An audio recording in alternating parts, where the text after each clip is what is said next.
Who is that, Chris? Yeah, maybe. Oh, Christopher. All right, guys, we're going live early because Hooks and Hammocks is going to start it off for us.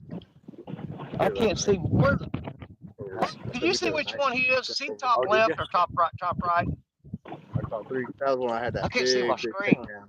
Okay. I'm the one with the nice behind. Really big takedown. Yeah, I can't see my screen at all. I think that's you. Let's try that. Did I get it right? I don't know. I can't see. You're good. Yeah, you got him. You got him. I'm just poking at the screen. I don't know if I hit the right thing or not. He's a little guy. It's a fish. That's the way we started off. Little. I don't care. Hey, look at Bryce. You just work up. You can work up from that.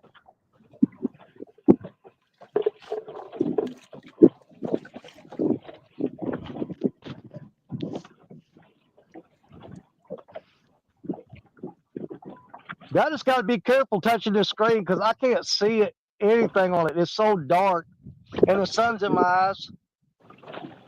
I'll screw around the end of this whole thing. I say little. I mean little. Okay, let's see. He thought he was somebody, though. He's gone. It's a catfish, brother. Nice. What, you ain't going to weigh him? Chris?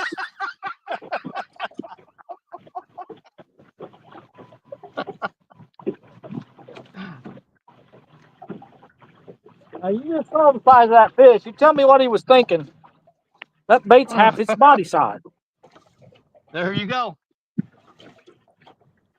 You get him a late Thanksgiving stuffing.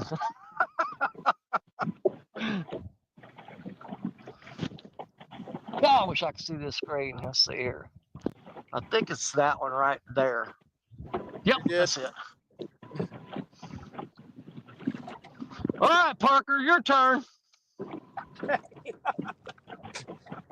Yeah, I don't know, man. I feel that whole commercial guy just a little bit ago. He's gonna wipe this section out. He's got a huge net. It's like a 200-foot long net. He's got stretched through there.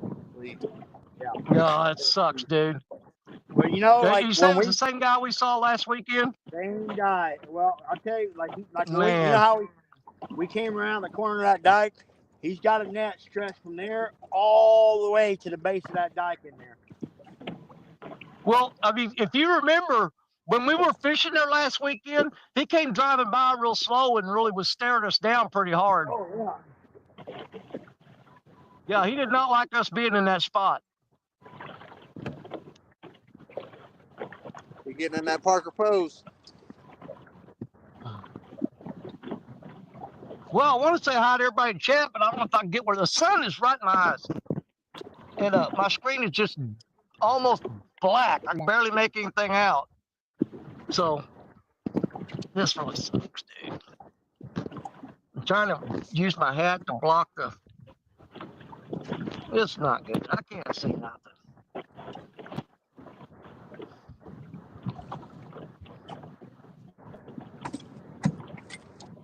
I probably need to freshen up my baits.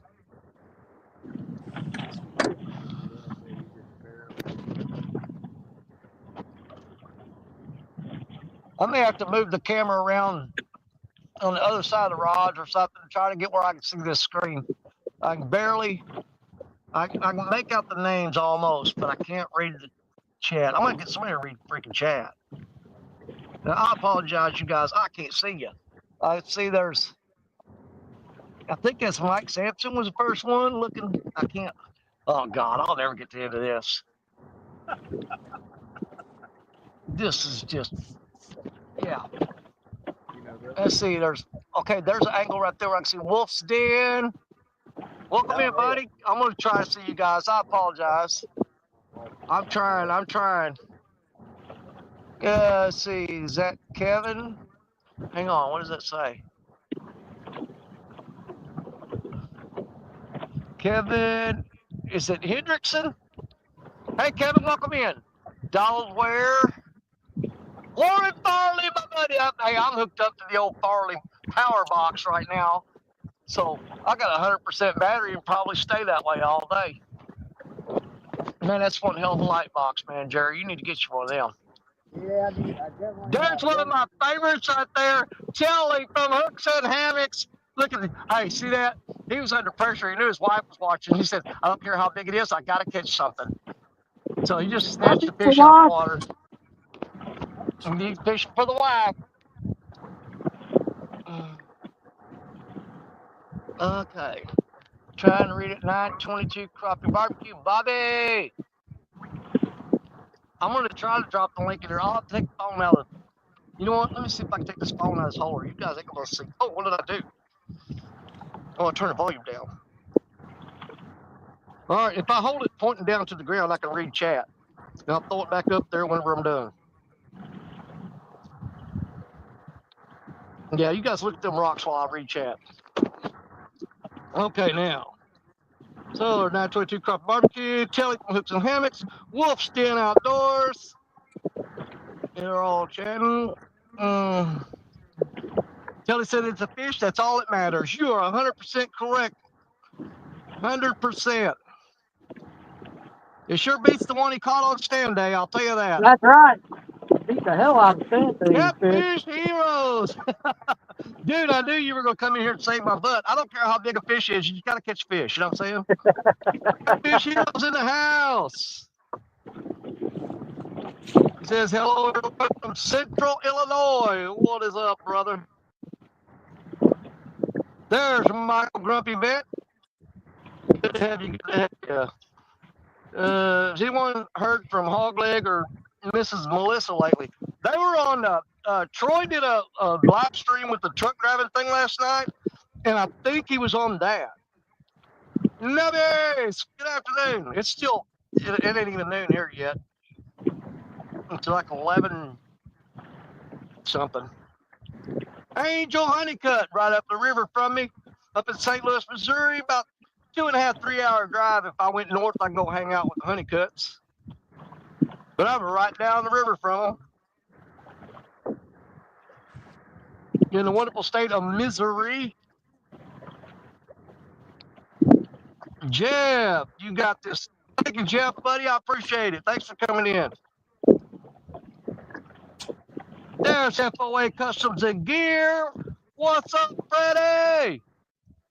Ooh, I got a rod that just dropped a mile of slack on it. I may need to go check that out, guys, and then I'll come back to, I left off with what, Freddie? So let me go check that out. That is a lot of slack. Remember what happened last time it did that, Parker? It was a 63 pounder.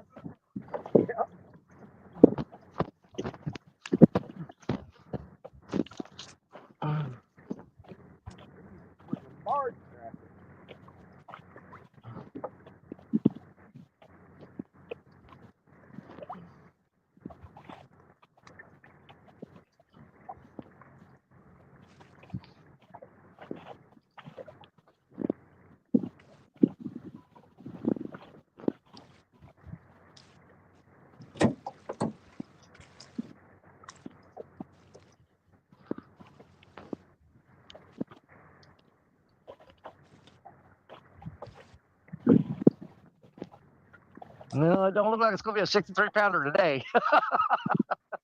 It was just a lot of slack.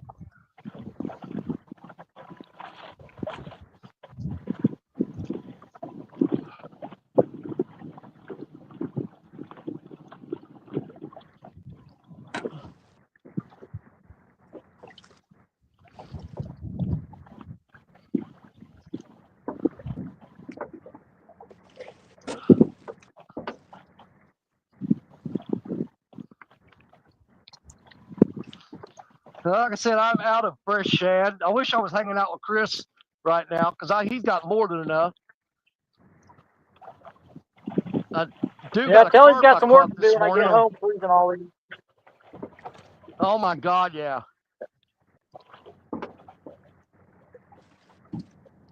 I got a fresh carp I cut up. I've been getting hit on that carp pretty good too today, Parker.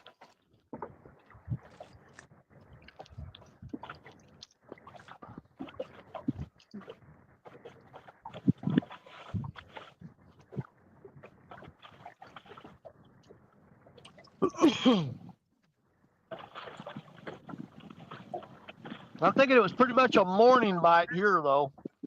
They may be done with me. Oh. All right, let me pick this phone up, see if I can't get caught up in chat now. We left off with Freddie from FOA. Ready? Let's see. Wabash Nate. All the stuff popping up. So we have the three amigos. Absolutely, brother. Rob Fox. Welcome in, Rob. Good to see you.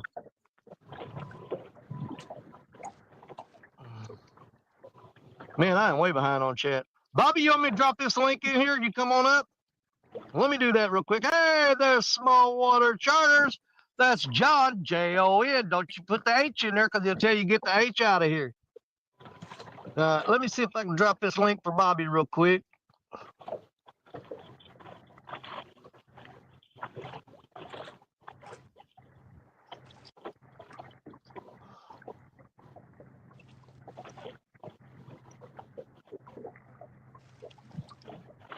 Yeah, I want to see somebody. I want to see somebody do a live stream and then John come up and read chat. That'd be the best chat reader ever. Oh my God, I'd get banned.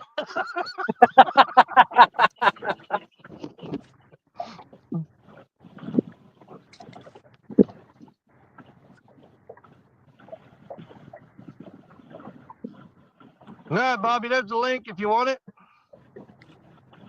And I'm seeing here we got 38 people in here so far, guys. Hope we can get on some fish. I'm gonna. Oh, hold on. I gotta put this phone up. I saw that 14-foot mad catch just do a little jumping jump. I think on my next move, I'm right next to this island. I'm gonna move to the other side of the island and get in the secondary channel.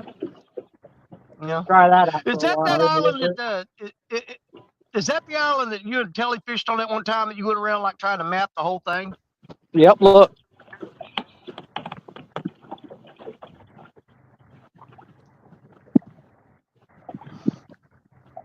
There, Bobby. What's happening? Howdy, Bobby. Oh, it's turning into a party now.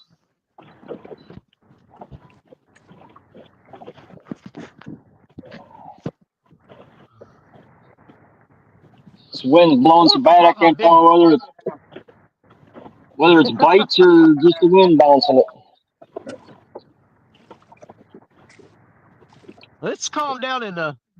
I mean, with the sun shining on me, I feel a lot warmer than it actually is. Stacked up.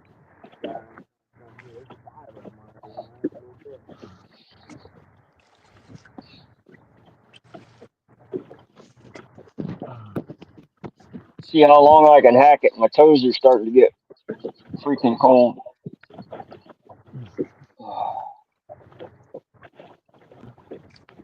I'll tell you a good way to get warm. Pick 300 shad out of a net. Yeah, that will definitely do it. Definitely do it. I didn't even attempt to throw a net this morning. That water was cold. It was 19 degrees. There wasn't no way I was throwing a net.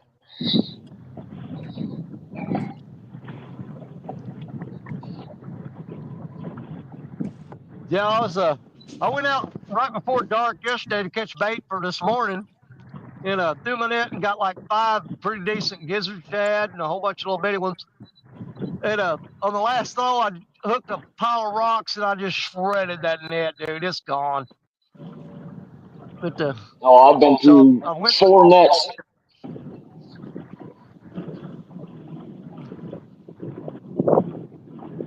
But I pretty much went through all my fresh bait today, so I'm going to be using just old junk here in a little bit, which is going to make it even harder. But we'll do the best we can do with it. Oh, this frozen shad is so mushy. I had to actually break out the gauze out of my first aid kit to hold it on the hooks. Yeah.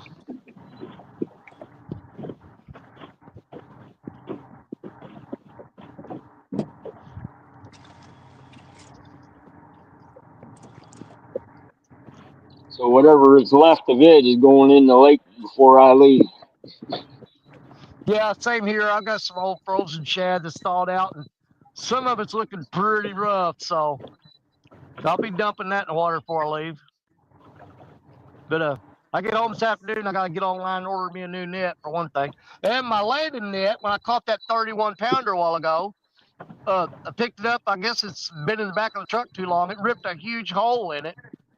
That fish's fin got caught in it, and all this weight was put on that pressure on that one spot. And when I lifted the net up, I heard it rip, and I'm like, you got to be kidding me. So Yeah, I think mine's. I really, hopefully I'll catch everything I catch today, if I catch any more. Hopefully they're under 20 pounds where I can use the fish grips on them. If I get anything big, I don't know if I can use that net to weigh it. It's probably going to fall apart.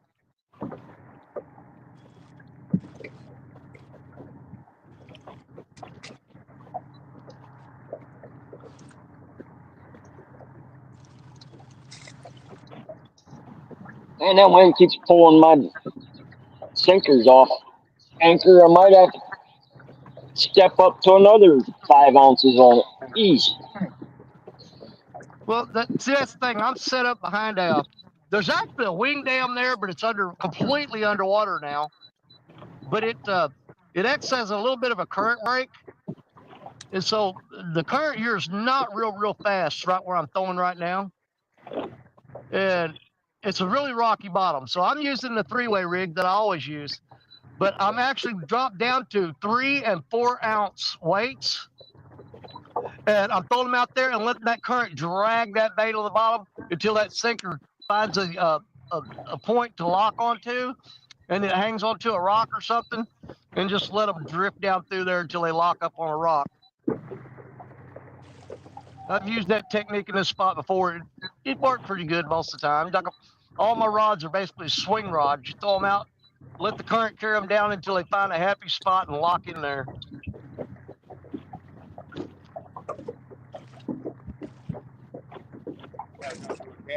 I gotta let mine sit and sink in the mud a little bit before they hang up.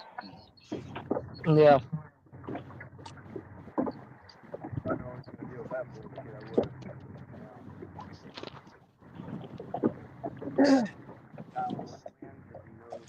Yeah, I don't mind going through it. Just don't leave your poles off the back. Yeah.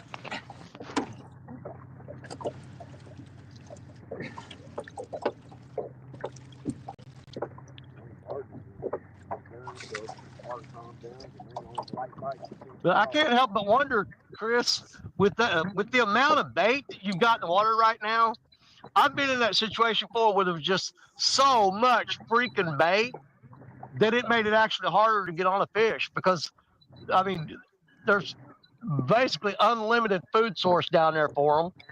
And for them to find your one piece of bait sometimes makes it a little bit harder.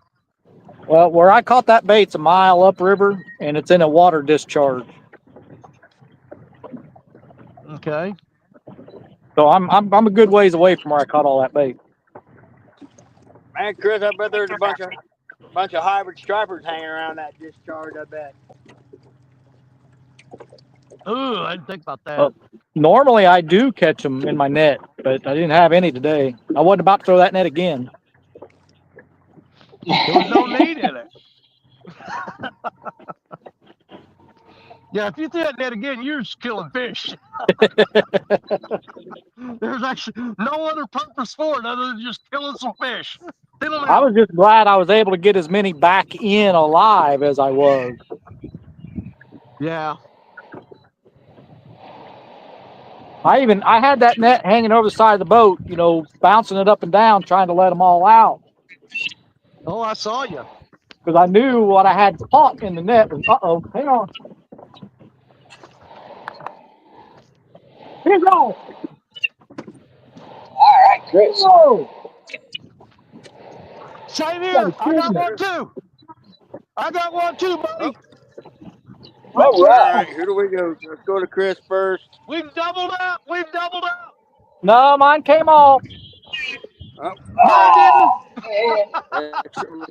Solo. Let me go to Danny here. All right. right, got your song. He's a tugger.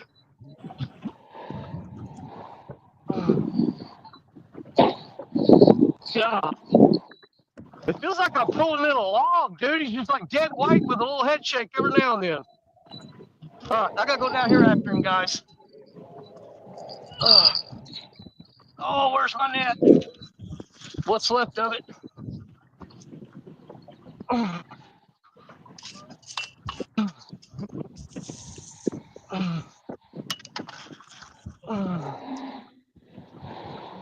Come on up, buddy. No. That one I just had was on that whole shad that I filleted. He probably didn't have the hook. He just had the shad.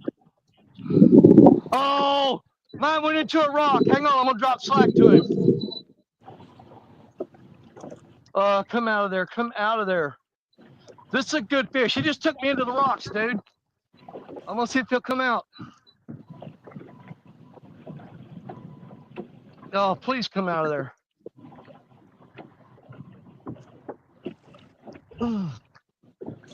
Oh, he's on that ledge. Dang it, dude. Oh.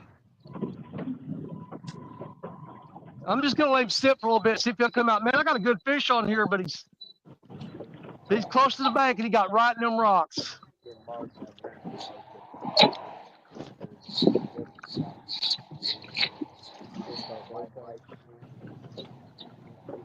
Oh my God, that sucks.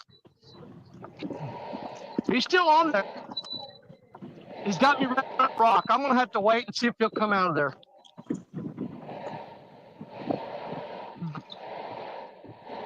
Come on out, dude. Come on out.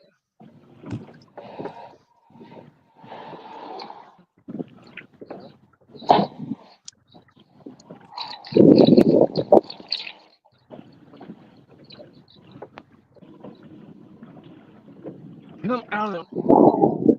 Yes, he came out. He came out. He came out of the All rock. right, all right. All right, going back down there to get him.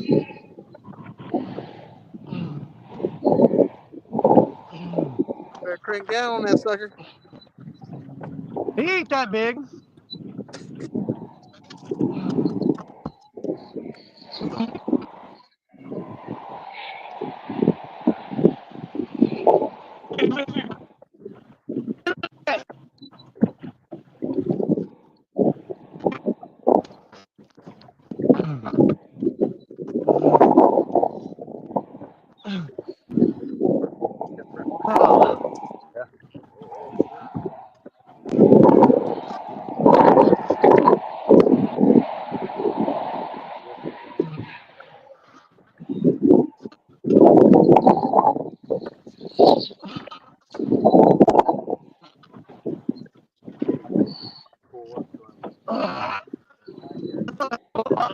Hearing that cut. Dude, Parker, this one's on the this is on the carp fillet. Carp fillet, baby. All right, man. Yeah, he bit the carp.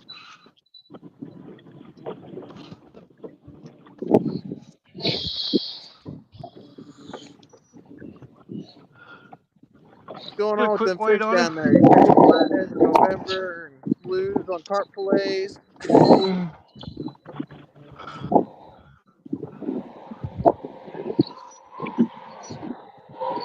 All right. He's going to come in at 11.86. 11.86. Oh, yeah, baby. On carp fillet.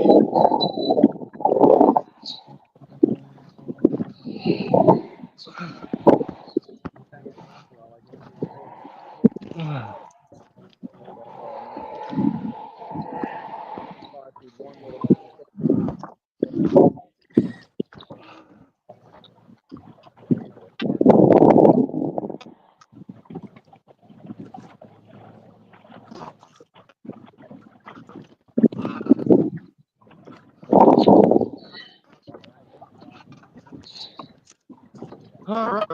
More of this carp.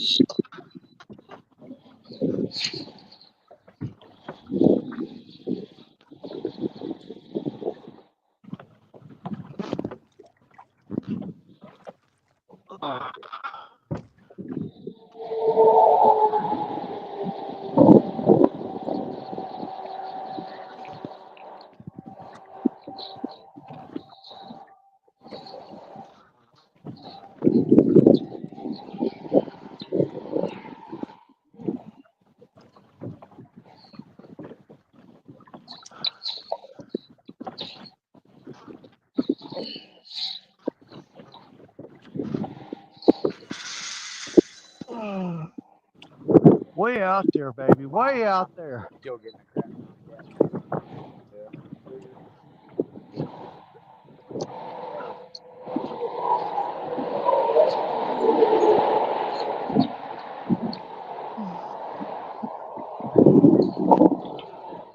Like got a bruised front end.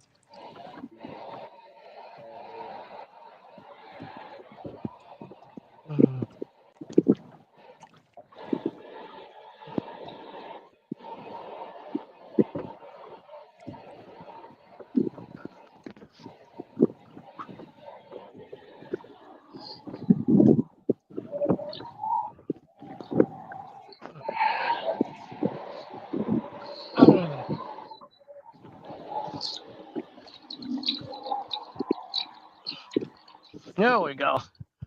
Hey, Jerry, where I'm at is right downstream from that wing dam by that conservation sign. You know what I'm talking Okay, about? I know exactly where you're at, buddy. I know exactly. That's right where I'm at, dude. The same place I caught my 70-pounder when we were fishing with Epic that time. Yep.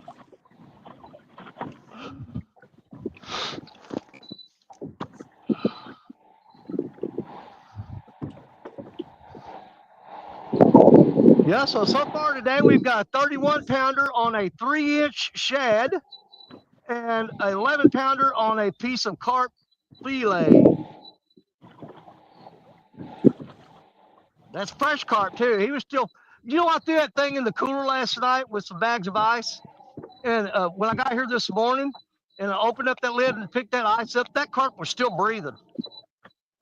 Well, it'd be like that one Dunnigan hit with a couple years ago, about 2-3 years ago on John Ball. Yeah, had it in the cooler for 3 days and then put it in the water and watched it swim off. Swim off.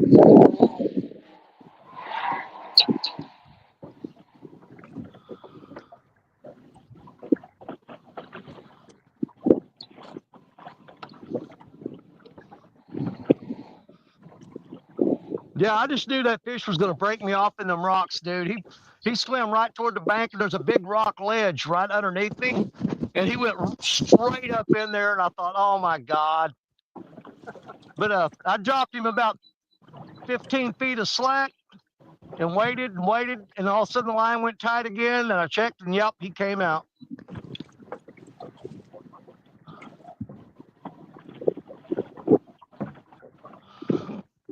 Let me take the phone out of the holder, and I'll try to see what we got going on here.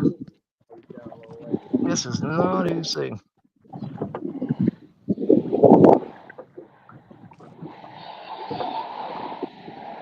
Scrolling back. I don't know where I left off at. Good God, you guys been talking.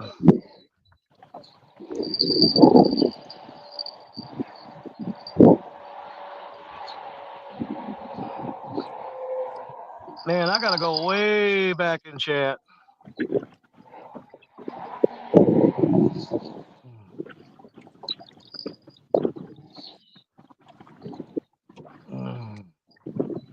To see where I dropped the link for Bobby is 922.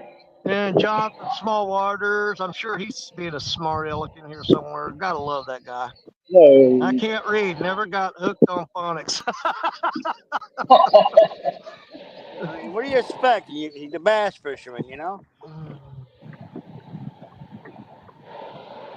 Let's see, and Michael Vance said, Bobby, got something?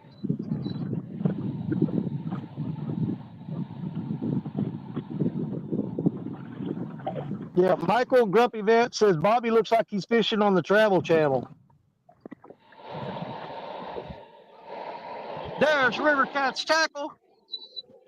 Our big brother, Mr. John.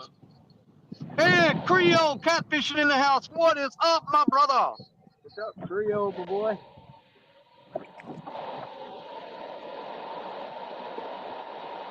Let's see. Everybody's saying hi to everybody. Don Johnson.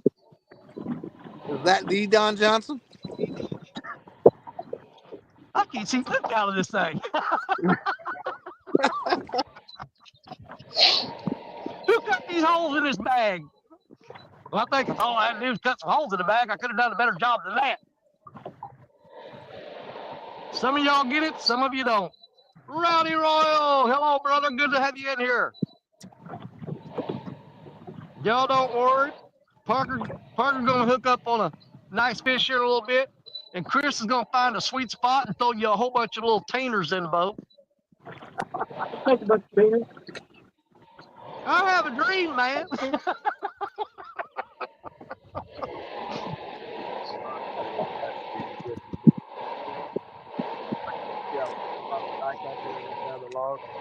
Yeah, Michael says a fish on stand day and a fish on my show too. Miracles never cease to happen. I know it, man. I never catch a fish on stand day and my show. So we just made a first. We actually caught a fish on stand day and my show. The Dog and I Outdoors, the Gundai. There's Bugman 22. Out of church just in time. Yeah, you better get out of that church. You burst in flames.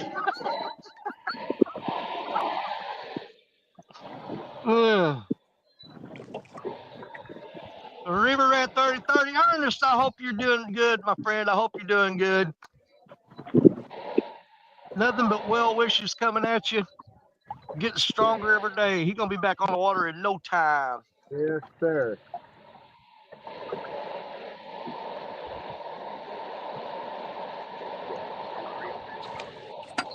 Hold on here. Did I miss?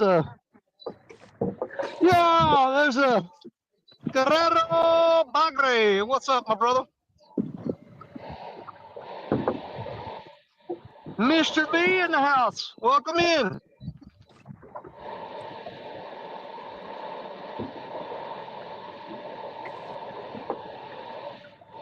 Okay, I'm trying to scroll through here. I'll just pick this phone up every now and then where I can see it and scroll there. You guys look at the rocks down here. And then if I get a fish on, I'll throw it back in the tripod. Or if I get to the bottom of chat, I'll throw it back in the tripod. And then come back and get caught up again as we go. But I'll try. That's the only way I can do it right now, guys. Because I can't see the screen unless I hold it down directly below my lap here.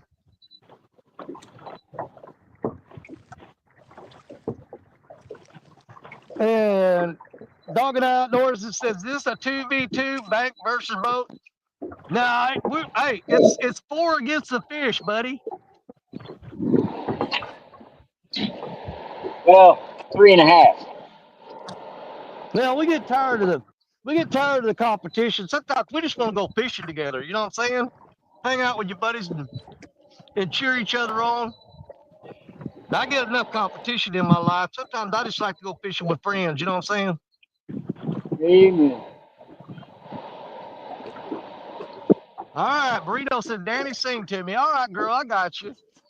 Because y'all know, I'll tell you 100 times, if anybody ain't never heard this, you ain't been watching my show. But back earlier this year, when I caught my PB blue cat of 88.82 pounds, on that same exact moment in another part of the world, Lisa caught her. Hold on.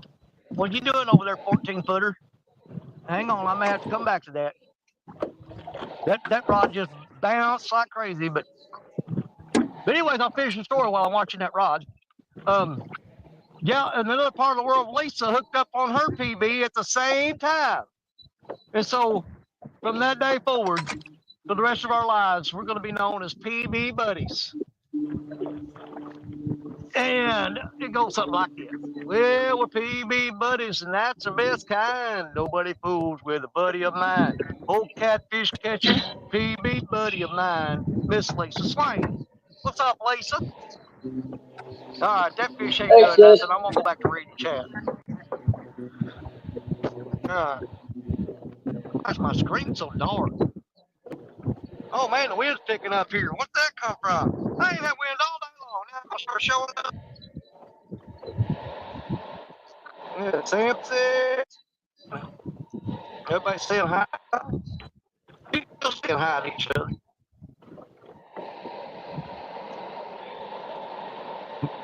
Since old Sappy. I'm gonna get fish with Sappy one of these days. Let's see. Quill said we had a blast yesterday. Put those folks on some nice fish, including a 44-pound blue. They were excited. Well, heck yeah, dude. I was scared the first time I walked in. Okay, love y'all. Gotta go see my dad. Okay, Buggy. You're probably already gone, but I'll say bye to you anyway.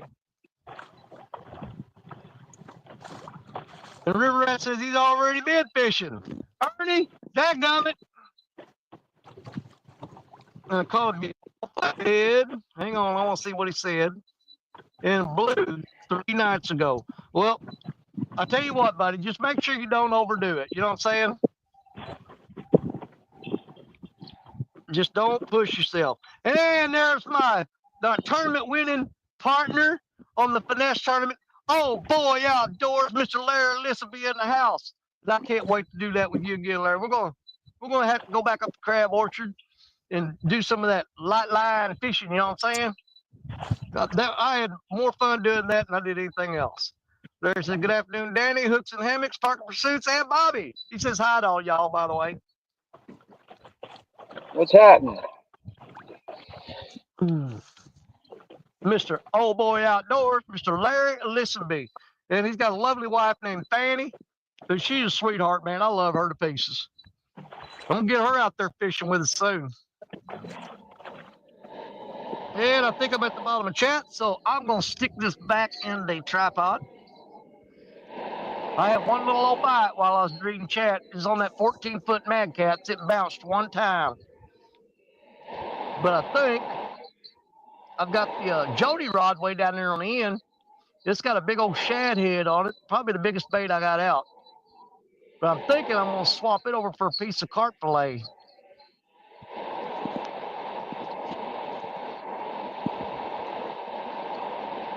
You know, Parker, I've had more bites on the cut carp today than I have shad.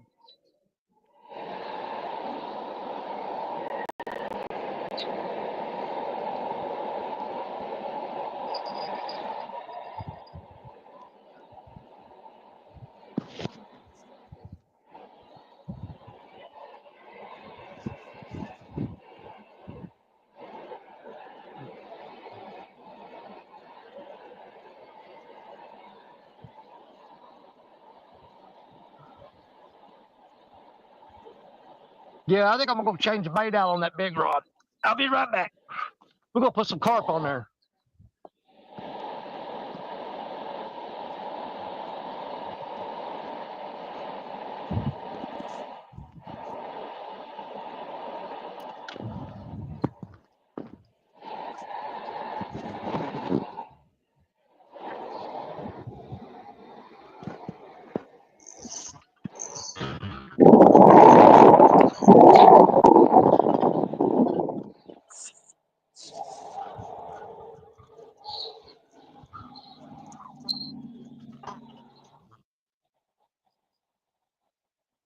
Swallow.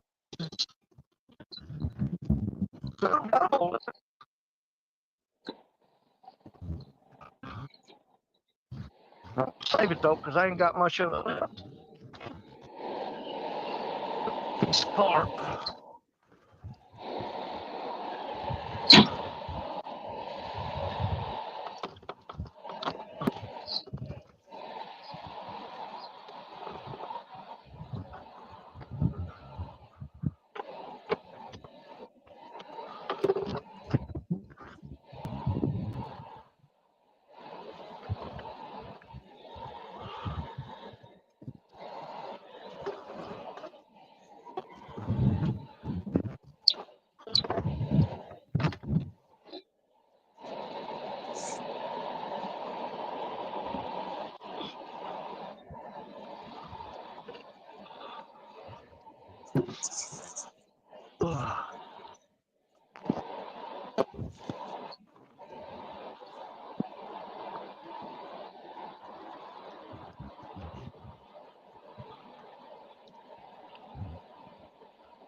you left.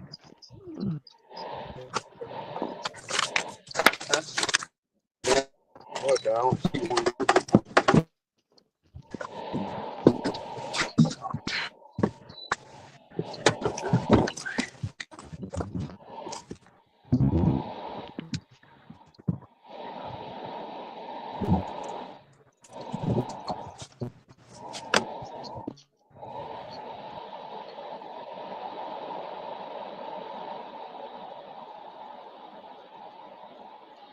Yeah.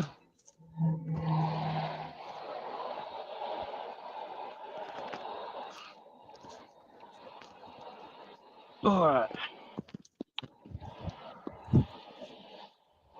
Now we're back at it.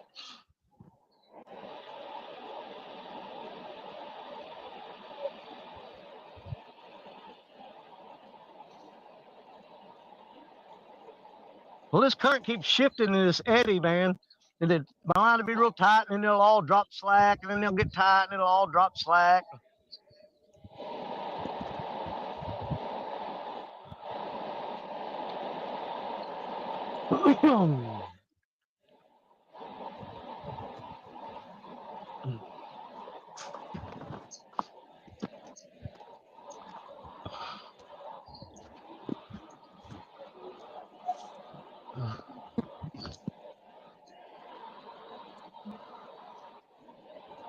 Get on out there. Yeah, we'll get on that.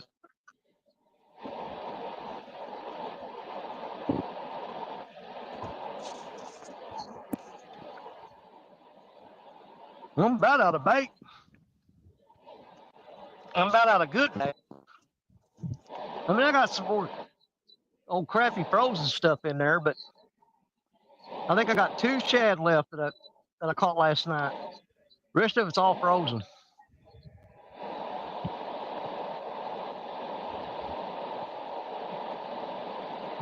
And about 2 more pieces of carp fillet left that are fresh and bloody. No. But the oldest. I'm trying to come here.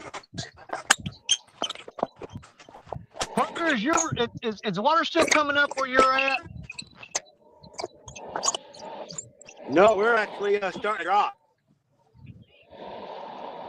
I'm still on a little bit of a slow rise right now. Yeah. Yeah, I'm still on a little bit of a slow rise, but I think it's about to crest here. I just seen old commercial boy throw a couple fish in his tank. Can you tell what they were?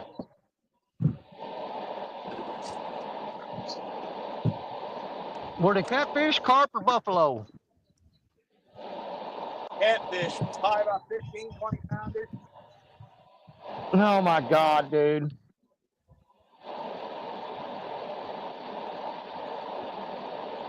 And we're nosed up to the dike, and Levi's peeking over the top of the dike watching them. Yeah. Hey, who's the conservation work in your area right now? Is it Travis? Really. Jerry. What's up? Hey, is Travis the one working your area, the conservation agent?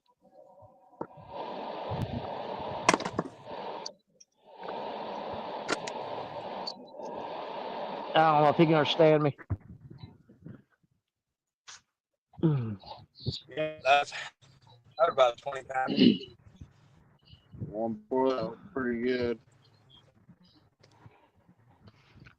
You know he's taking those fish and selling them to Pay Lake, right?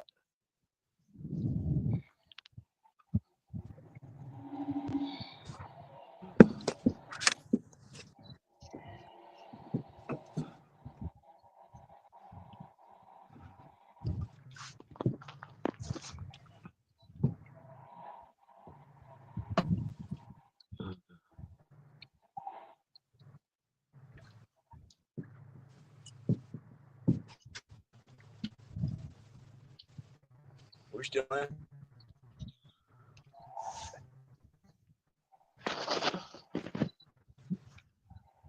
Yeah, you're still here. Let's see if I missed anything. Sorry, you still on it?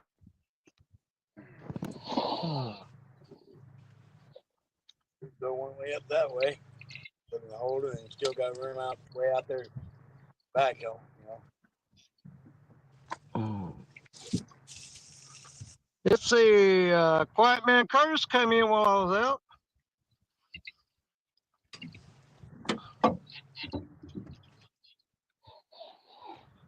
There's 217 Rebel. My little brother, what's up? I'm really Too many trying to talk Johns him in into there. a. Yep, I want 217 to come to Baldwin Bash this year on New Year's Eve. I really want him up there.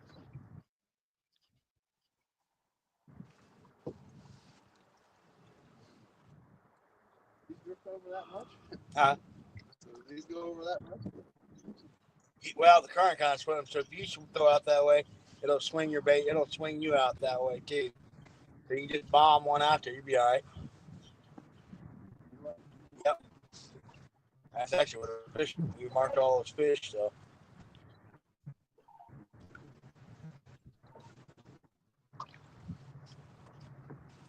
Krill says his fish have switched from skipjack to shad.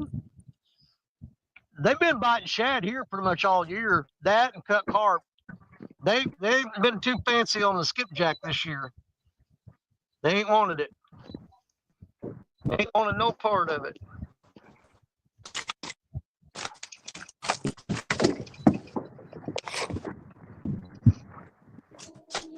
Hey Parker, can you hear me?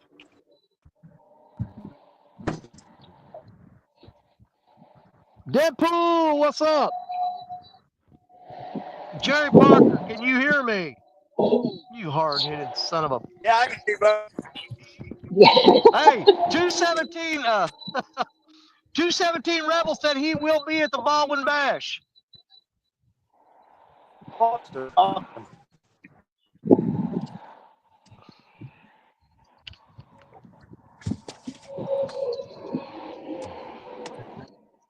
Well, just make sure you stay away from the other guys, man. You got a seat right beside me. Don't even worry about them other people. You and me fishing together on the bank that day. Me, you, and Jello.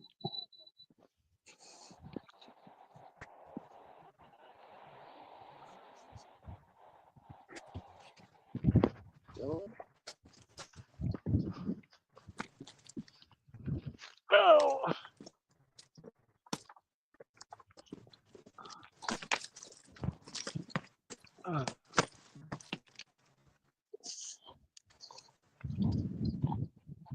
Man, I ain't had a lick of wind all day long. It just came out of nowhere.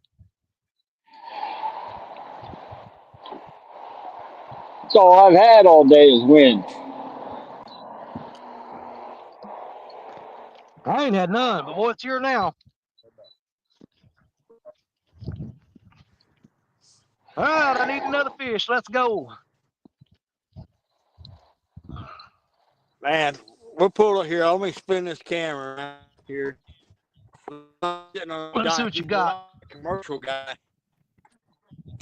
I'm the phone right here. I'm gonna Go solo, Jerry.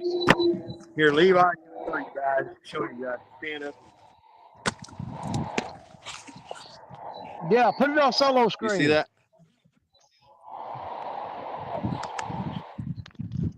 Let me see where you're at. Hell, I'll do it. Oh, there you go. I got it.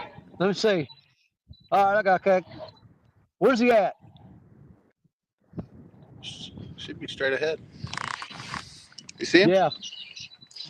Yeah, we need to sink that boat, dude. There he goes, another one. Oh my God, dude, he's killing that spot. Oh, I know. That's about the 8 or 9.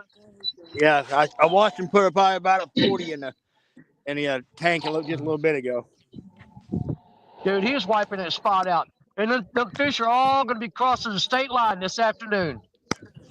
Oh, yeah. That's what he tried to give me a load of crap that he was local. But then I talked to Dunnigan earlier, and Dunnigan has seen that guy up in the Ohio. So He's basically fished it. He's out now. He's coming down here. You know.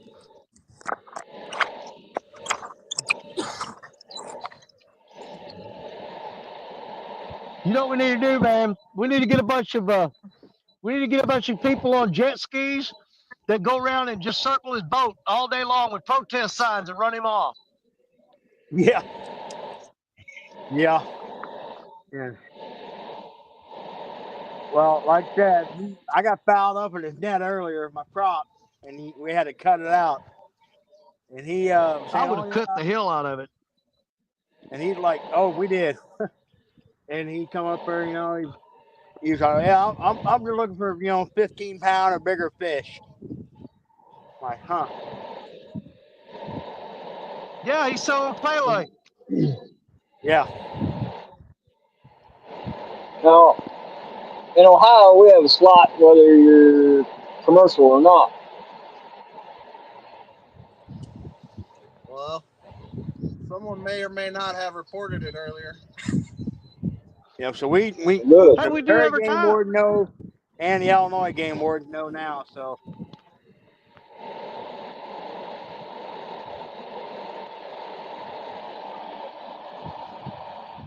So, like I said, I thought he was using the Missouri ramp last weekend, but I for sure found he's putting in a grand tower, launching a grand tower, and going in. That's what he's doing. So.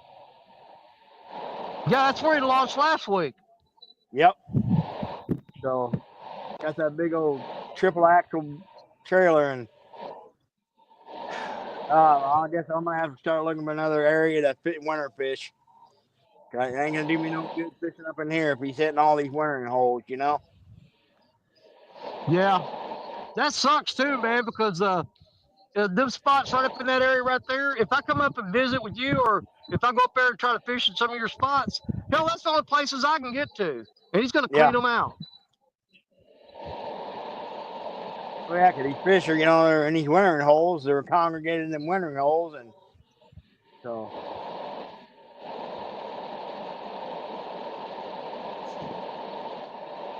Well, they got some company down here that I've seen them. I haven't seen them this weekend, but I've seen them the last 3 weekends in a row.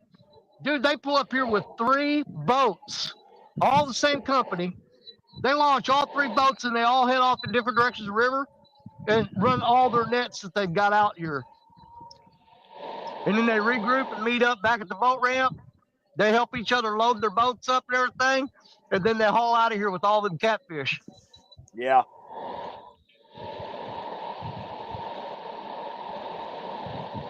But it's actually some company that owns all 3 boats, man. They've all got the same name on the side of the boat.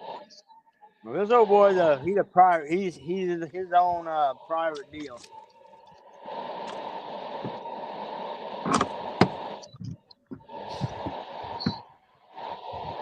Yeah, someone may or may not have called him in earlier. So hopefully, I don't know, but at least the local game warden are aware. So we'll see how far it goes from there. Well, there's a lot of times there's not a whole lot they can do, No.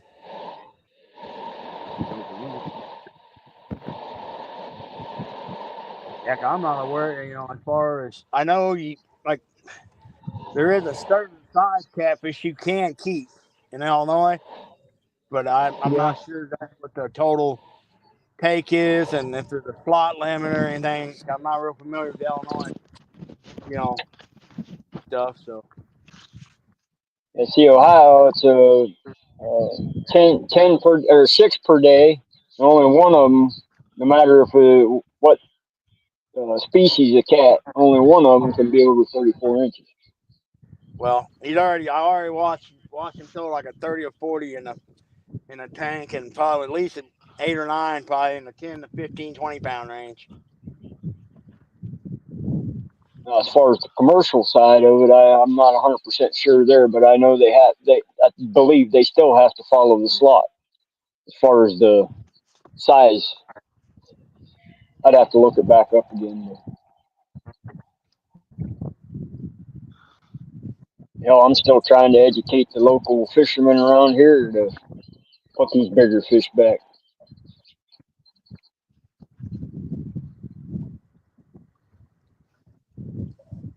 Yeah, most of the people that fish the bank around here are old school.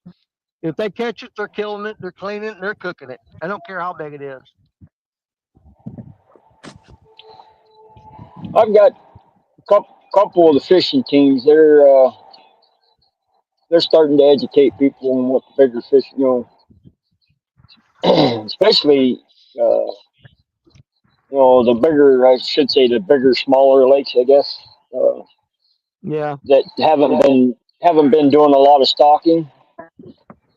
Well, they haven't because the numbers has been up there, but if people keep taking them big fish out, there ain't gonna be no numbers.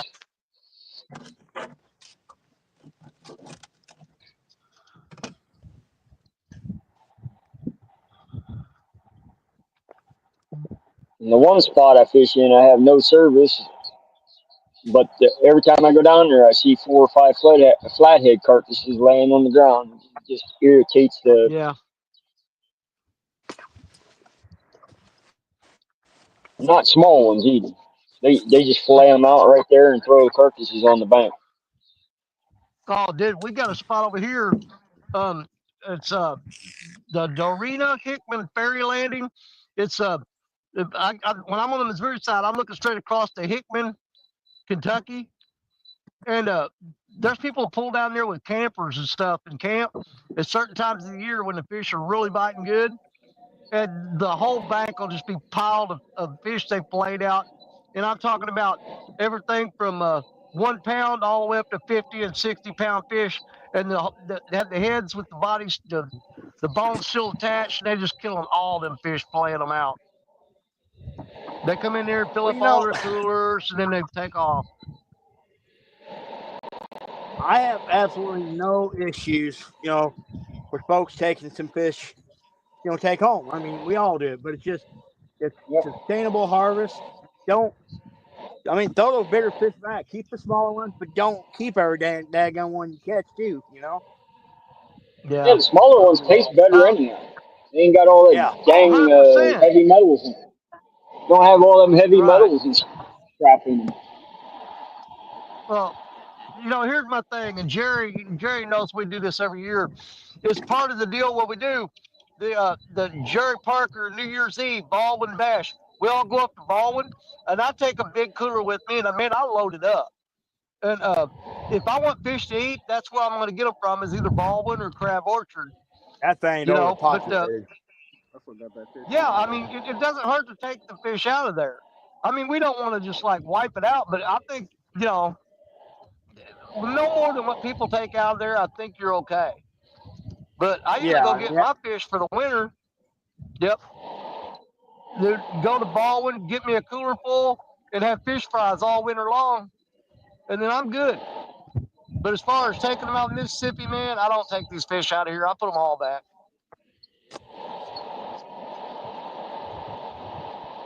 Well, Ohio feeds that, so I wouldn't eat any of them fish either. And here's the thing. I'm just directly downstream of where the Ohio dumps into the Mississippi, and Jerry is right upstream of the Ohio River. And you wouldn't think it makes a big a deal, but yeah, even fish that we take out of here affects the Ohio because those fish go up in there too. Oh yeah. I mean, we're that close to the Ohio River. I can be at the Ohio, the confluent where it dumps into the Mississippi in about 35 minutes from where I'm at right now. And you probably wouldn't need a light to night fish. Water would glow and light everything up. Yeah. I can't say that. They are cleaning it up. Used to be really bad. Though. Go fish up there right downstream in St. Louis, man.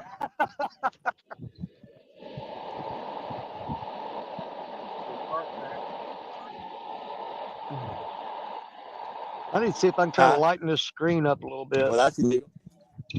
You're supposed to keep everyone you pull out, so that's illegal. Chuck one right back in. Huh.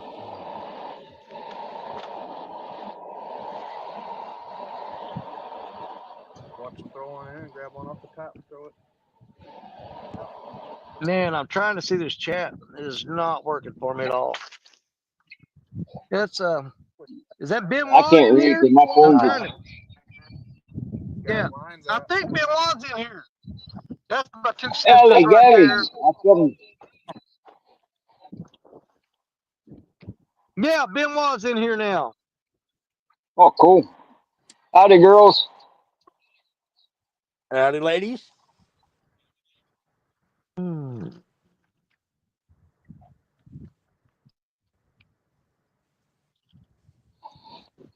I'm trying to I see heard they this got here lickety technology split. thing. Oh my god! When you trying to get them to name their boat that? Yes, I did. What a goober! Name my boat. Oh boy. Oh, there's Josh Dunnigan, the weekend angler. He says, "WTF, Chris?" So I've talked to them. It's okay. Yeah, They're, we met they're up with pretty them good. up at the. Well, you know, Dunnigan was there too. I mean, we all met up at the Crab Orchard, and the fishing wasn't exactly, you know, on fire that weekend. But man, we still had a great time hanging out with everybody. That was a lot of fun. Oh yeah, and me and Dunnigan Oh, we did did. we wound up following Jerry over to the with the rookery where all those birds were roosted, and the last day of the night that we fished together, we got on a bunch of catfish that night. The only problem is you had to Yeah, me and my wife, we almost found the that umbrella. spot. And we Dude, you just got worried about the birds crapping on your head. Yeah. Oh, we did too. We came in there after you left, man, and it was fire, dude.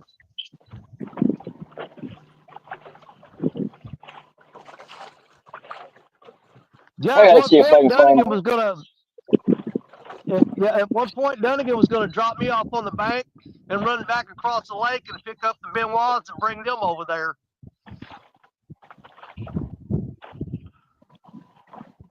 I think he was just going to pick them up and go fishing and leave you there.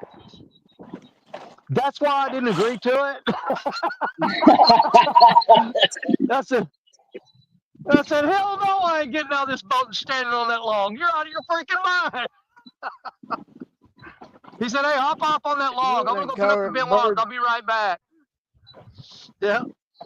I mean, as much as I wanted the Benoits to come over there and fish, he was not leaving me.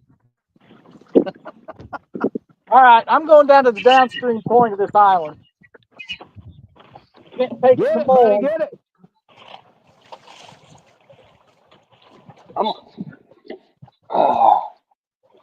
I was going to make a move, but I don't think I'm going to.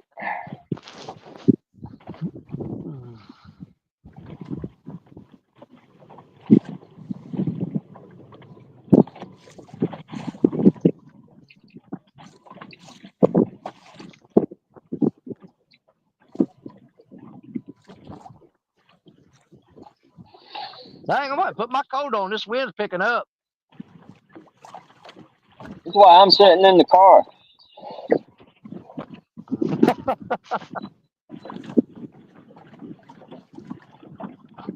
I will say one thing. Now That's with one thing nice about the way they set the lake up and set these pull-offs up. It's pretty nice. People can actually bank fish and not have to trek miles to get to a spot. Oh yeah, you try that here, you're gonna break your neck running down the rocky bank. I still have to watch running down the rocky bank.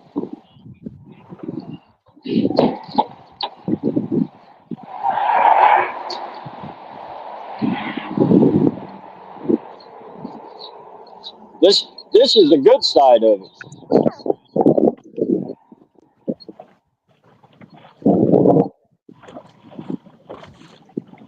Most of it all looks like that over there. Yeah.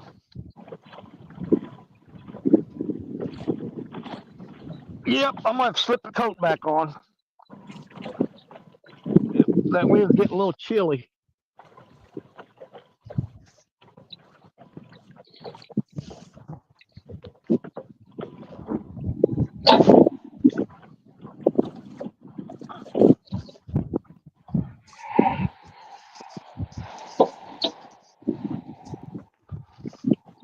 Wow.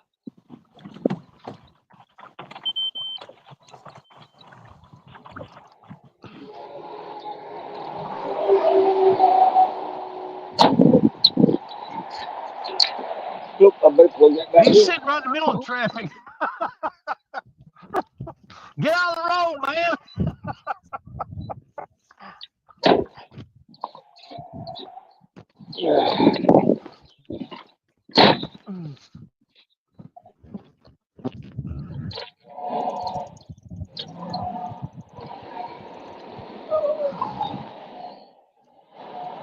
This is the very spot that John Oyler fished with me, and I ain't caught a fish here since then. Really? Are you No, saying I John think we Orr got. jinxed your spot? He jinxed my whole lake. Holy He had crap, dude. some.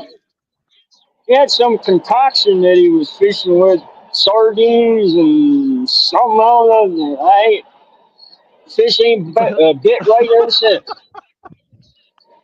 Oh my God. Now, all jokes aside, this lake got hit pretty hot and heavy during COVID. In the Yeah. Amish, not speaking bad about the Amish, they just do things a certain different way. But they've devastated the fishing population here.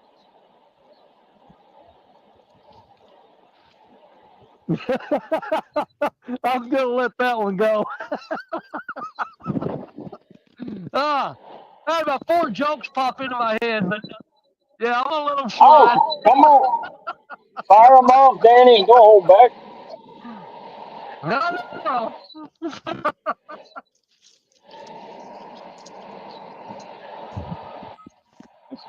If I can take the rising from Lisa, you ain't got nothing. No, I'm gonna drag Fish and Fever into that one. Oh, I was fixing to hammer him, but you know what? Austin's a pretty good buddy of mine, so I'm gonna just let him slide. We're actually from Missouri. He's on the west side. Grand Tower. That Grand Tower across the Tower Rock.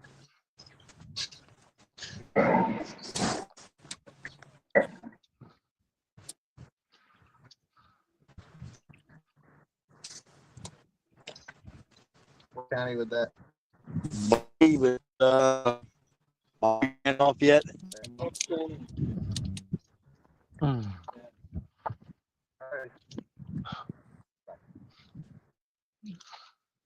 What did they say? Contact with somebody now. Very good. Sign online. I looked it up. Good deal. Told him I seen him put the cart.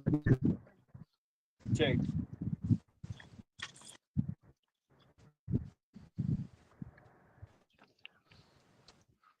You know, as tough as the bite has been here lately, just to catch 2 fish and have several good bites today, man, I've had a great day.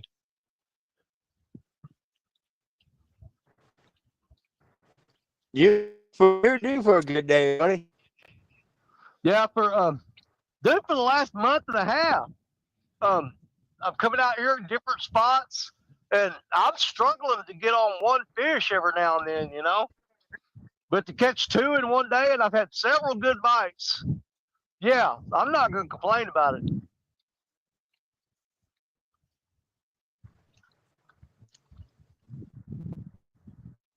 Got to see it take down.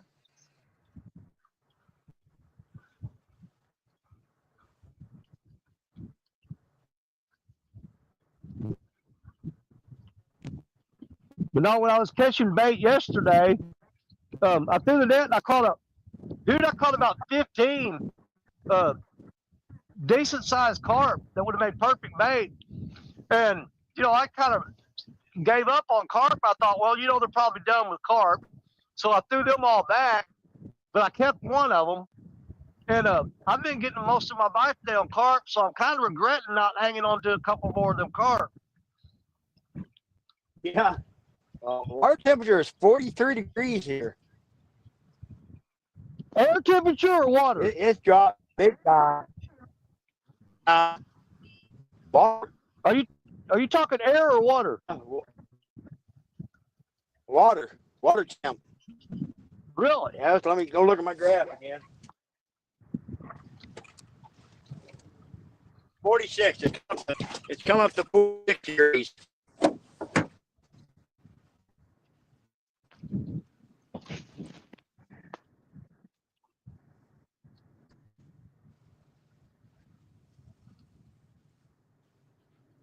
Yeah, both those fish that I caught earlier, when I was holding them, it felt like they'd been laying in an ice bath, dude. They were freaking cold.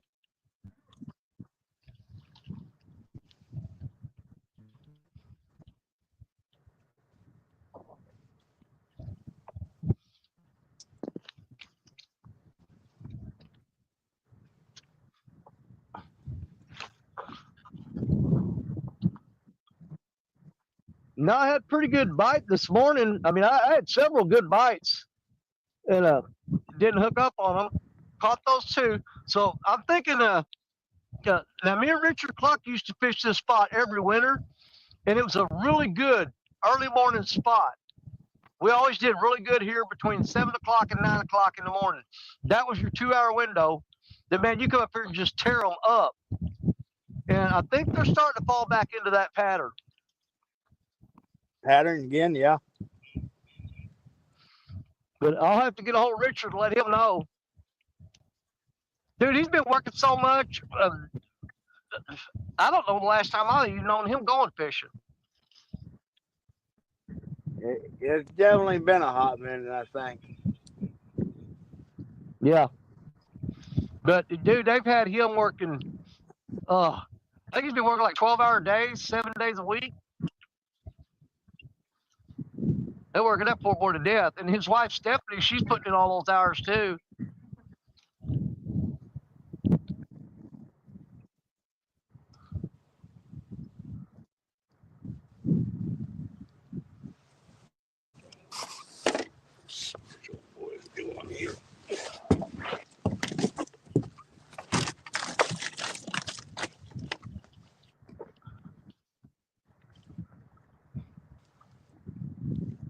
Yeah, let me see if I can see the chap a little bit. There ain't nothing going on with the rod. I had a little tap on the rod just a minute ago, but it didn't pan out. Okay, let's see here. Scroll back a little bit.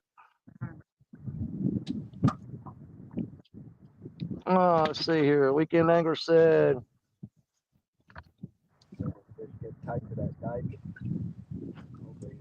Josh, the Weekend Angler, he says, y'all have no idea how crazy I was working. I'm trying to see this. Trying to get 2 boats ready for Danny's meetup. Okay, I'm seeing him now. Oh, who'd we lose? There we go. I don't know what happened. Got you back, buddy. Got you. Hey, how long was you gone? I just noticed. Like 3 minutes. Oh, okay. I don't feel too bad then.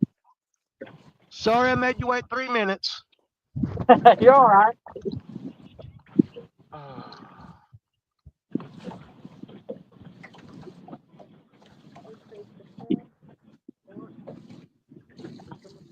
Yeah, Josh said he wished he'd had his boats ready. He was going to turn the Benoit's loose on Crab Orchard with a boat. Dude, they would have had way more fun. Which, I mean, they had a good time while they were there. But yeah, if they'd been out on the boat, Crab Orchard, man, that's just pretty much you got to have a boat to get out there and do what you want to do. I mean, you can do some stuff from the bank, but your best shot is with a boat.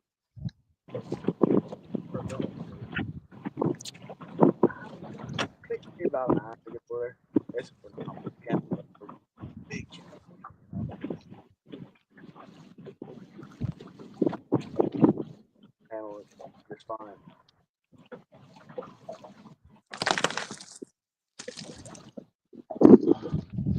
Benoit said their lakes and ponds have iced over up there where they're at. Wow.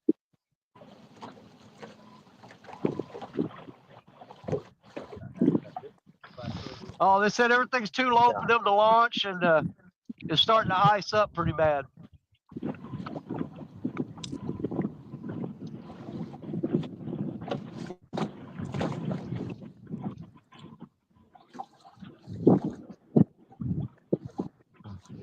And Josh Dunnigan says, Parker, are you doing the New Year's Eve Baldwin Bash again this year? Josh, I can tell you right now, absolutely 100%. I'm going to be there. Jerry's going to be there. You're going to be there, Josh Dunnigan. We've got 217 Rebel Outdoors going to be there. Jello is going to be there. And there's going to be a few more that said that they're probably going to show up, but they didn't want me to say you shit because they didn't want to commit to it for sure yet. But Dunnigan, you'll be there. I'm not asking, I'm telling you, you're going to be there. But we're definitely going to do the New Year's Eve Baldwin Bash. Avid has already contacted me and told me he wasn't going to make it this year. So I won't be able to snuggle up in Avid's beard and keep warm this year. I'll have to just go it alone.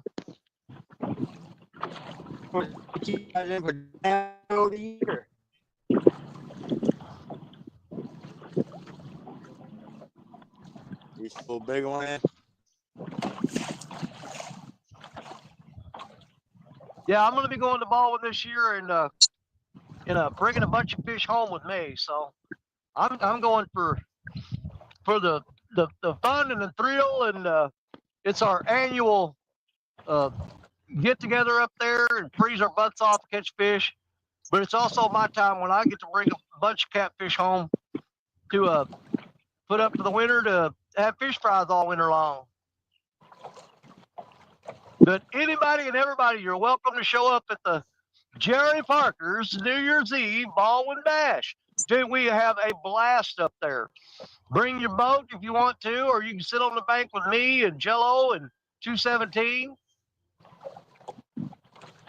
There's plenty of bank anglers all hanging out together and plenty of boat people out there playing bumper cars.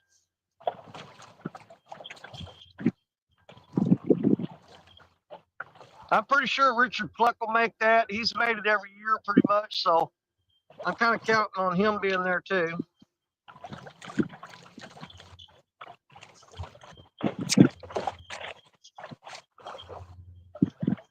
Oh, we're down to 3 again. Who'd we lose? I can't tell. Not me this time.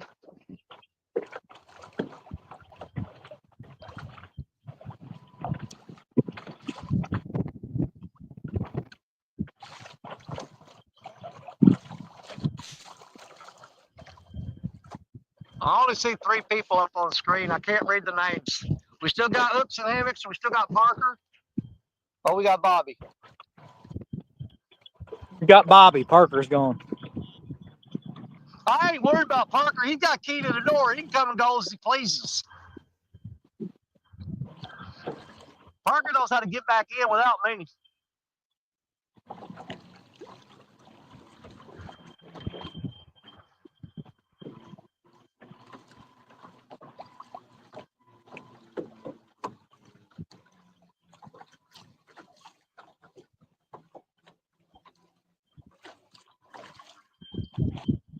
I may have caught all the fish out of this spot, both of them.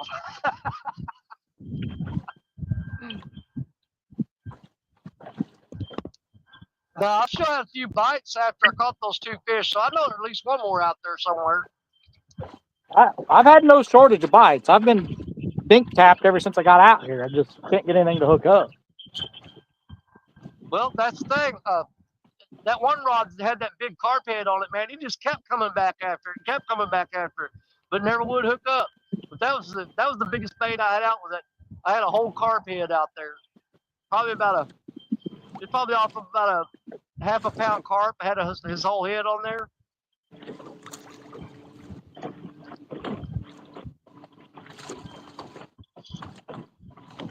How long you staying live? I don't know. I never know. I just go until I don't want to go no more. Sounds good to me. Yeah, we stay as long as you want, or you can leave whenever you want. There ain't no rules in here. We do what we want.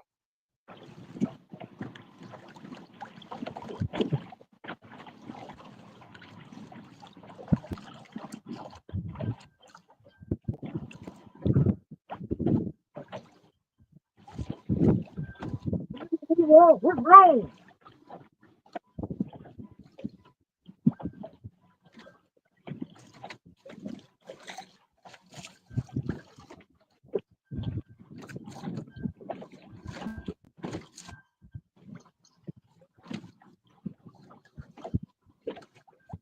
I'm gonna have coffee. That's what I'm gonna do.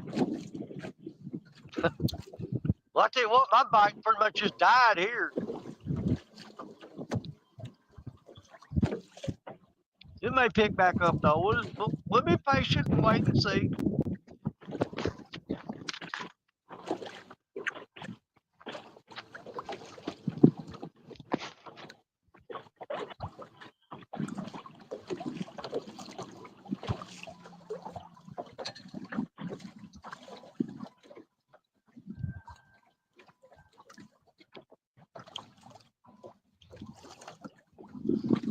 Yeah, I bet your partner's moving to a different spot probably.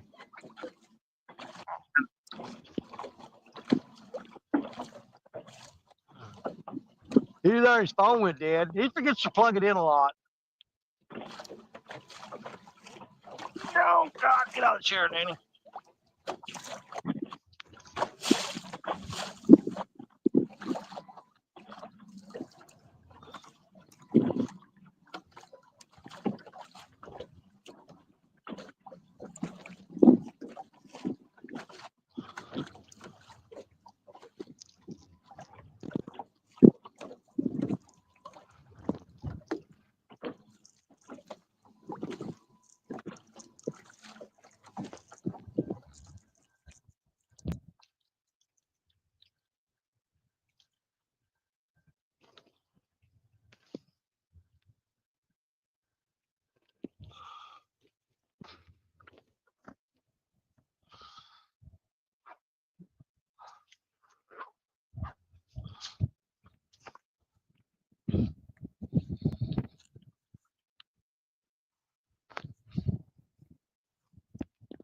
He got all quiet for a minute.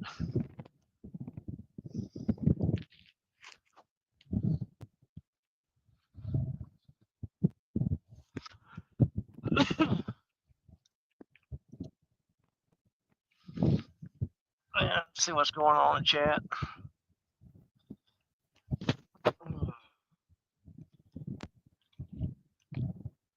Let's see. Grumpy Vet Danny gave me an idea. Starting the Red Rock Rumble on Red Rock. Oh, dude, I've been up there, dude. I love that place. I don't know why There it you kicked go. me out again. I'm sitting still. I got full signal. Well, I knew you was gone because it got quiet. And I'm like, I don't understand. If it does it again, if it does it again, I'll switch phones. Hey, whatever you want to do, man. I'll be here till you don't want to be here no more. Yeah, Michael Grumpy Vet talking about going up to starting the Red Rock Rumble up there. Dude, I fished at Red Rock Reservoir. I had to go to Pella, Iowa one time. I was up there for 2 weeks for school. And dude, I fished that spot. Oh my God, you talking about amazing fishing, dude. Up around Iowa, man, I went up there fishing. I had a time of my life. Met a bunch of people on the bank. And had a good old time.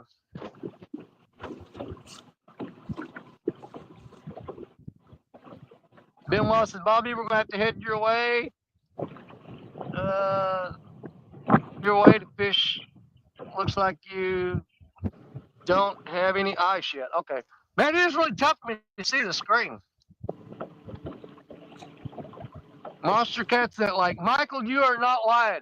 I have fished that spot.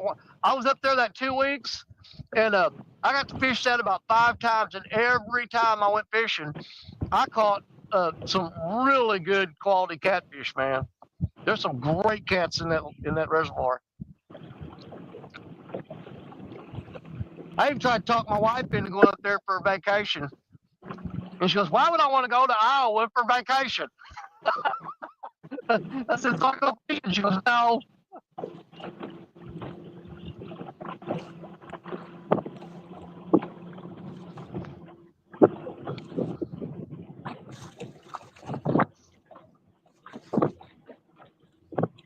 Yeah, the wind finally died down a little bit, but I bet you I should have said that because it'll be right back. I guarantee it. I may need to check them baits here in a little bit.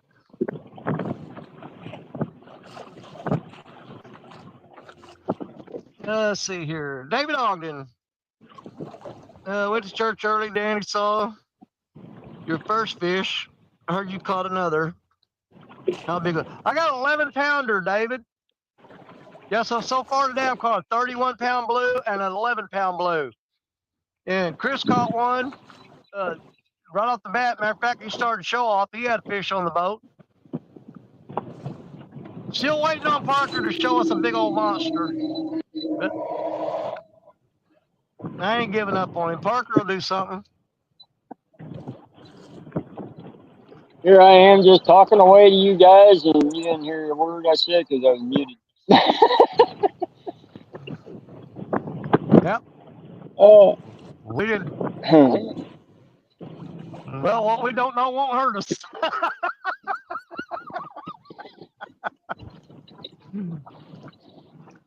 Michael said Red Rock Reservoir stays the same temperature all year. Wow, I didn't know that. Did not know that.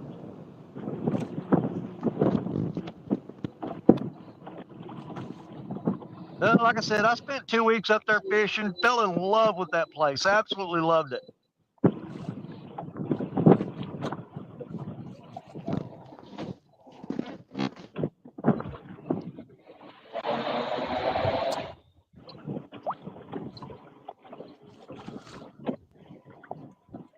It never fails. Every time he hits, I open the car door, he stops hitting. Yeah.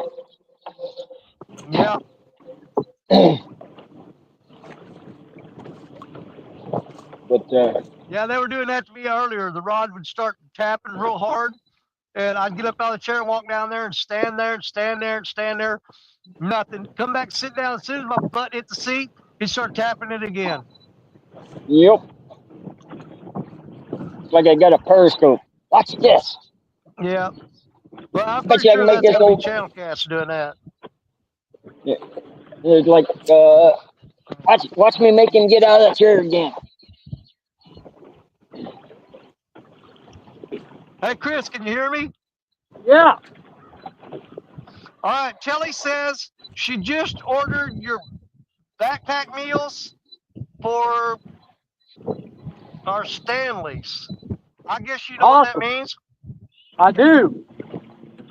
Okay. Awesome. Thank you very much. Love you. Yeah, I love you too, but you didn't buy me no meal. You don't have to feed me to get me to love you. John Boy Catfishing, welcome in, brother. Good to see you.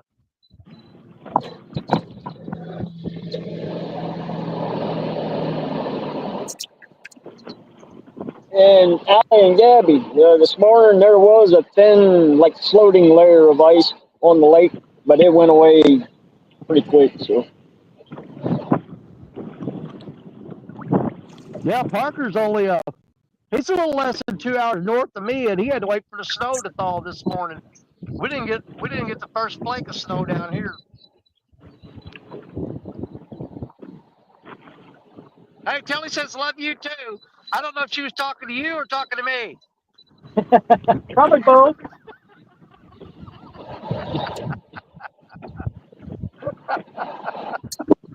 I'm pretty sure she was probably talking to you, but I'm going to tell everybody she was talking to me.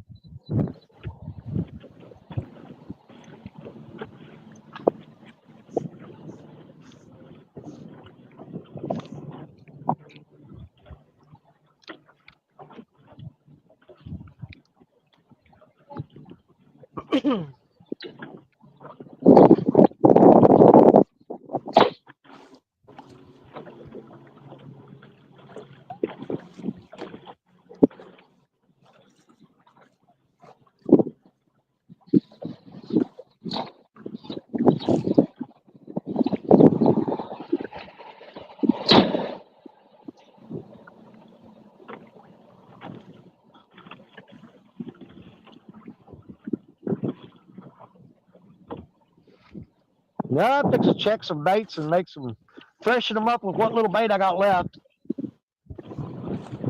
Rotate them. Yeah, I'm gonna set this guy out for another 10 minutes, and then I'll reel up, check to see if he stole all the bait.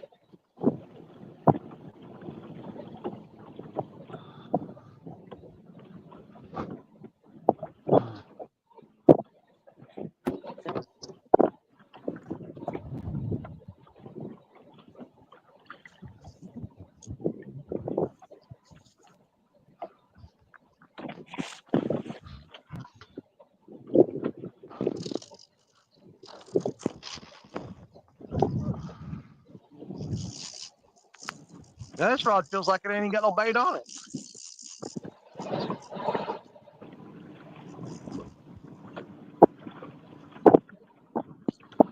Good God, how far did I throw that out there?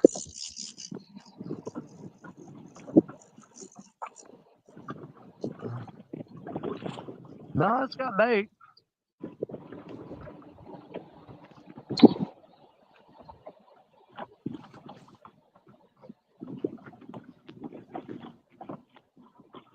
Ugh.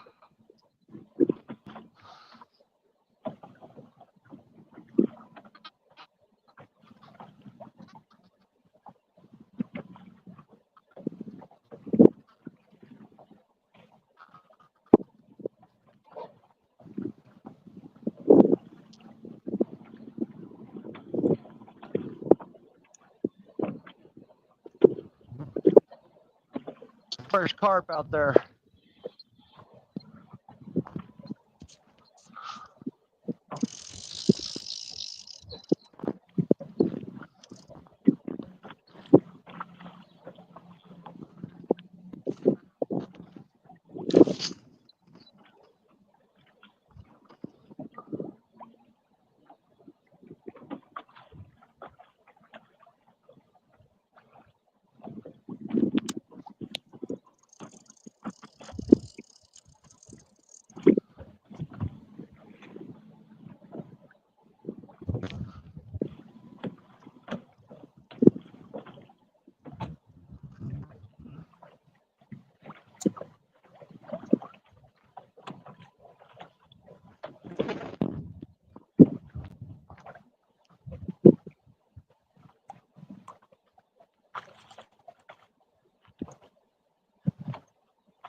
Nope, no bait on that rod.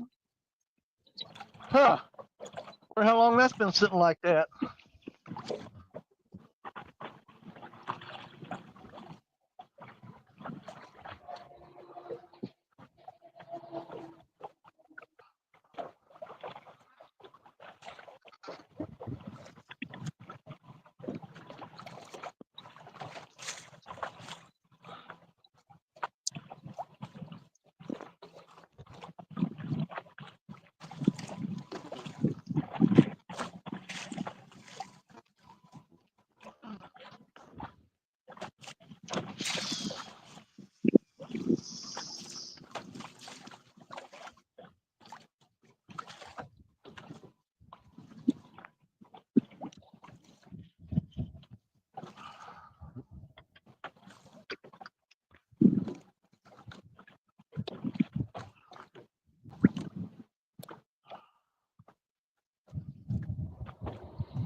Yeah, hang up in them rocks.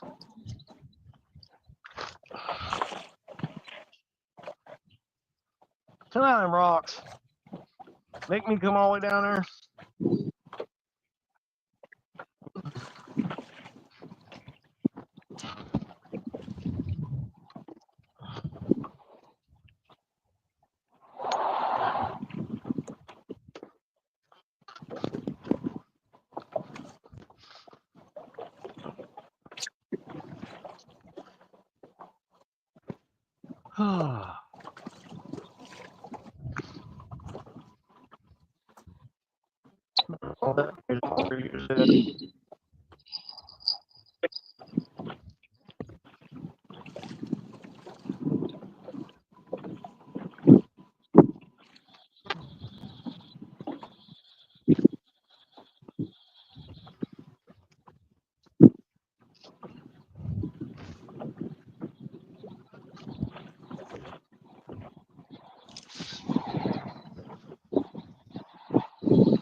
Yeah, I think the bite's pretty much died off here, but it may pick back up again.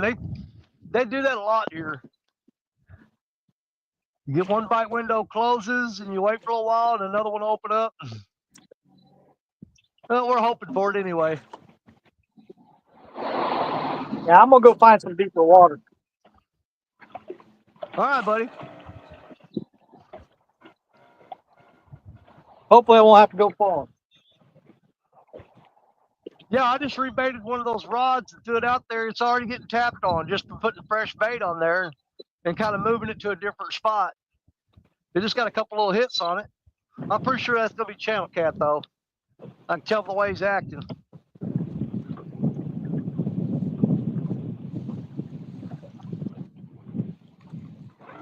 Yeah, Jerry must have got to a spot where he's got no signal.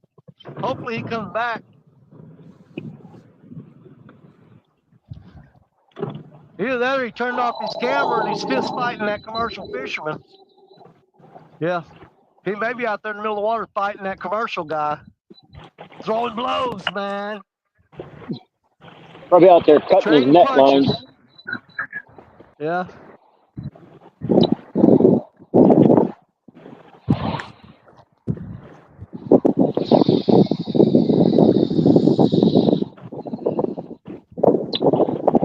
Set up one down there. Yeah, I can always spend it.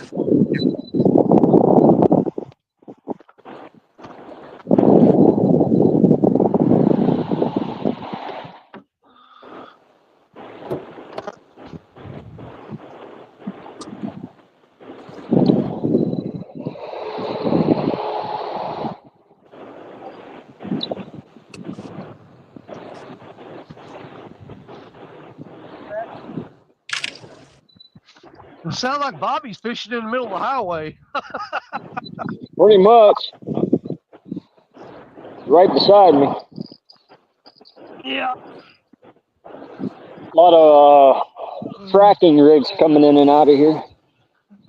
Yeah. Yeah, I think Parker made it back. Yeah, Parker's back.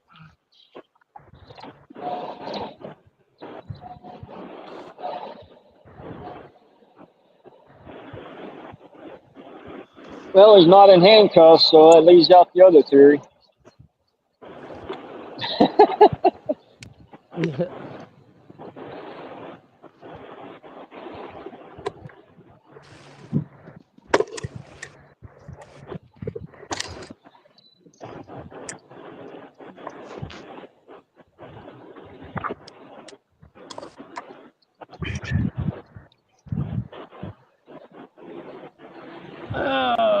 Let's see if we're missing anything here.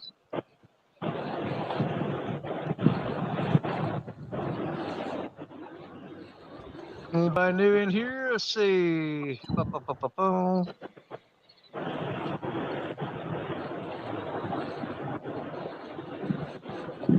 Oh, Josh Thompson made it in. Hey, Josh.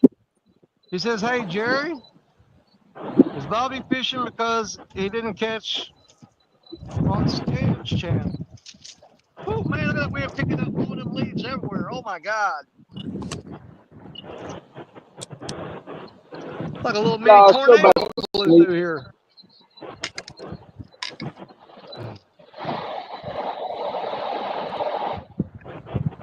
Josh Thompson says, hey, Jerry.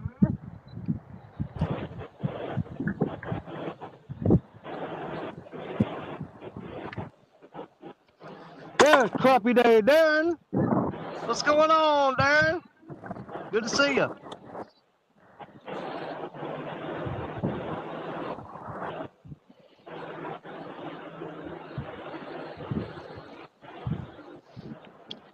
And just like that, I think I'm caught up again. Man, my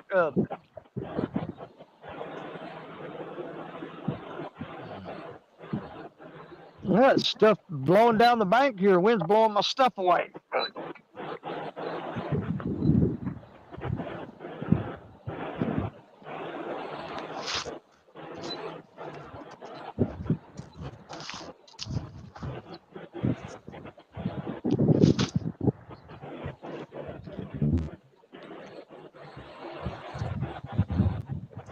Oh.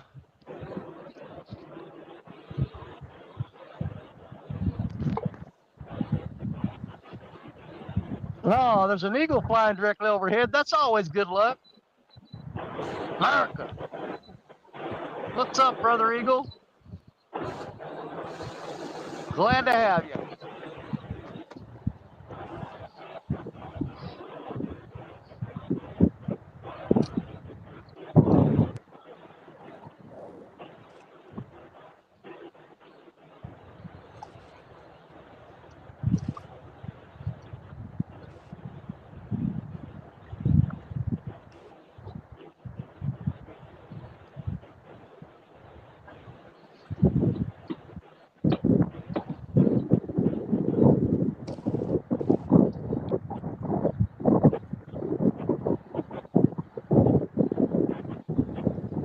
Come on, Eagle. Bring me good luck.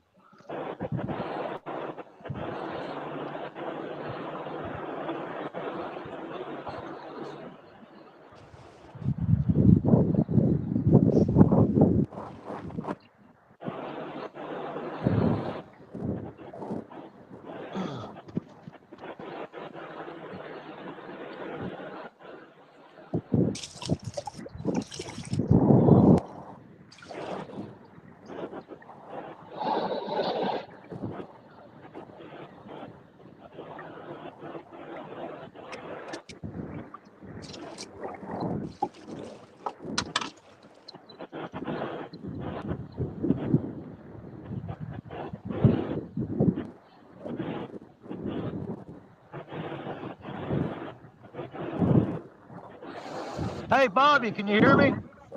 Yeah. Hey, mute your mic for a little while. That traffic noise is killing me. I'm going to see if that's Oh, you I'm in making the. all that racket.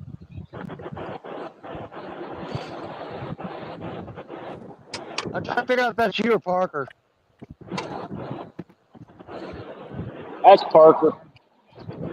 Oh, figures. I was gonna say I'm sitting in the car. I can barely hear the traffic out there. No, that's Other Parker. than my, either in my. Now you'll probably hear it. Now that I turn the car off. Hang on a second. Let's try something real quick. Oh, is Parker on the bank?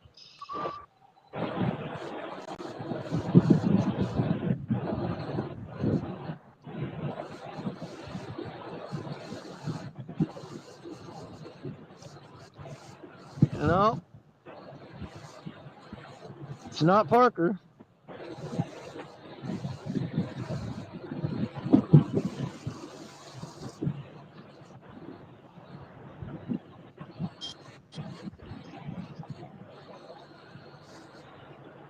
Hell, it might be me.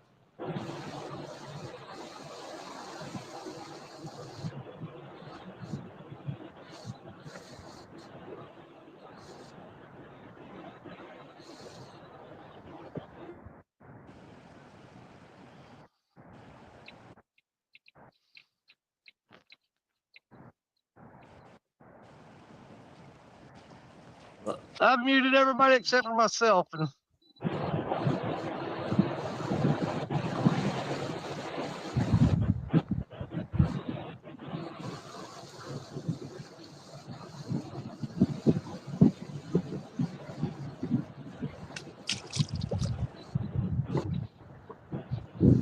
Yeah, it might be that wind blowing.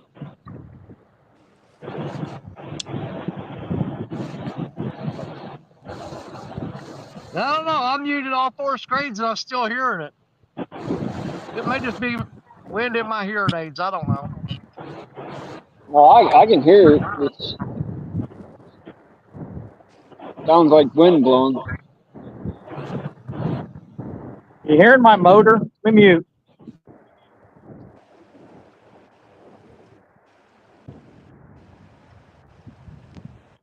That's what it was. It's Chris. Just now, if he self mutes, can I unmute him if he gets on a fish? Or does Yes. he have to do it himself? I can? No, he can unmute. You can Okay. unmute him. I'm moving. I'm not going to get on a fish. Oh, well. Well, hurry up and get moved.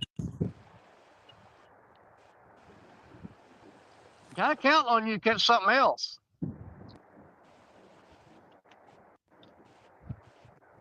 Parker's out there lollygagging. I don't know what he's doing. Trying to catch a stickfish.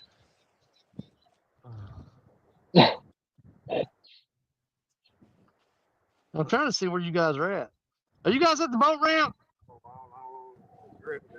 No, we're in that spot where that commercial guy was. So I guess where you were Oh, last okay. I week. know where you're at. Yeah.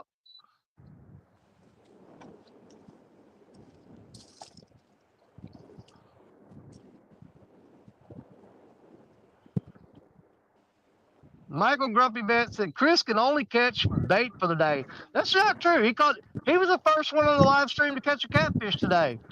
Matter of fact, we went live a couple minutes early because Chris hooked up. So he actually put a catfish in the boat today.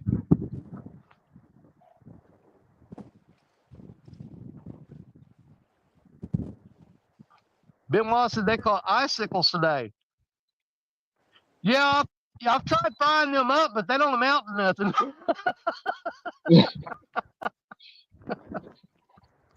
Yeah, they don't go a They get a long lot way, of do they? shrinkage.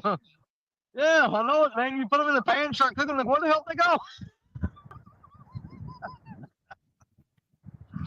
There's that 5 pounds of ice in this skillet frying them up. It's gone.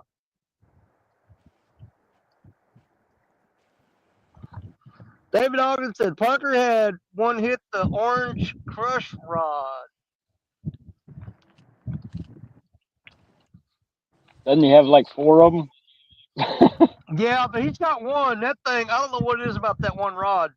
That was When we thick fished fish. together last time, he caught a 13 pounder. The only fish he hooked up on that day, and it was on that one orange crush rod.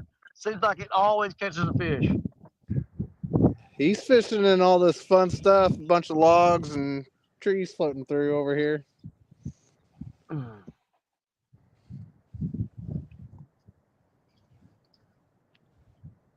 Shrinkflation at its finest.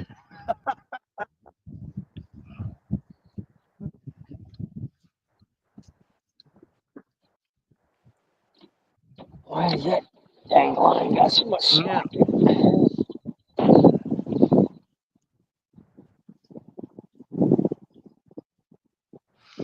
Michael says he ain't been fishing in weeks and caught a cold. Well, at least you caught something.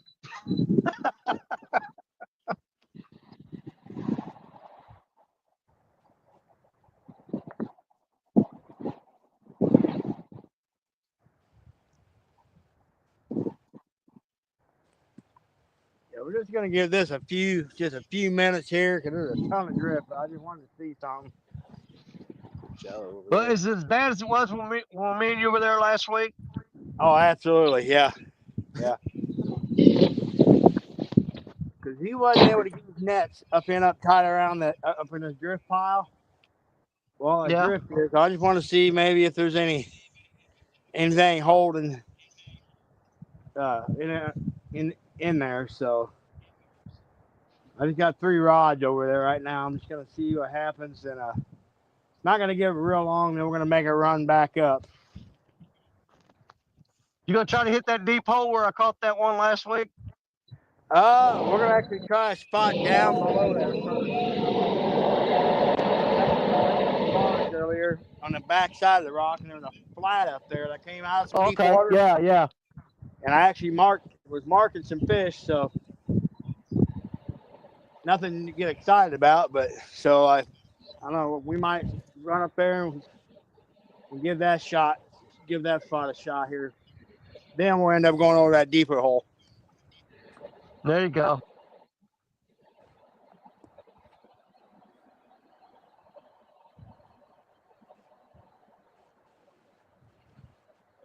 Yeah, at this point in time, I think that'd probably be your best shot. Is that spot we fished last week? Yeah, I was just telling Levi, this might be the last time I hit this section of the river for a while. Because if he's hitting this thing this hard, Oh yeah, he's gonna clean it out, dude.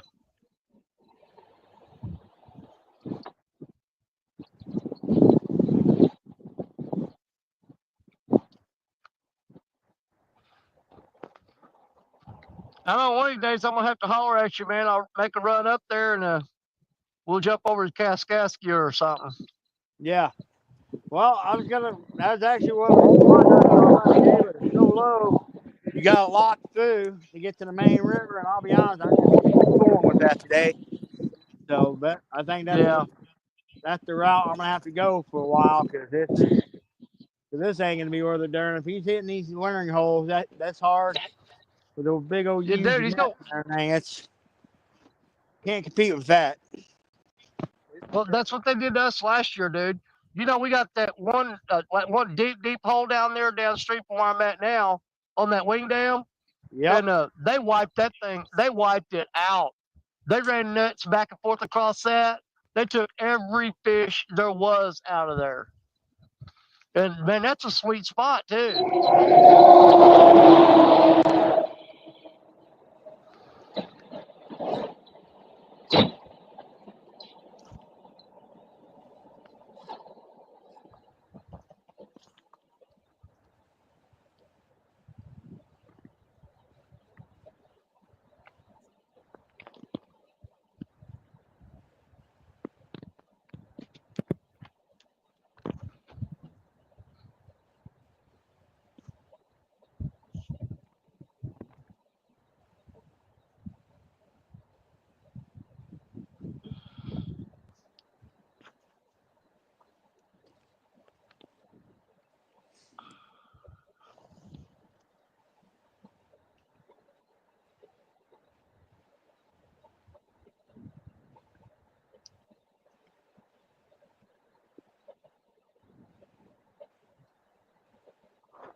Here, kitty.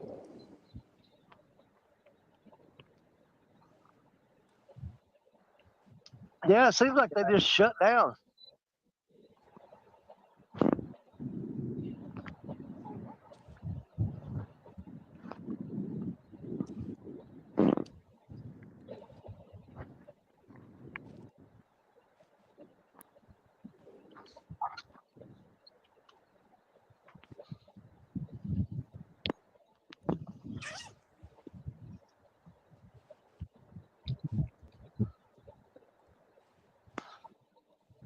Oh, there went a little tap on the rod. He just barely tugged it though. That's got to be channel cat.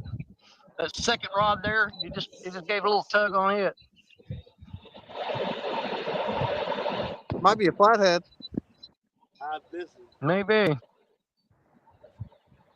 Well, you've been catching them here lately. I know it. I can't believe that. 2 weeks in a row, man. Caught a flathead at a time of year that I never catch flathead. I've never caught flathead this time of year. And I caught one last weekend and the one weekend before. And the water temperature was way down. That was just like weird.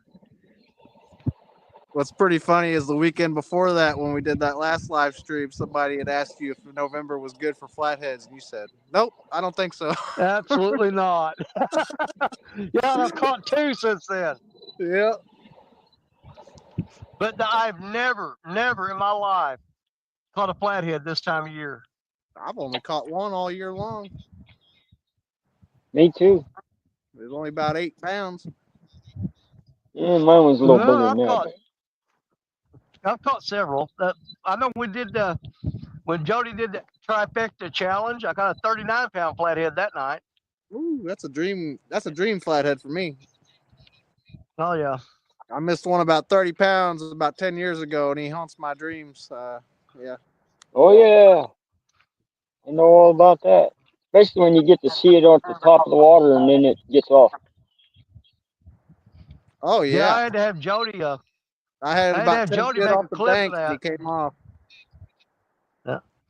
Yeah, Jody cut a clip out for me from that show and sent it to me so I could put it on my channel of that 39-pounder. They didn't even know I caught it because it was so dark that night.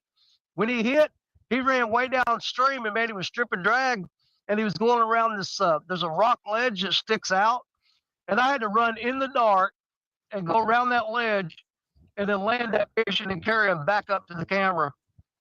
They didn't even know I had a fish on. I was way downstream chasing that thing.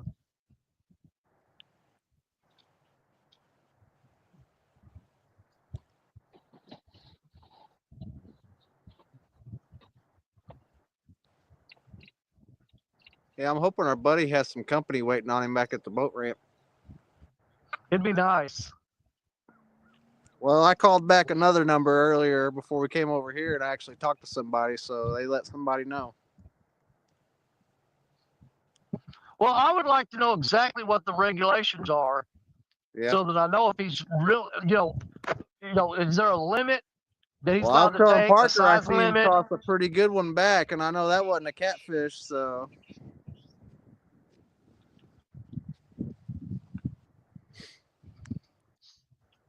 I know there's a guy down here that got busted 3 or 4 years ago. He was running nets, and dude, when he came to the boat ramp, they were waiting on him. He had that boat full of paddlefish, which weren't in season. Pretty good. Oh yeah, he had a load in there. Yeah, He was squatting this pretty guy good when he loaded up left a out bunch of of here. paddlefish. Yeah, he took a bunch of fish then. Just kind of watching this drift pattern.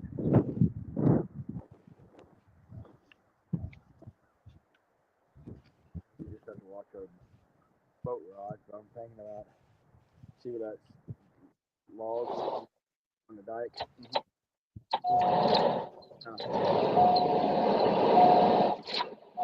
Might pull up there. Try to close my rod at the back of the boat, maybe.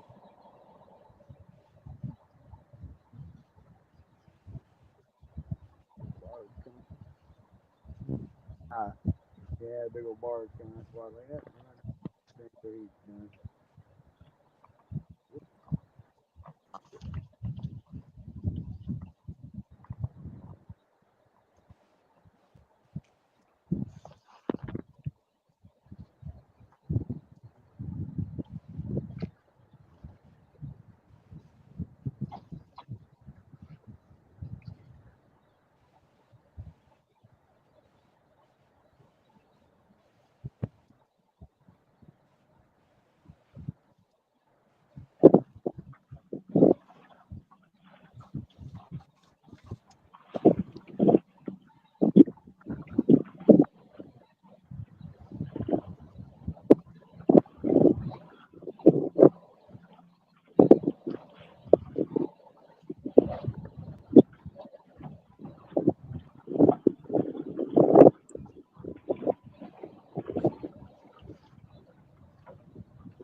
Now I'm almost tempted to grab just one rod and go upstream, blow that wing down, and see if I can't just kill something right up there.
See if I'm missing anything.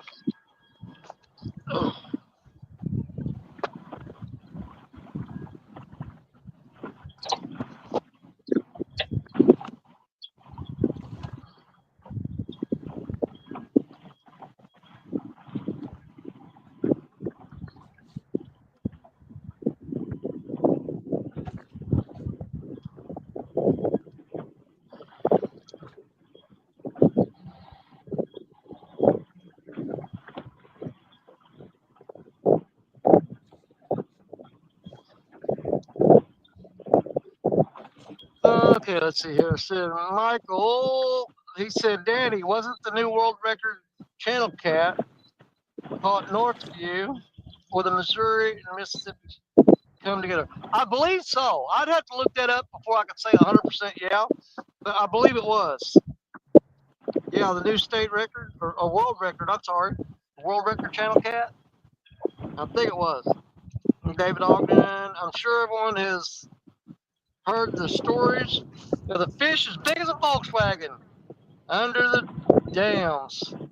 Dude, there's not a single dam on any river in the United States where there hasn't been a story of, oh, scuba divers went down there and they saw them catfish and they came out of the water and said they would never go back in there again. They were so scared.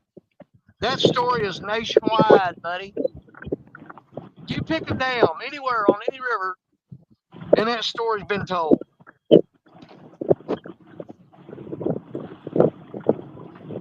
Mike Lockhart says I'll be doing some catfishing and some snagging on March on the Osage River. Yeah, that ought to be good.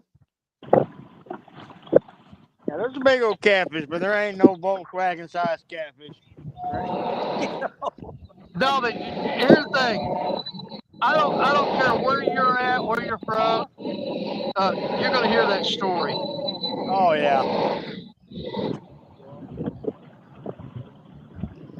Yeah, they say, oh, divers went down there and they came out of the water scared, said they'd never go back in there again. That's every lake, every stream, every place you could possibly be at has got that story.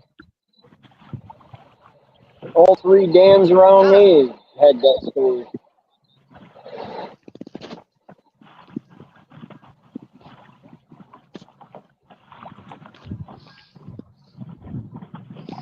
Yeah, we still got 39 people in here watching. Appreciate y'all. We're trying, y'all. We're trying.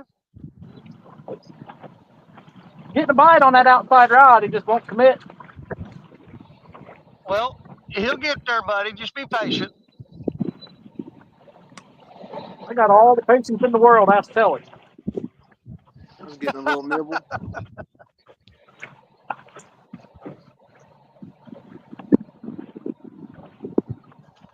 Got a lot of current right here too. Yeah.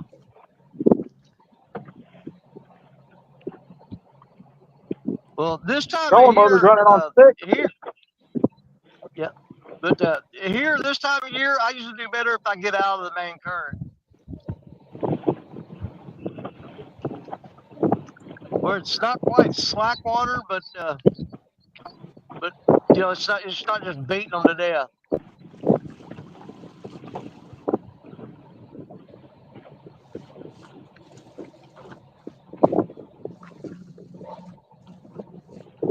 I'm right on the backside of a drop right here.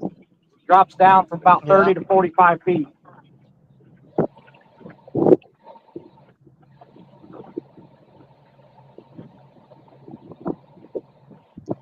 Well, so far, I've got rods thrown out upstream, downstream, in shallow water drop-offs. So far, both fish that I caught today were on the 2 rods that I throw straight out toward the main current seam and just as far out there as I can get them. So they're out there in the deepest pockets of this river is where those 2 fish came from.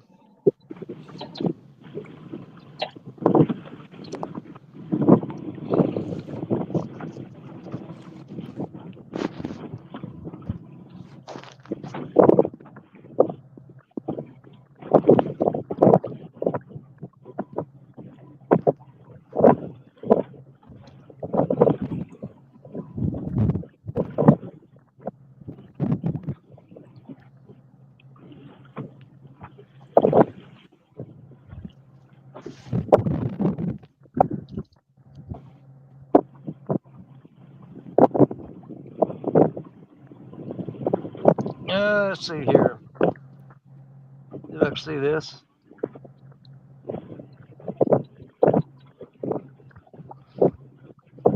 See, somewhere near the edge of the current. Yeah. I mean, I don't know how good you can see that out there. But there's like a huge eddy right here. Okay. And there's a main river channel out there in the current seam. And I'm throwing right at the edge of that current seam. That's where both those catfish came from that I've caught today. Is on the rods that I'm throwing straight out as far as I can throw them. But I've got a couple thrown upstream back that way, just off the shoreline, and a couple downstream. There's like a little stuff floating on top of the water there, and I'm throwing in that. But both fish have come from way out there as far as I can throw.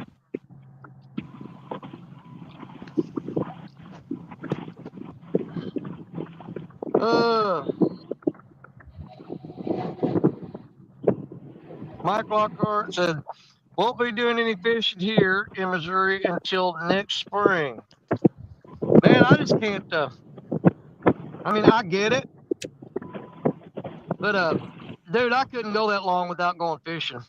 I'm like Jerry Parker. Yeah, I fish all year round. Yeah. No matter how cold, no matter how hot.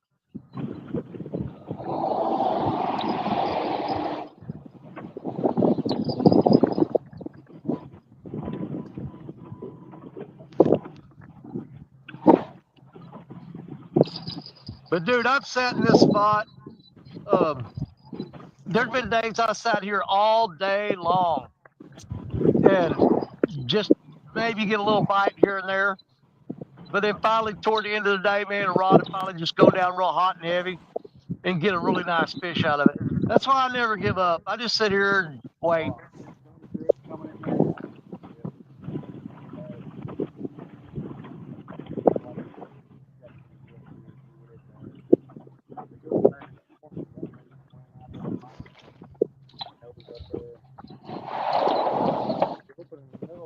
Yeah, it's open. You know.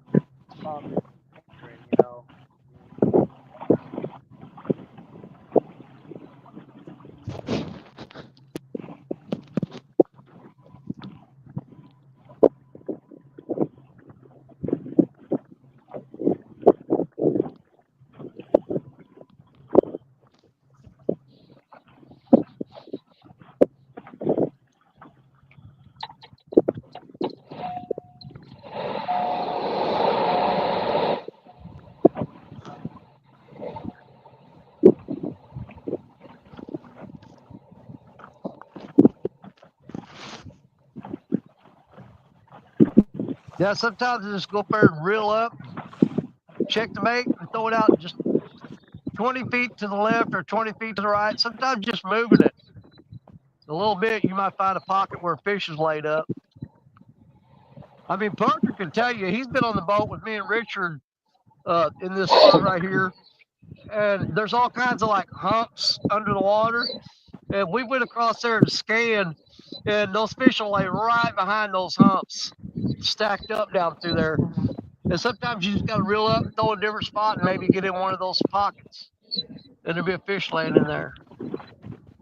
Matter of fact, we're going to do that on one of the rods right now. We're going to switch out bait and move that bait over just a little bit. Maybe find a different spot where something might be laid up in there.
Ooh, man, that shad is not looking good at all.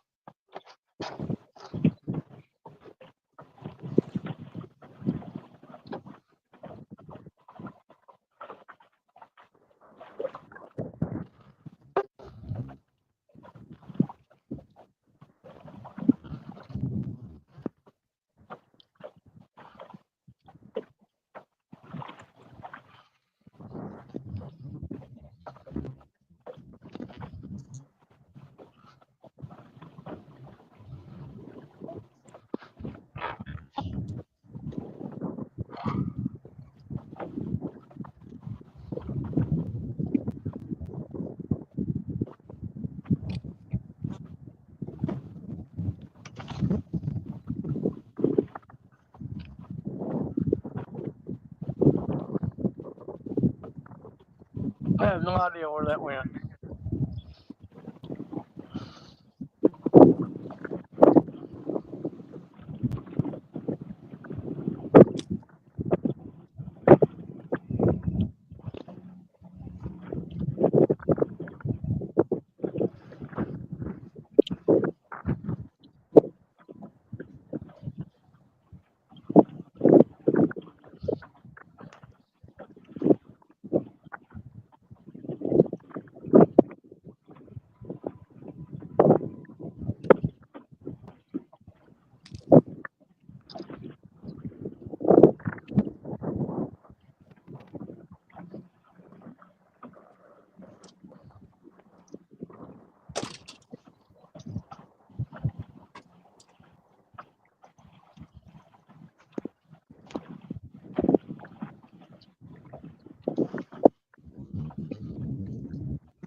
I threw that last rod out directly into the sun. I couldn't even see where it went. I know it's in the water somewhere.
Ugh. See if I can figure out where all that wind noise is coming from. Oh, Oh. Look, lady! What's up? Didn't see you come in here. I can mute until I got something. Because that wind noise is probably me, even though I got my muff on there. You got your cattail on?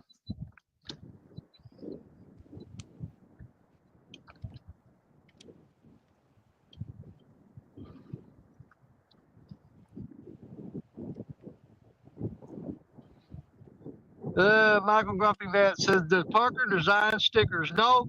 Well, yes and no, but that's John Parker, not Jerry Parker. Yeah, you look up real-time catfishing. Dude, he does a fantastic job coming up with design. He's designed like 8 different stickers for me. He even wrote a song for me.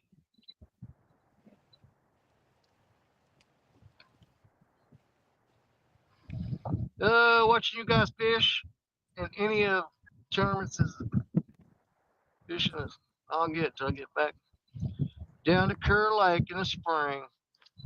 Well, Warren will be looking forward to you making it back to Kerr Lake.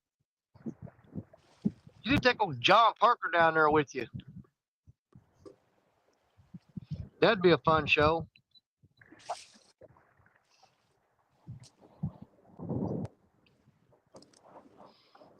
Michael said all his fishing gear is sitting on the back porch. He goes out there and looks at it constantly. Yeah, that would drive me crazy. I couldn't do it.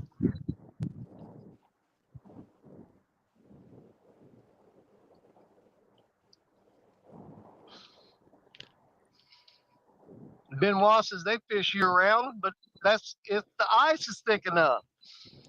See, I couldn't handle it. That's what I like about the Mississippi River. It don't freeze over. Yeah, if the Mississippi River ever freezes over, we're all in trouble.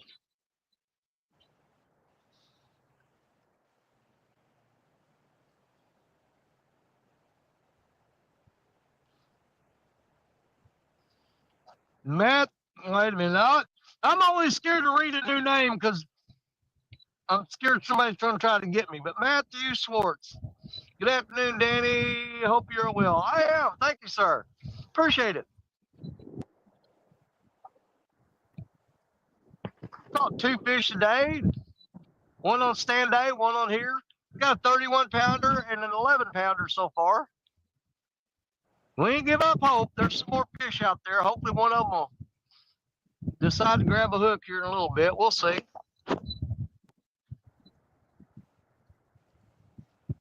Yeah, the Mississippi River just about gone dry. So it's not what it used to be. I'll tell you that. The last 3 years in a row, it's been so low. Like I said, I'm 59. I've been fishing this river since I was about an 8-year-old kid.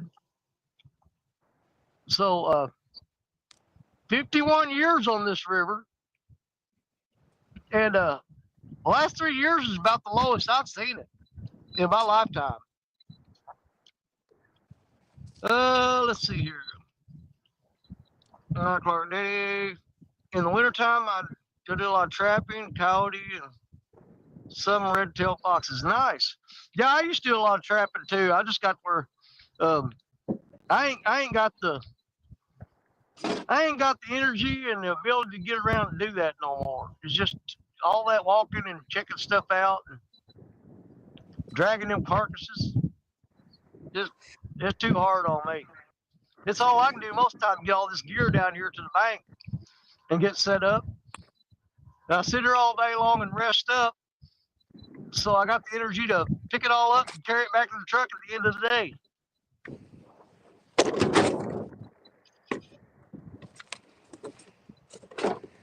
Warren said there's a video or two of John and me on Cure. Got my 30-pound blue there on an ACC crappie stick. Nice. I think I've seen that video. Pretty sure I have. How's the back, Danny? When you caught that 31? You were grunting. Sounds like, dude, I grunt all the time. It drives my wife insane. Oh, you got something going?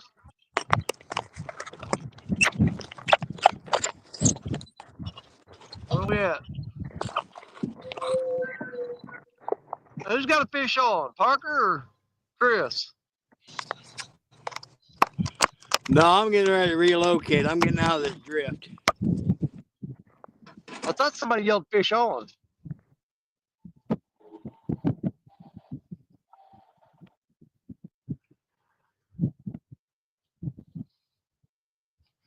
Yeah, I have respiratory issues, so anytime I do any moving or something, I make a lot of noise. But plus, you know, at my age, I'm in constant pain, so everything I do hurts. And I make a lot of grunting and groaning noises. If you ever watch me for very long, you either get used to it or you stop watching me. there's no any other thing about it, you know. But the VA finally got back in touch with me, and I started my treatments. You know, I got really bad neck injury and shoulder and stuff like that. I'm able to get around and do what I do because they got me on a lot of freaking meds. You know what I'm saying? Without those meds, I'd be laid up, wouldn't be able to move at all. But they're going to start my treatment on December the 11th. So they finally got the funding approved on that through the VA. And I got to go to a specialist, and that's when we're going to get started on that. And we'll see if that's going to work out for me. And hopefully I can avoid surgery. We'll see. Well, he told me I'm not going to get away from the surgery, but I can put it off for a while. Let's put it that way. I can avoid it for a period of time just by doing the shots and the injections and stuff like that. But he said eventually I'm not going to have a choice. I'm going to have the surgery. They're going to do like the fusions of my vertebrae in my neck. They're going to remove those bone spurs and infuse some bones together. I'm trying to put that off for as long as I can. Not looking forward to it, but we start our treatment with the injections and stuff like that on December 11th is when that starts. Until then, they just keep me really, really medicated. You know what I'm saying? Oh, wow, knock my camera over.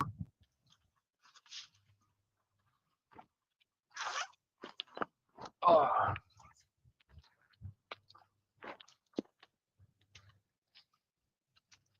Well, hopefully Parker's going up to that spot where me and him fished last weekend, because I'm pretty sure that he can get on something there.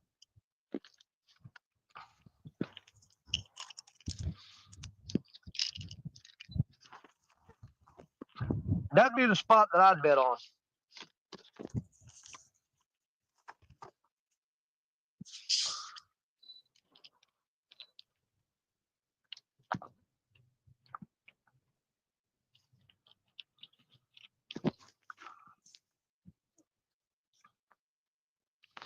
Then I started thinking it was Parker making all that noise.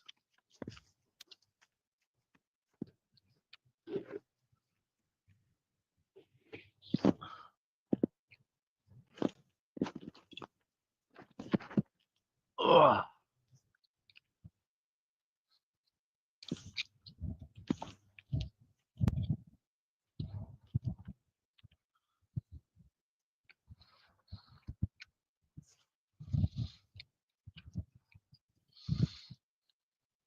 Yeah, if you watch me long enough, you'll find out that anytime I do any moving around or anything like that, even just simple getting up and standing up or walking, I grunt, groan, moan, because for the last, I'm going to say the last 12 years, it's either my back or my joints in my hips or shoulders. I'm in constant pain, but I've got to where it just don't bother me that much. I can learn to ignore it, other than the grunting and groaning.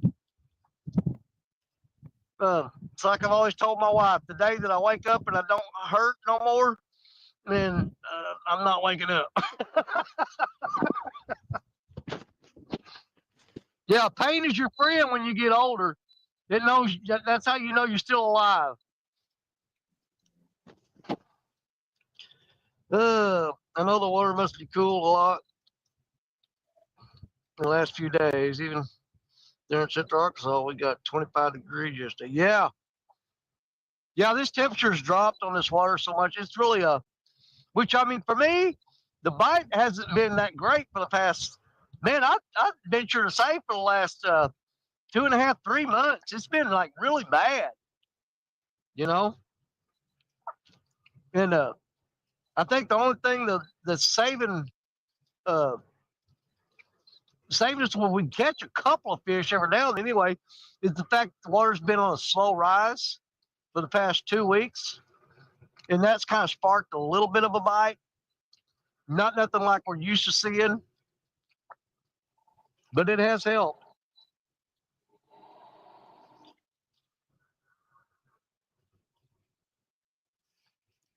Mike says he's after coyotes and red-tailed fox that are robbing a chicken coop.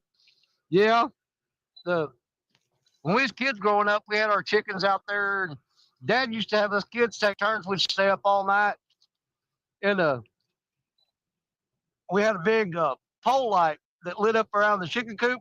And then foxes and coyotes would still come up there and try to get in there, and you could see them out there. And we'd sit there with a 22 rifle with a scope on it, and sit there. When it come to the chicken coop, we'd pop them. Took care of that problem real quick.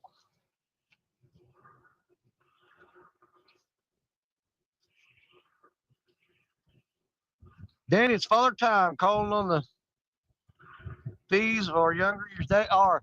Dude, I did so much stupid stuff when I was a kid. I almost said one of the word. I did so much stupid stuff when I was a kid. Trust me, I am paying for it now. I've had my left leg completely rebuilt. I had it broken 7 places. It's got I've got a titanium rod in my left leg. I've got 3 pins, a plate, and 4 screws. But don't even get me started on my hips. Oh my God. I'm falling apart here.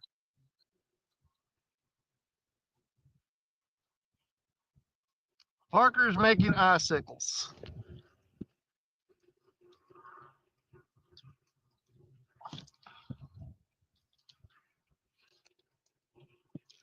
Man, surely to God, another fish is going to come along for the days out and get on here. I'm hoping for it. But when I go home today, I'm going home happy. I caught a fish on stand there and I caught a fish on my show. And I ain't done that in a long time. Usually I catch either one on stands or one on mine, but never both. So we went up catching fish on both shows. Man, I'm ecstatic. I would say I couldn't be happier, but that's not true. Because if I catch more fish, I'll be happier. But I'm happy with it. I'll take it. Especially getting on a nice 31 pounder, man. That was pretty nice. Been a while since I got to fight a fish that big. It felt good too. Feeling something that actually had something to it, you know. Pulling on the rod, and you know before you get him up off the bottom, you know you got a good fish on. Yeah, I'll start to forget what that feel like. It's been a while. That's all right.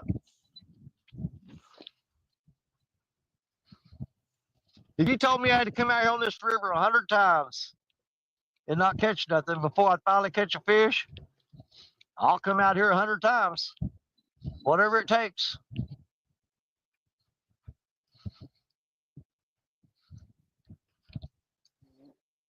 The fact that I love being out here helps a lot too, though. Absolutely love being on this river. It's one of my favorite things in life is just sitting out here.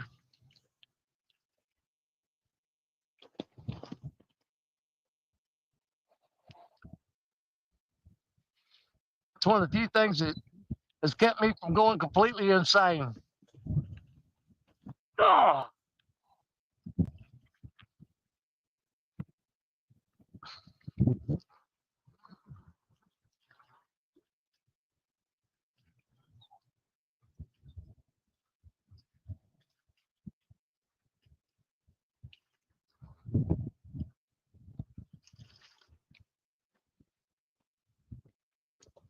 Yeah, the current shifted again. The lines are all pulled tight. They were drooping and sagging.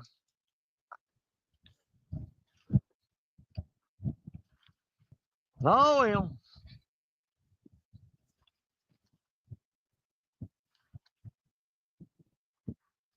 well. Hold on. I got to get where I can see. I lost somebody.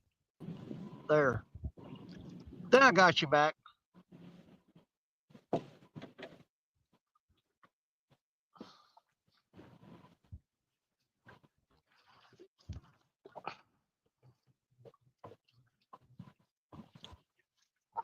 Oh, Michael, you're not kidding.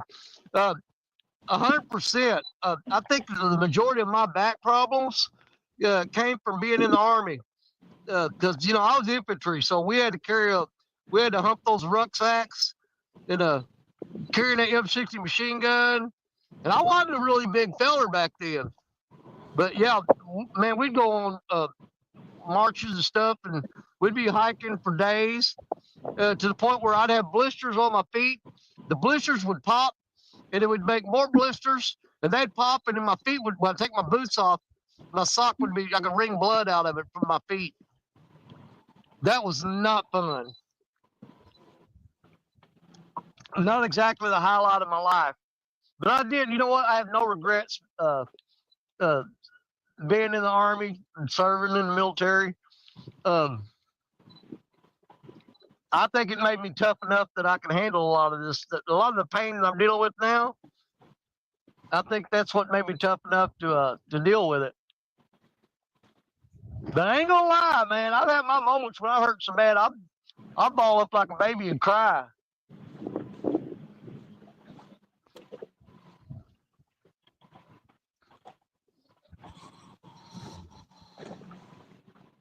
Now, the person I feel the most sorry for is not you guys having to hear me grunt and groan on, is my wife, because she has to deal with it every day. And she goes, "Oh, good Lord, what have you done now?" Now, you know how many times I've heard her say that? I come in laying on the couch and be like, "Oh my God, oh, I'm hurting." She goes, "Well, what have you done?" I said, "Why do you keep going out there doing that if you know it's going to make you hurt at the end of the day like that?" Well, that's what I do.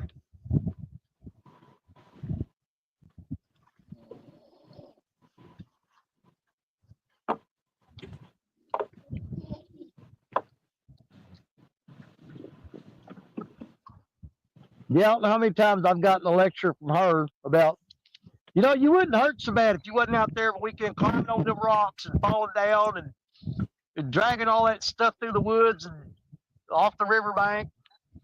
If you slow down and stop all that crap, you'd probably feel better. I'm like, yeah, I mean, physically I'd feel better, but emotionally I'd be just distraught. Tell me I can't go fishing. You might as well tell me I can't breathe no more. Emotional pain is way worse than physical pain. I can handle physical stuff. I don't want none of that emotional crap.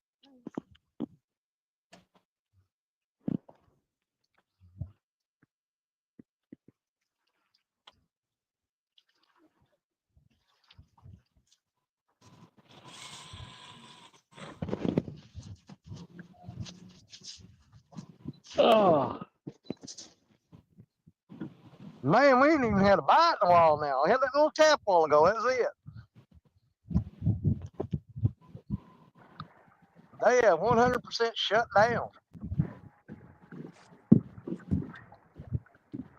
But don't y'all worry, Parker is on the hunt. When he gets to the spot I think he's going to, he'll get on something.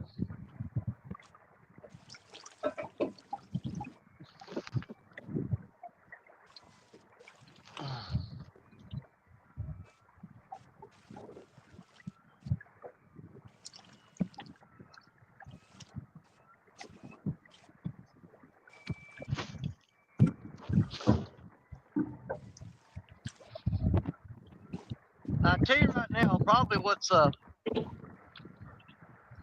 my bite more than anything is that this morning when I was fishing, I had fresh bait. I mean, as fresh as I could get. This fish, I went and caught that Couple What are bites, you that's yelling about about? it.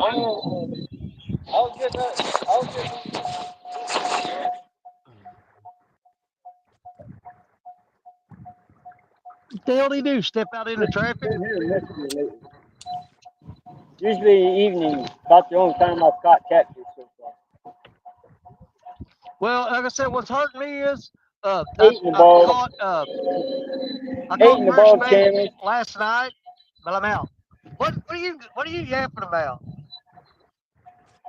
Oh, I like the smaller ones for eating. I put the bigger ones back so we can have them. No problem.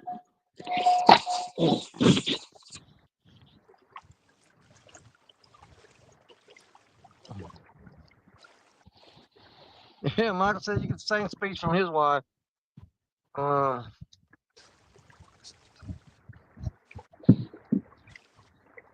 Yep. There's Larry back. Larry said had to step away for a while. Never been any big ones caught. Yeah. Dude, I don't know if you were here when I caught that 11 pounder. But so far today, all I've gotten, I got a 31 pounder on stand day and 11 pounder on this show. Couple little bites, but other than that, that's it. Chris hooked up on a fish right at the beginning of the show. Hey, there's Stand 3. What's up, brother? Take the key out of Bobby. Let's He's about to start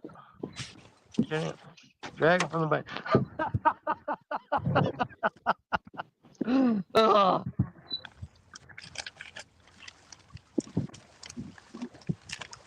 Bobby's just gonna hang a fishing pole out the window of the car and drive along the river, dragging baits. You know, if you put a flander board on there, that might work. Give me the big chatter. Then you're filming the rocks. Yeah. I have to pick up the phone and point it like that so I can read chat. Because when I put it up here like this, I can't see the screen. So when I want to read chat every now and then, I take the phone down and then put my hand over it so I can read it. Yep. That's why.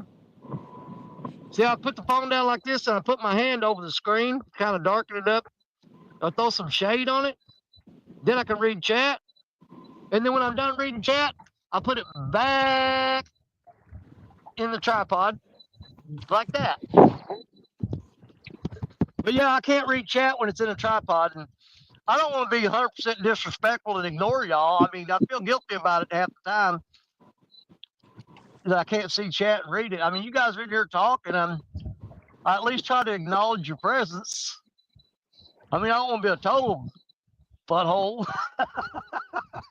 They're like, oh, let them watch. Who cares? You know? No, I try to look over there and see who all's in here every now and then. Wonder how mad DNR would get if I cut down all these trees. It actually sounds like a pretty good plan. Put a planer board on there, put a rod holder on the side of the car. Well, I'll tell you what, buddy, you do that. Let's see how it works out for you. Just, hey, when they show up, do not, I repeat, when they show up, do not mute your mic. I want to hear this.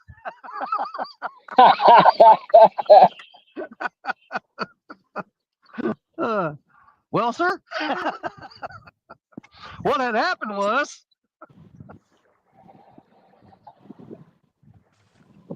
I don't know what happened to all them trees. Oh no, that's yeah, not my you're gonna be like, chainsaw. you'll be like, hey, these people on YouTube talk me into doing that. Here, I'll show you. And we're going to end the stream, and you'll be like, there ain't nobody on there, man. Let's bail on him. Leave him hanging. Be like, you're on your own, pal.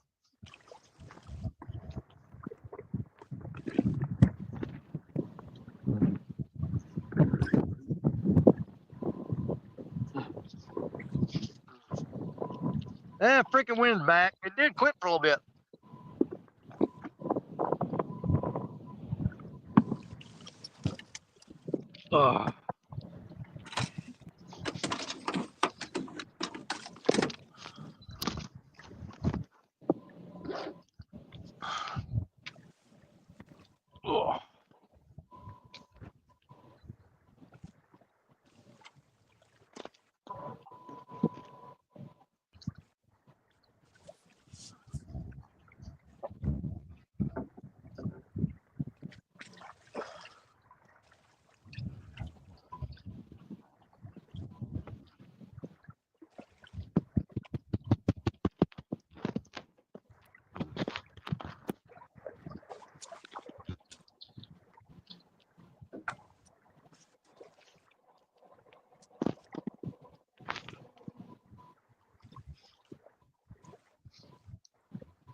Come on, fish.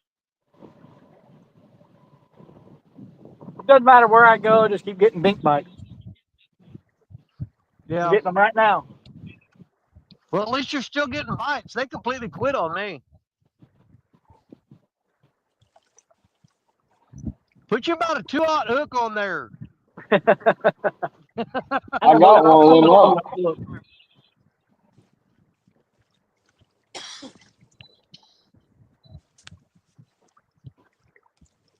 That center rod's got a 2-aught hook on it.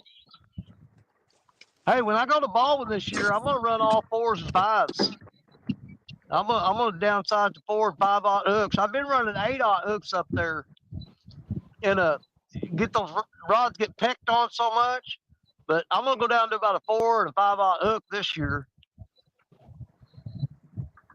Probably be a good plan for Baldwin. Well, I mean, the biggest fish that I've caught out of Baldwin was 13 pounds. I think it was the last time we all met up there, and I had the biggest fish of the day with a 13-pound blue cat, and somebody out there on a freaking boat caught a 30-pounder. I'm like, you suck. I can't remember which one of y'all was. I think it was Dunnigan's wife, Christina. I can't remember. All I know is I didn't like them. Yeah, I had the biggest fish of the day. I had 13-pounder. And everybody's like, wow, yeah, 13-pounder out of Baldwin. And then somebody out there starts on the live stream going, hey, we got a good one. We got a good one. Look at a 30-freaking-pounder. I'm like, man, I've got kill 3 me. rods getting bit right now.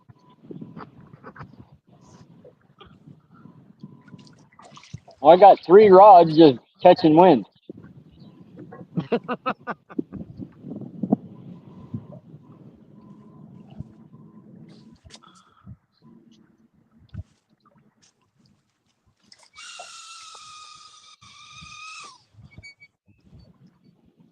That sounded like a good Yeah, I cast. think it did. Man, put some WD-40 on that thing. He's slinging all the rust out of it.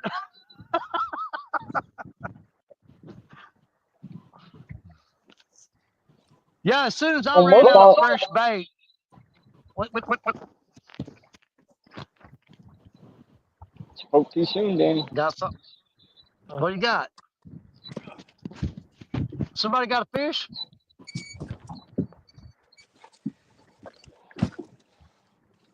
I heard the uniformal. I don't know if Man, I'm anybody trying to hooked figure up out who on it that. is. Hang on. Let me get where I can see.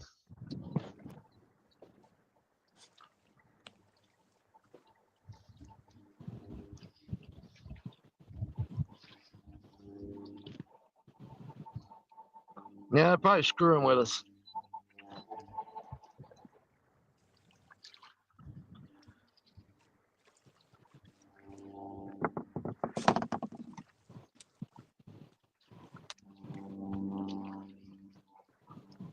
Stan Free says a little tip, little trick for bank fishing. Those takedown rod holders make a good machete if you need to clean the bank up. Yep, they do. Well, I would try that trick, but I generally carry a machete.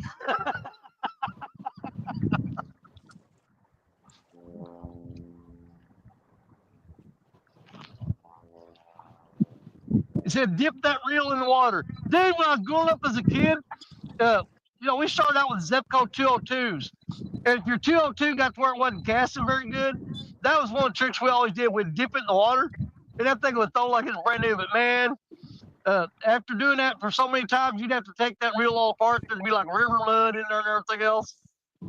But yeah, we used to dip the old 202s in the water just to get them to cast right. Don't know if I'd do that with my bait casters, though. No, I was half afraid. I shot all my line with because I knew it was going to freeze up.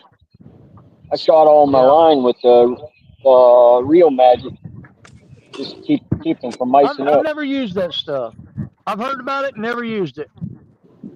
It's pretty decent. I wouldn't say it works every time, but it will keep them from icing up as bad. Put it that way. Blue one. Yep.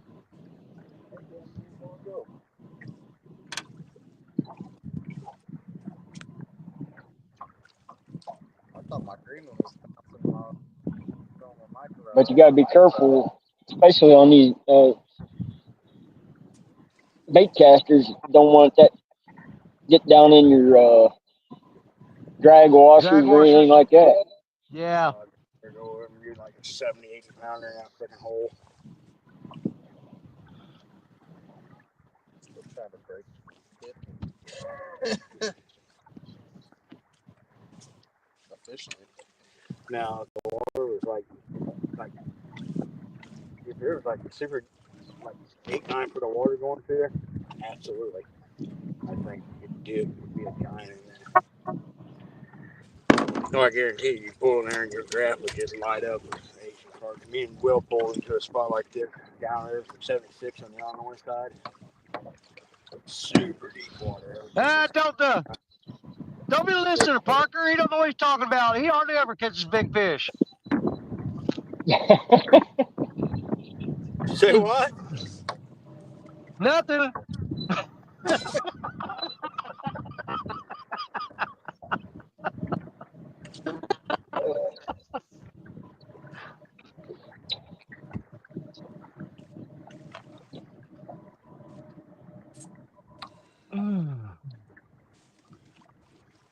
That far one keeps getting Yeah, hit.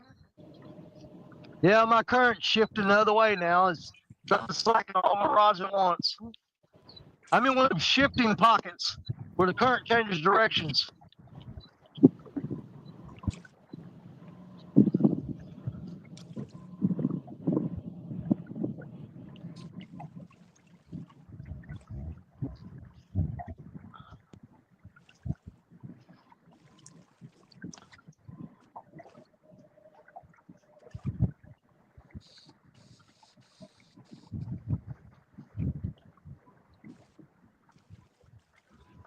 You know, I got these new Ancient Mariner albatross reels on 3 of these rods.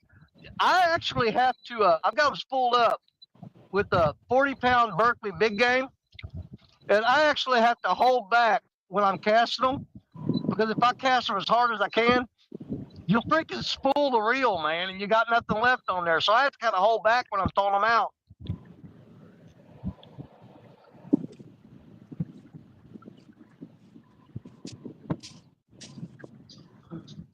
I haven't tried to spool these yet.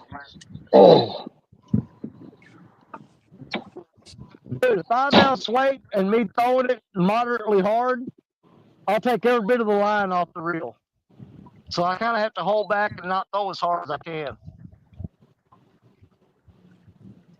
Well, John set the brakes on these reels before he sent them to me, and I ain't messed with them, and they've been working great, so I ain't messing with them.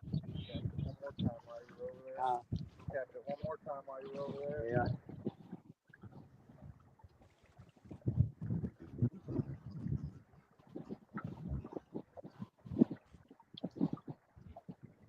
Yeah, when we were all down at Memphis, John was down there, and there's a big, giant concrete wall that separated the parking lot from the Mississippi River, and he was throwing them. He was putting 5 and 8 ounce sinkers on those rods and throwing them over that wall and losing them sinkers. I'm like, dude, I'm about to climb that wall and go get those sinkers. I said, you threw away $100. Dude, he threw $100 worth of lead over that wall while we were down there. I need to get a new mold about out of sinkers. I just gotta find. I've got the molds in the lead pot, but dude, it's been tough. I can't find lead anywhere at a reasonable price, and it's crazy. Well, I got to go up to my supplier probably next week, and the only problem is it's all, I got to sort it. mixed with Yeah. because not all your wheel weights are lead anymore. They what the heck is it?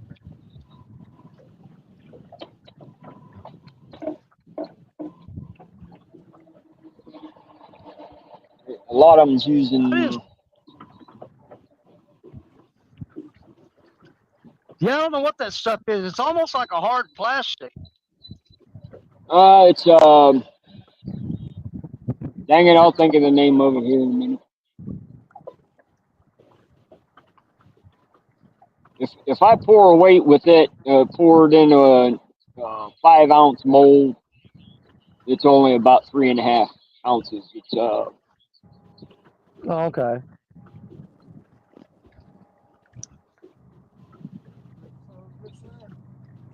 Mhm. man, I can't think of the name of it. Zinc? Yeah, zinc. I knew the answer. I was just gonna wait and see if you figured it out. Oh my brain is I was gonna fried. give. I was gonna see how long you struggle with it before I finally said, "Oh, screw it, I'm gonna tell him." Yeah, yeah, those they work. Just Oh yeah, I use them. but you definitely if you do use one, you better be in a well ventilated area, melting it. Yeah. And two, don't use your lead molds for zinc. It'll destroy them. I do it all the time. Oh, I get tired of cleaning them. I get tired of Yeah. cleaning them. You got to clean the heck out of them before you put lead back in, or it'll stick.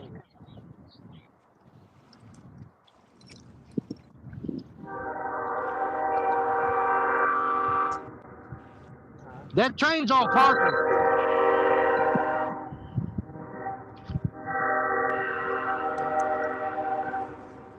Heck, I thought I was sitting in my driveway. Yeah, that's running right behind Parker. I know where he's at.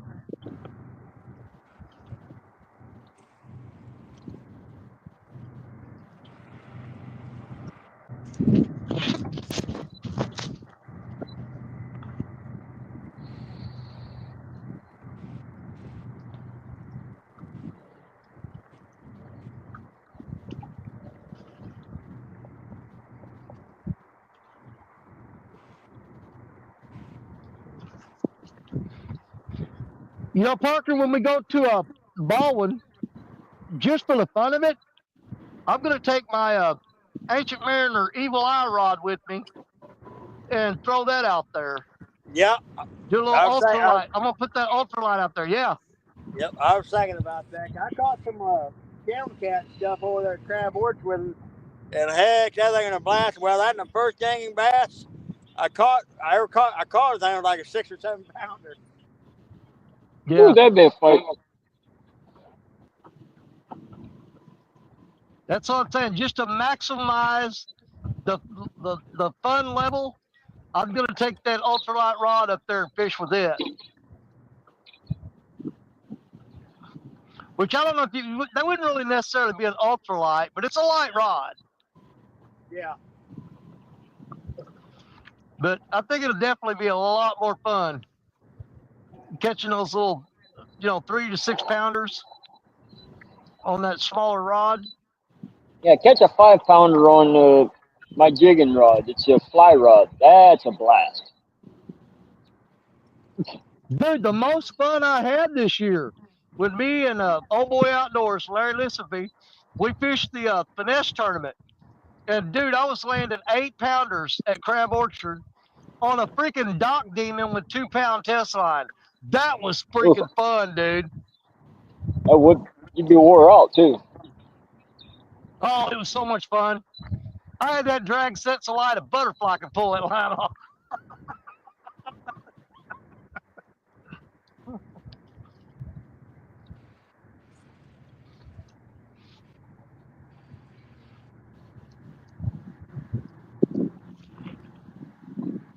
Well, shoot.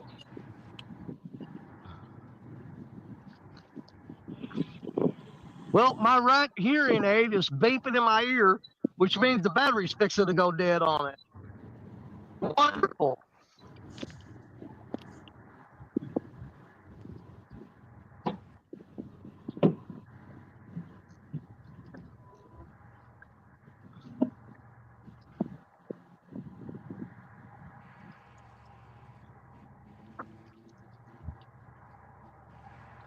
But not to worry. My wife bought me a set of little like earbuds that I've got up in the truck. They're also Bluetooth to phone, so if my hearing aids go dead, I can go get those earbuds and put those in. That's what I use. Yeah, it doesn't. Monster Airstreams. Yeah, well, these don't help me hear anything around me. Like if a bear walks upon me, I can't hear it, but they'll let me Bluetooth to the phone.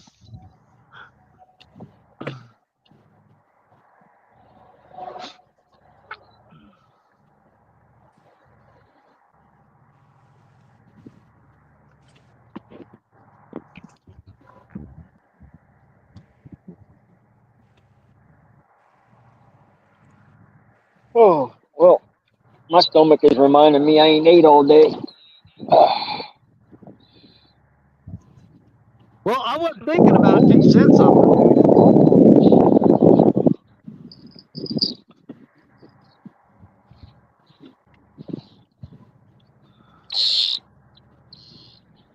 Somebody else using bells on there?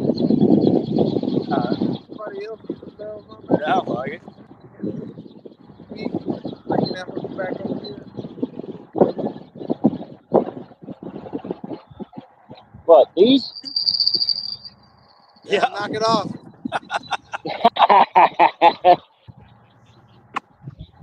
You Now got you me know how I breaking my feel neck when with Josh your is mic. fishing. Now you know how I feel when Josh is fishing. Well, you guys running rattles?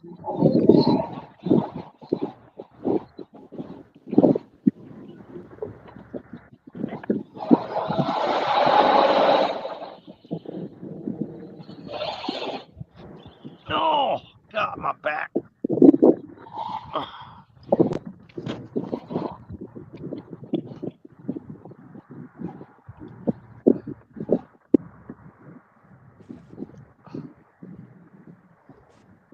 Old Boy Outdoors said, Bobby, where are you fishing at? Tappan Lake, Ohio. Harrison County, Ohio. And he's standing in the middle of the freaking highway. Can't you hear all them cars going by?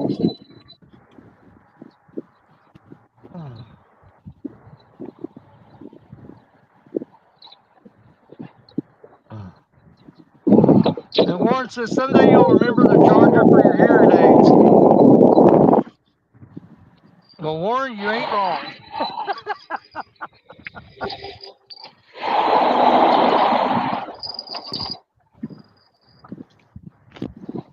You know, it makes my wife so mad too, because I'll get up in the morning and put my hearing aids in, and I'll wear them all day long. And then by the time I get home, the battery's dead on them, and it makes her so mad because I cannot hear her talking, and she thinks I do that on purpose.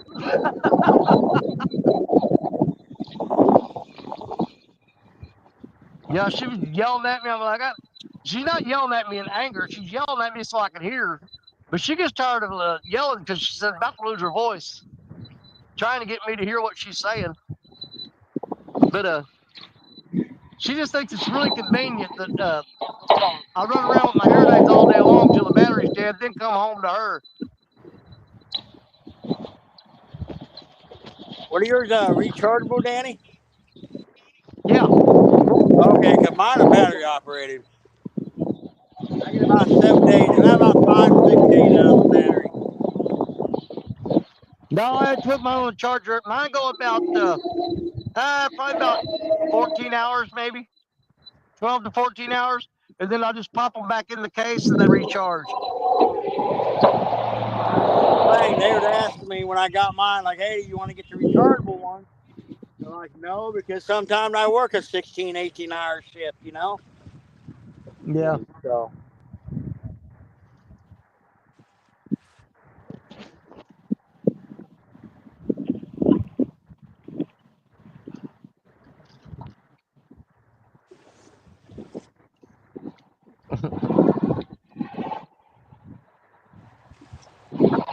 Michael says he doesn't have hearing aids, but his wife thinks he's deaf. Well, he's probably right. That's called selective hearing. You got that right. And I can say that right now because let's see what time is it here. Yeah, she's in her mom and dad's house. She ain't watching this. What's a snap in there? I heard that. Nope. She goes to her mom and dad's every Sunday from 1 o'clock in the afternoon till 4 o'clock. From 1 to 4, she has to go to her mom and dad's.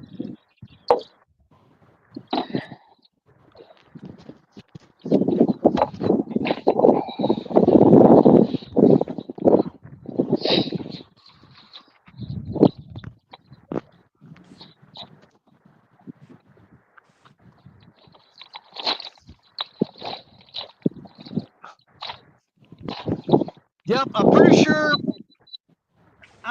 I was doomed the minute I ran out of fresh bait. This whole frozen stuff, they just don't want it.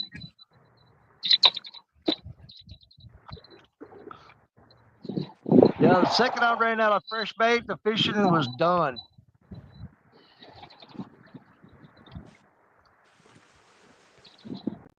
I've had a bite on 5 out of these 6 rods.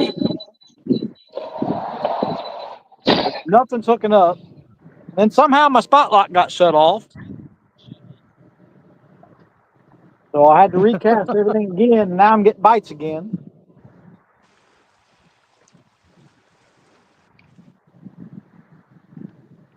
You know, that's the funny thing about it. I can come to this spot in wintertime and bring a couple boxes of worms with me and just take a little 2-aught eagle claw hook, you know, and throw the worms out there. Man, I can catch all the little blue cats and channel cats you want. I mean, they're going to be, you know, pound and a half. But you can actually, with a box of worms, sit here in the wintertime and just tear those things up.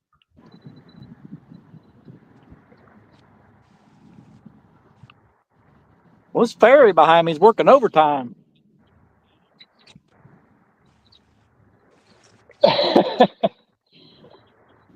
what the freaking bar traffic is absolutely unreal up here.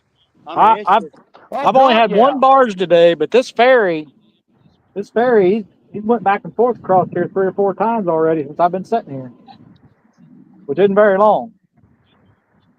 Yeah, I've had about 15 barges go by today, and Parker, they're all headed toward you, buddy.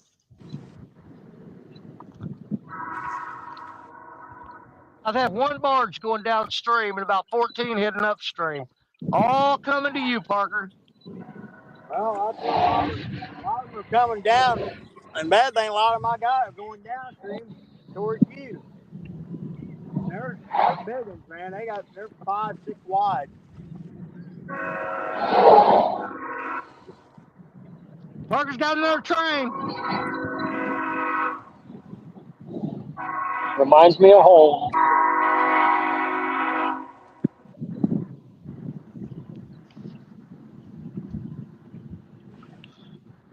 Well, y'all, I'm headed for the house.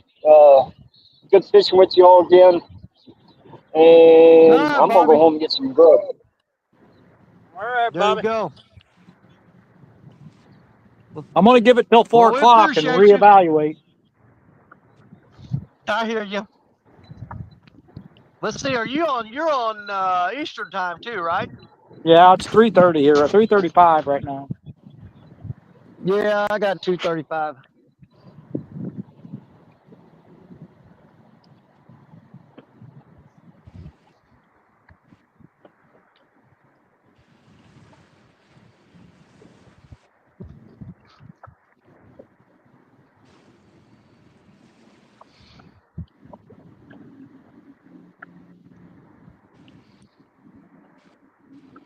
Yeah, I've been trying to decide. You know, we got that nighttime tournament coming up. What is it, December 21st?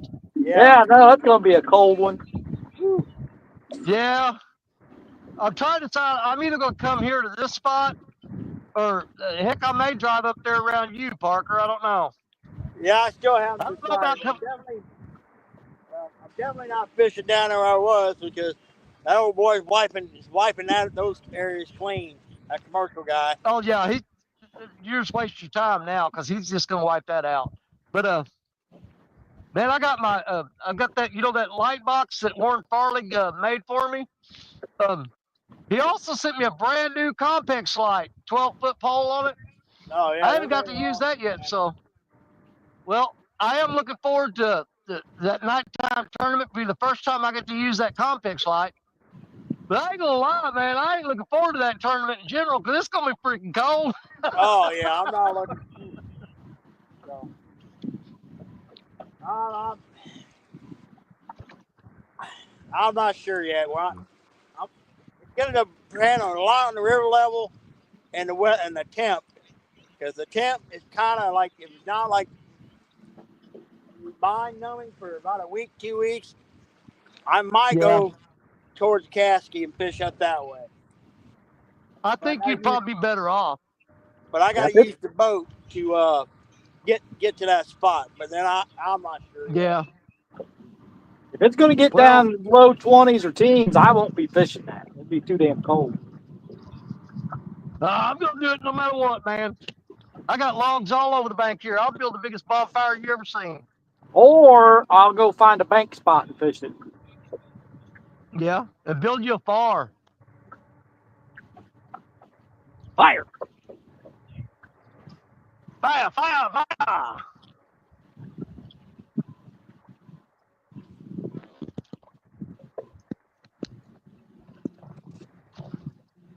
I know I've got to get home and order me a new cast net though, because I'm not fishing the dragon tournament, so that gives me plenty of time to get that cast net in.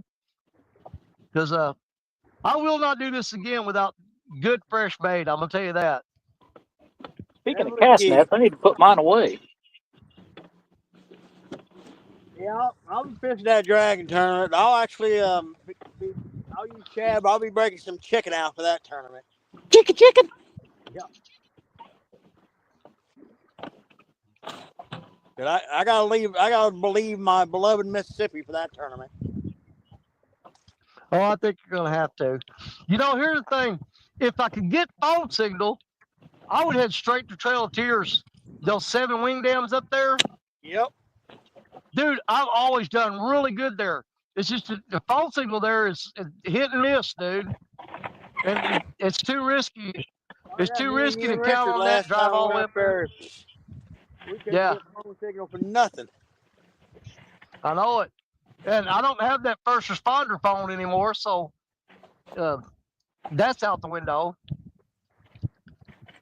Yeah, when I had that first net phone for the first responder phone, dude, I got signal. I don't care if you were on the moon, you got signal. I do miss that phone.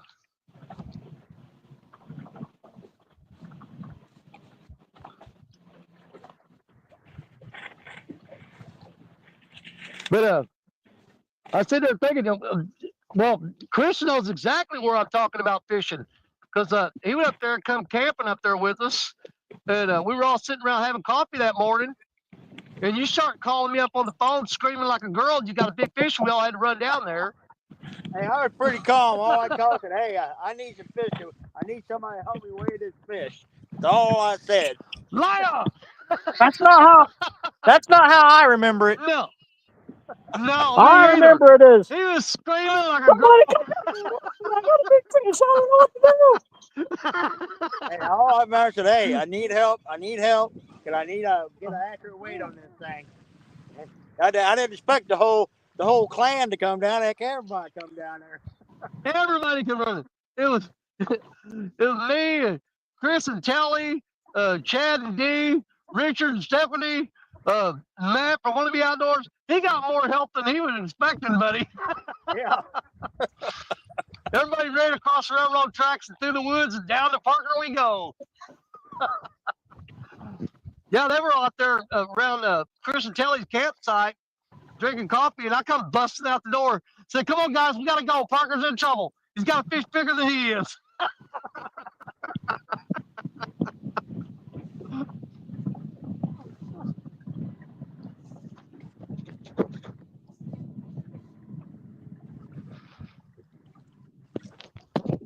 Oh Lord, what a bust That it's was been fun, though. today. Yeah. I know it, dude. I came out here the other day. I caught 5 fish. It was a flathead, 3 blues, and a channel cat. Nice. Nothing huge, but as long as you threw shad out, you were catching fish the other day. You know what I mean? I come out here today and I can't buy one. Well, just hold on to that memory, buddy. It'll get you through to the next trip. That's what'll keep you coming back. I mean, I was pretty stoked about catching a flathead in sub 50-degree water. Levi, I think we're gonna make one last move. Yeah, we're gonna reel in and make one last move. Yeah, I think I'm gonna reel up. I'm fishing a flat right now, but I think I'm gonna make one final move into some really deep water. So. Go to that deep hole where we were at last weekend. Yeah, well, they are just slightly above it. I'm gonna ease in there and see if, man, the wind's ripping so dang hard now. Yeah. I don't know where the heck this wind came from, but no. Yeah, I'm gonna reel these rods in. I think we're gonna ease up that way for the last bit. So I got a great big old used pork loin and some golden mushroom gravy with French onion soup mix and some other seasoning on the old crock pot. Been on there about 5 o'clock this morning. Gonna have some mashed potatoes and biscuits with that. Woo! I'll get you out where you are. Dude, I just got a really good bite on one of these rods. He slammed it really hard and it quit. He hit it hard enough to make me jump out of that chair. He popped that rod hard. Oh, there he is. He's back. He's back. Come on, buddy. Eat it. Eat it. Come on, you little cotton picker. Oh, we're going to play that game, huh?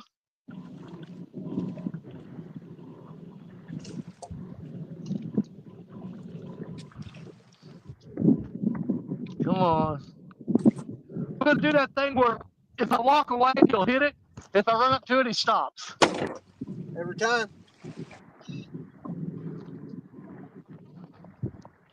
Well, he's dropped a bunch of slack in the line. Now, I've tried to reel him down on him 3 times a day and missed him every time. So we're not doing that. I'm going to let him go and see if he'll get on there. He's back. He's hitting it again. Now watch. I'm going to walk over here and he'll quit. So freaking predictable. You've got to be kidding me. All right, fish. I'm going to move back over here. Okay. I'm away from the rod. Go ahead. Now he's not going to do nothing just to make me look stupid.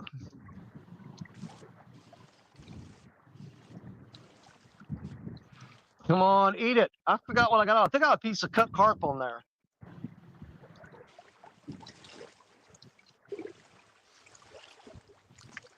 Now he's going to make me walk all the way back to the chair and actually sit down.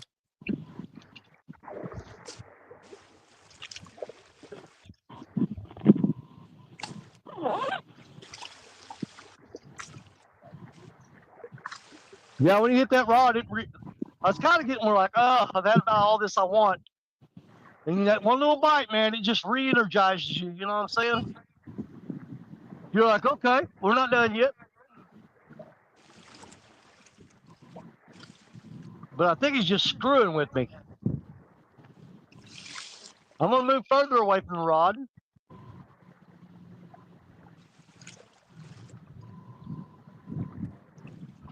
God, that fish is an a-hole, man.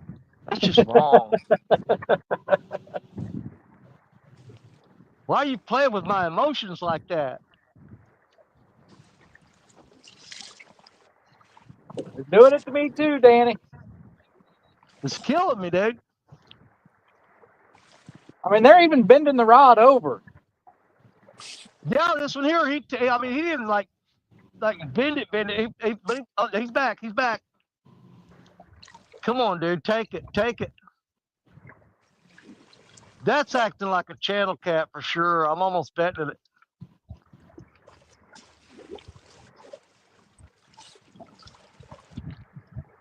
He's just really not wanting to eat it. He's just pecking at it.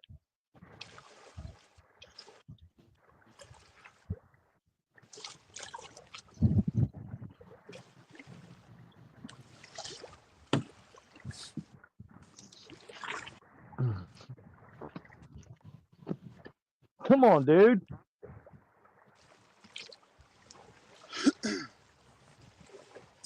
He's still working on it. I want him to find that, bury that rod, dude. Come on.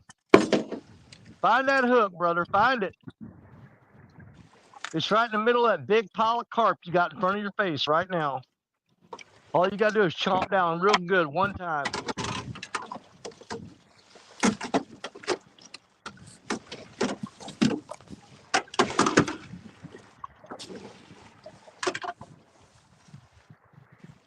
Oh, this is so irritating.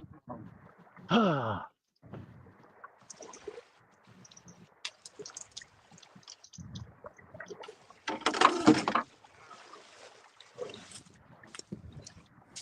man.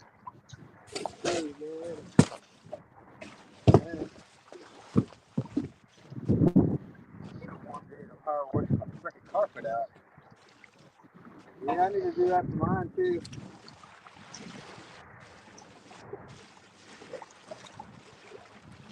Man, that's a pretty good sized chunk of bait. Surely to God he didn't rip it off the hook.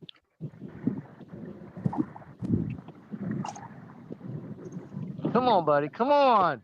Yeah, when I caught that 24.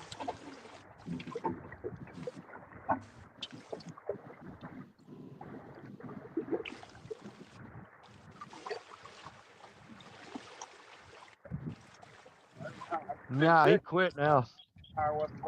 I'll give him.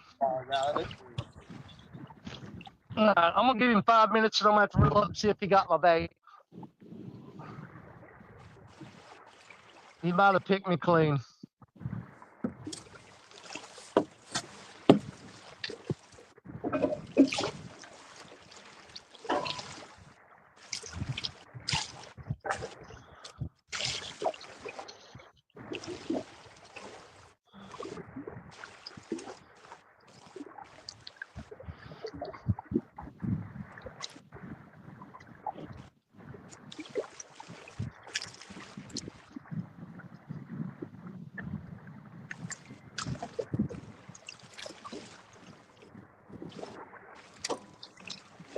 Ugh.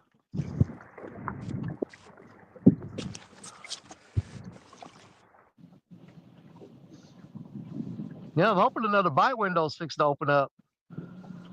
Come on now.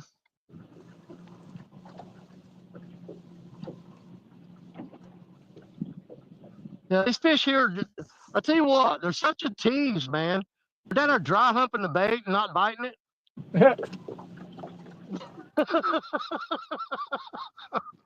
About made me choke.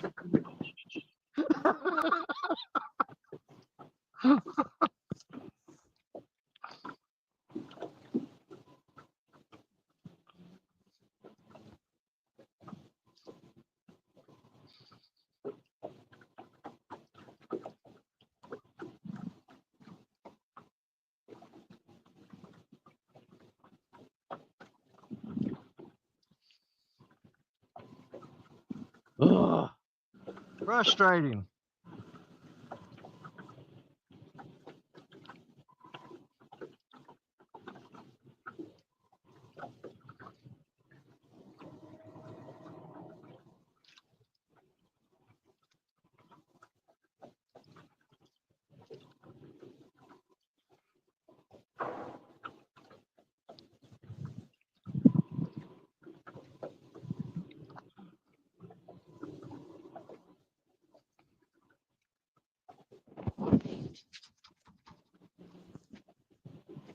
Man, I hope he didn't pick that bait off that hook.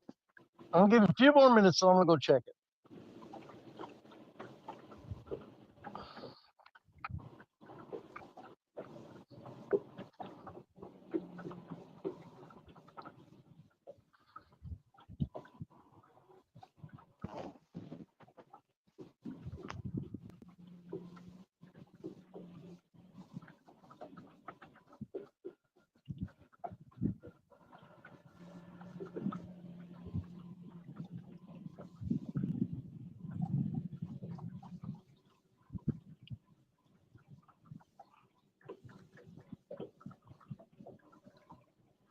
No, he's tapping on it again. He's still there. He's just barely moving that rod, though. Parker, you remember that time me and you and Richard were on the boat? And you had that one rod that the tip of it was just barely twitching? You reeled down on it, and he about pulled it out of your hand, a 43-pounder.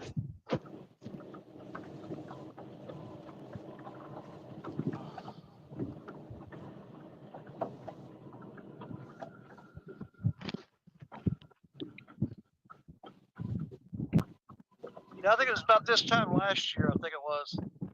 Me and Jerry Parker, Richard Cluck were out on Richard's boat. And Parker had one rod sitting up in the rod holder. We kept watching it just twitch, twitch, twitch. It was about like a bluegill biting. And it did it for like 15 minutes. Then he picked up the rod, reeled down on it, and it almost snatched the rod out of his hand. It was 43-pound blue.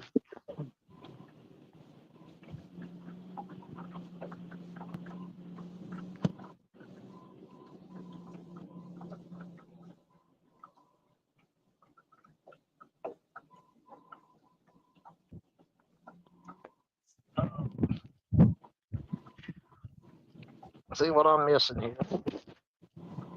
Oh my goodness, I'm glad I looked. We got real-time catfishing in the house, guys. A professional catfish anglers with us. Mr. John Parker, welcome in, sir. And Burrito catfishing lady, she's back.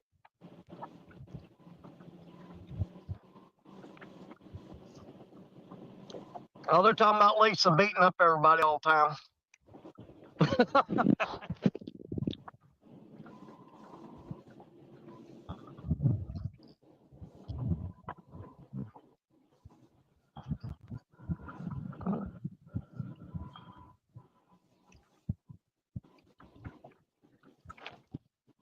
Yes, Michael, real-time catfishing, Mr. John Parker. That's the man that we were talking about earlier. That is one of the best, without a doubt, people at designing logos, and that man is an absolute artiste. He is the Picasso of stickers and logos. None better. Oh, got a bite on that other rod while I was sitting there looking at that phone. That's why I threw it back up in the. Let's see. I'll keep an eye on it. That's 2 bites in the last 10 minutes. That's encouraging. Now they'll just bend the rod down and take it downtown.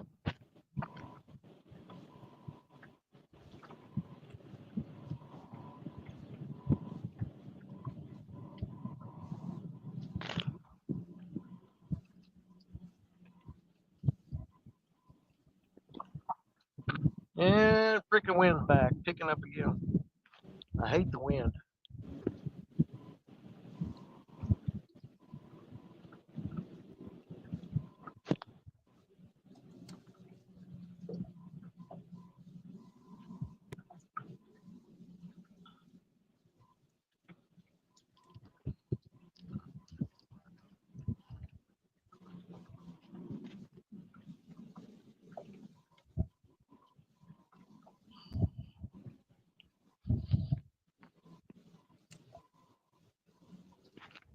Said John Parker made it easy for me to pick on him the other day. He caught a net.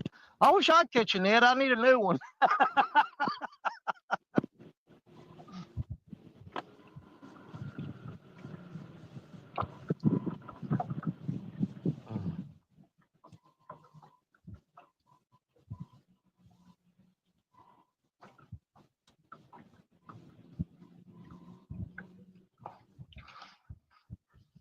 John Parker said that he hasn't been making any logos or anything because he needs a new iPad, and they are taking donations. Y'all go to Real Time Catfishing.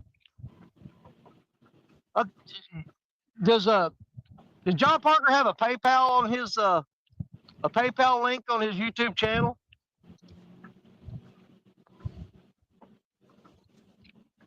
Warren, John ain't gonna tell me. Warren, does John Parker have a PayPal link on his YouTube channel? If he does, when I get home, I'll send him a few bucks too. As much as he's done for everybody, surely we can all chip in and get John a new iPad. I mean, it's the least we can do after everything he's done for everybody else. You know, throwing $4 or $5 on there. If everybody does it, we can buy that iPad for John Parker.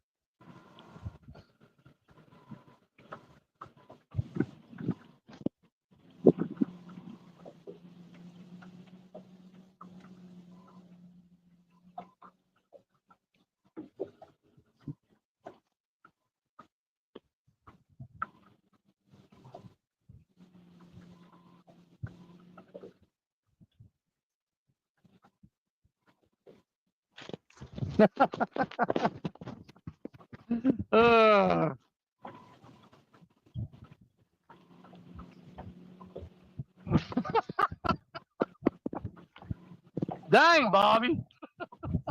You gonna have made a sticker with a catfish wearing a helmet licking the windows?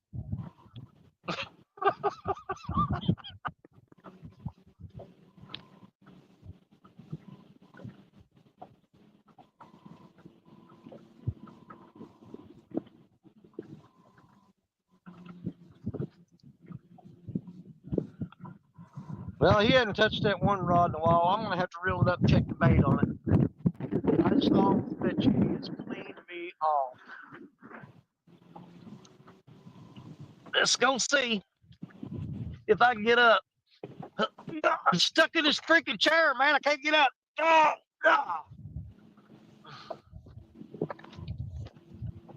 Let's see if he stole our bait.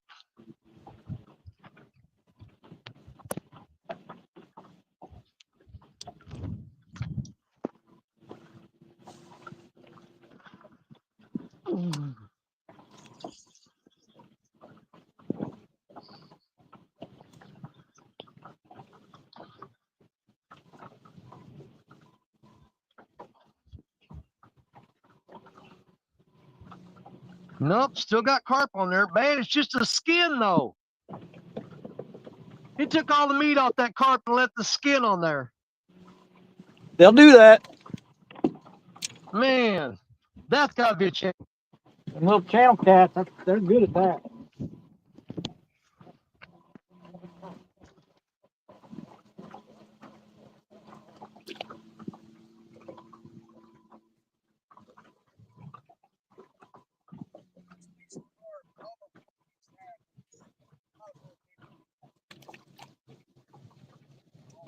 Oh, hey, what? Hey. Fish on!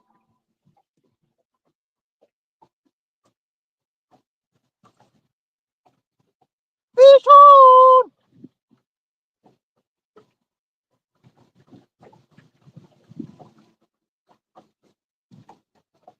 Oh, you gotta be kidding me.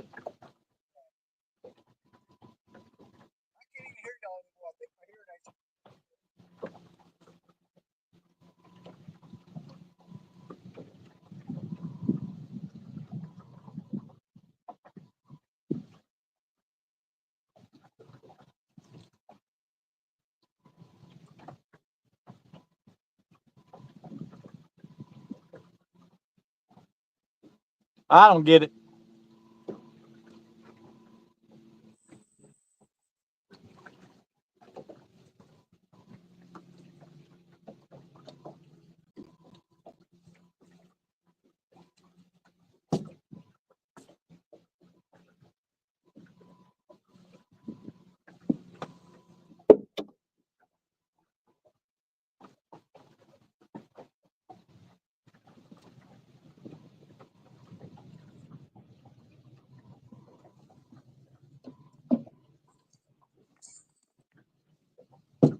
Yep, my hearing aids have 100% died. I'm gonna run up to the truck and grab my earbuds. I'll be right back. I can't hear y'all, so if you said yes or no, I don't know. Well, I had a fish on. Bought him halfway back to the boat and he's gone. I don't get it.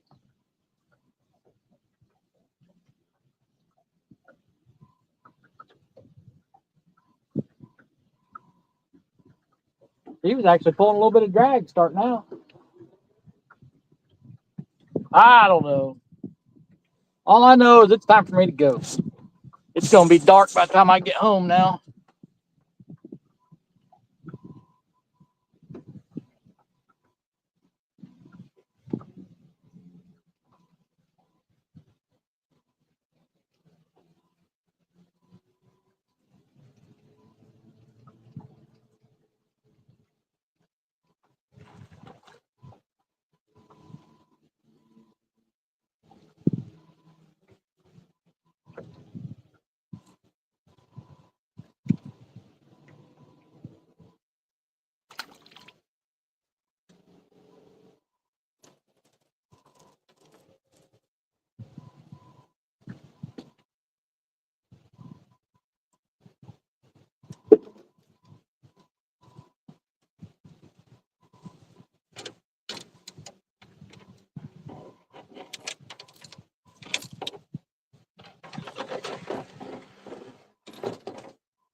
Hear that?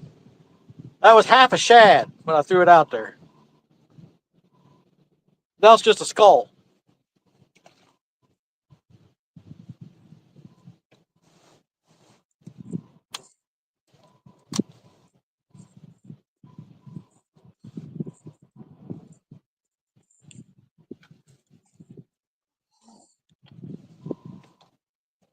Let's see if I get these things turned on and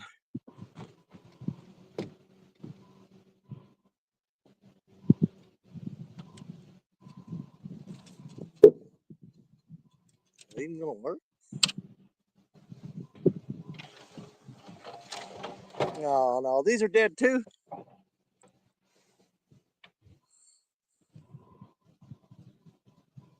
Danny, can you hear me?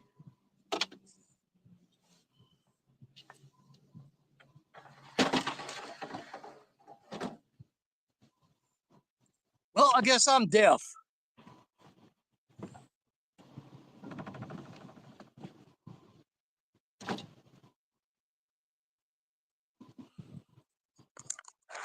Yep, battery's dead on these too. Dadgummit. I can't hear nothing.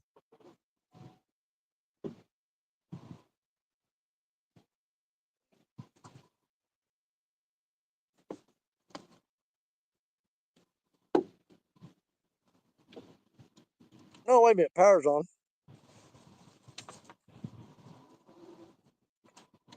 Now I got to try to connect them to the phone.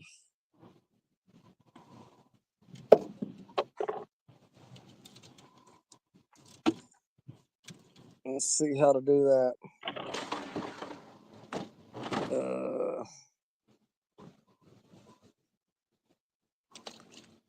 It says they're connected.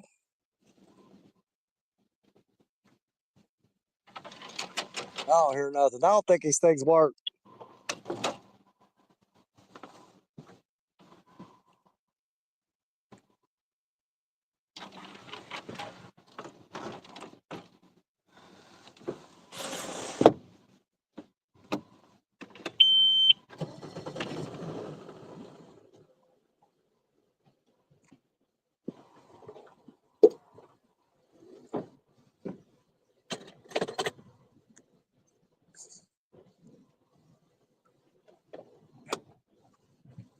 I can't hear nothing.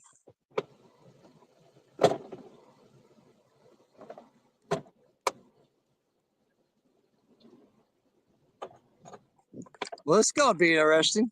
Can you hear me now? Gonna finish out this day 100% blind, 100% deaf. I can't see the screen. I can't hear nothing.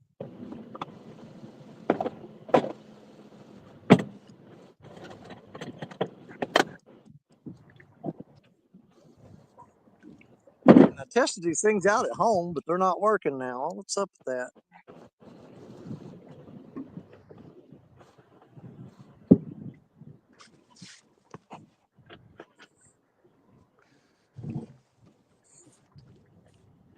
Oh, well.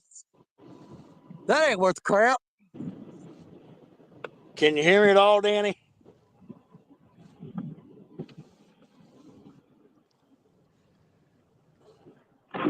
Yeah, these things worked the other day. I can't get them to work now. What's up with this? What am I doing wrong?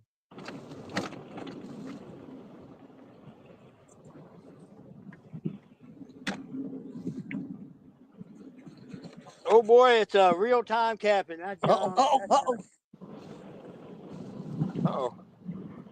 Danny's running. Giving the old solo layout here. I can hear him. Like I said, I mean, launch that thing that way, that towards the gas line. So by the time it swings, it should be,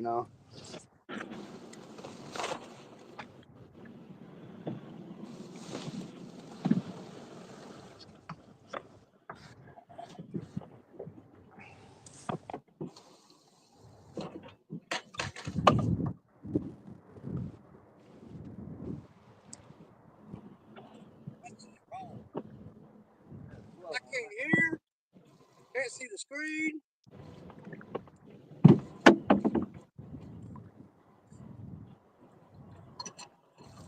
It's just wrong. Did everybody leave? No, we can hear you, Danny. Got you on solo. Here, I'll knock you off solo here. There we go.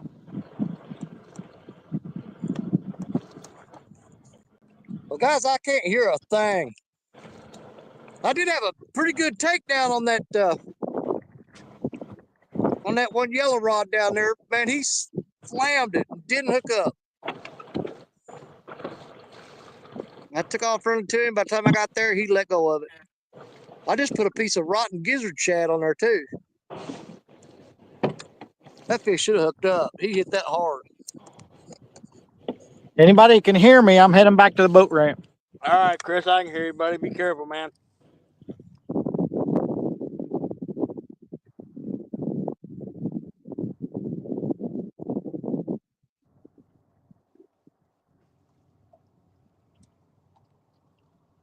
Still biting on it?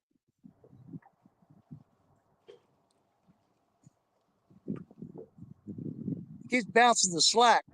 There's slack in the rod. He'll bounce that line up real fast and then drop it. Come on, fish. Sitting here all deaf. Can't see the screen. Can't hear nothing. And the fish out there screwing with me.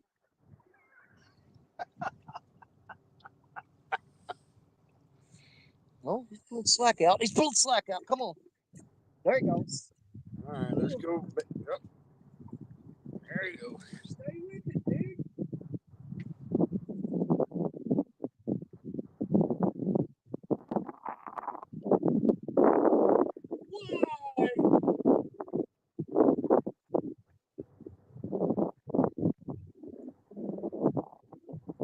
Why? Stop trying to hit me. Hit me.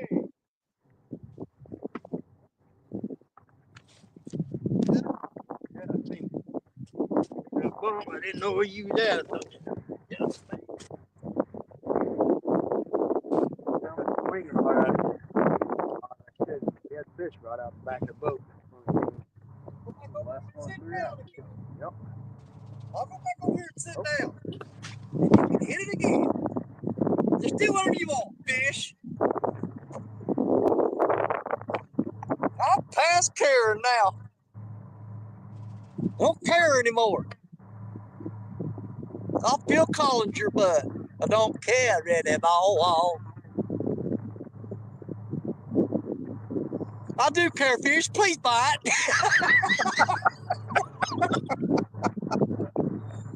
Oh, God. He said he does care. Please bite. Killing me. Do they keep putting me on solo screen to make me think they left, or did they leave?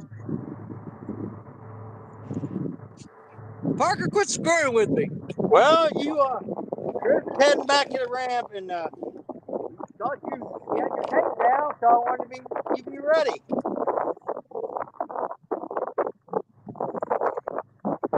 And the thing that's most frustrating to me right now is not that fish fighting that rod, quitting, and fighting that rod, quitting. The thing that's most frustrating to me right now is I cannot hear anything. I'm 100% deaf. And I can almost guarantee you, because Jerry Parker knows this, he's probably talking all kinds of smack right now. But I will go home I'm not and on rewatch like this that. from the time that I went deaf till the end. Oh, I feel the. So I'll get you, Parker. I'll get Danny's you. pain out here. It sucks. I've got major hearing loss myself. What are you doing, fish? What are you doing?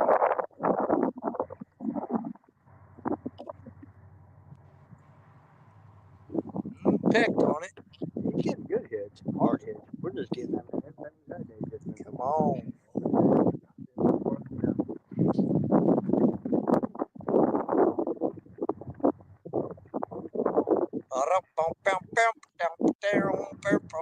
Very superstitious.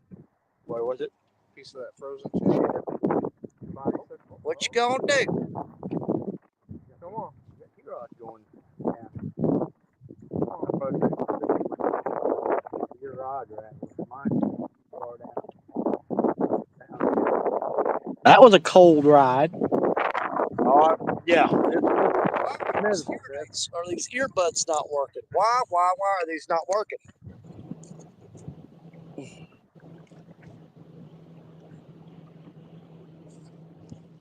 It's a little brisk. Michael says, just sub to real-time catfishing. Well, you made a good choice there, Michael, because that's a heck of a good channel to watch. Very good choice. Wise choice.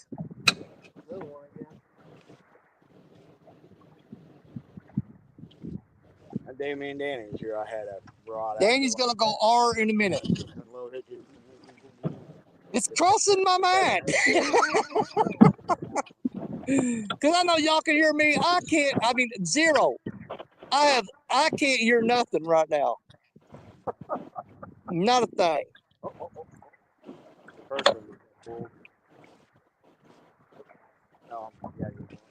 All I do is sit here and watch these rods and hold this phone in my hand, point toward the rocks, read chat.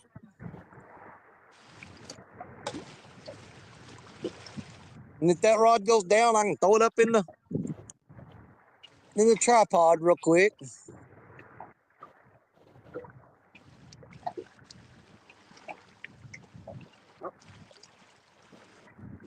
They eat that big piece of this old greasy looking gizzard shad. I didn't think he'd bite that, but I threw that chunk on there and he hit it. Getting a little extra scent out there. Let me see if I can. I think I just added to the boat dents. What'd you hit? The dock. I hit the dock real hard. Oh. Jib XT Right in the corner where the metal banding is. earbuds are connected for all calls and audio with 100% battery remaining. Maybe they don't work on dude, I had these in and my wife called me on the phone and they worked. But I've not tried them out on live streaming. So apparently they don't work on live streaming. Yeah. Well, crap. Good to know. It is what it is. Turn the Bluetooth off. Yeah, because when I turn the Bluetooth off and turn it back on, they ding in my ear. They make a little pinging noise, but they're not picking up. Connect to is in pairing mode. Your phone is currently visible to nearby devices. Okay. So if I tap on that and hit connect, I know he can't hear me, but I'm going to get the truck. But it ain't picking you guys up. Well, There's another we can hear Danny. He just fistful can't of hear dollars us, wasted, I guess.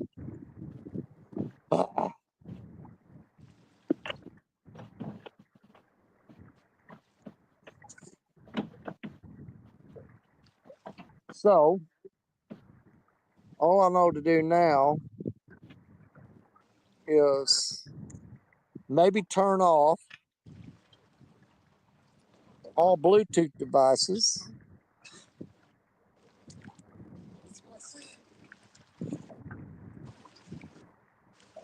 Oh, wait, I know one more thing I got to try. Turn that back on. Bear with me, folks. I'm experimenting with this thing. If I do that, hit connecting, hit done.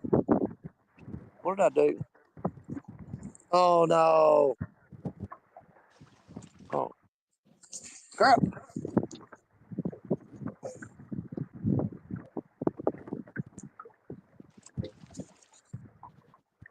Poor Danny, just having a rough old day. Nope. Another rod again.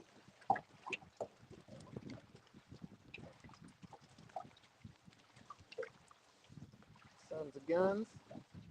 Yeah, you won't even pull down enough where you like reel, try to reel down on me. You just kept going. Hey, they're working. I can hear you. Oh, Danny! I had to kick myself out of the live stream and come back. Thank you, Jesus. I can hear again. I'm healed. You sound like you're talking through a walkie-talkie now.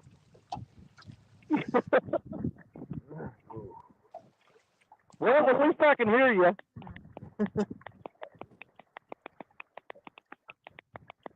Well, Chris is back at the ramp. He's getting ready to load his boat.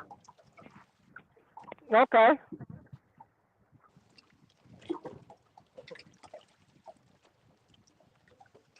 Well, we'll probably get out of here in just a little bit.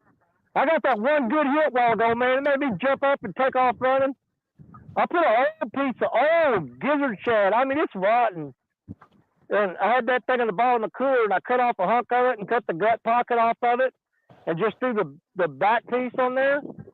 And, dude, he popped the crap out of it. I don't know why he didn't hook up. Oh, it's crazy how sometimes they'll rip a rod down like that, and you're like, how in the heck did you not hook yourself, I know it, dude. That's like that nighttime live stream I did with him 4 or 5 months ago. That one that just bent all the way to the ground almost. Yeah. How did you go on? Yep.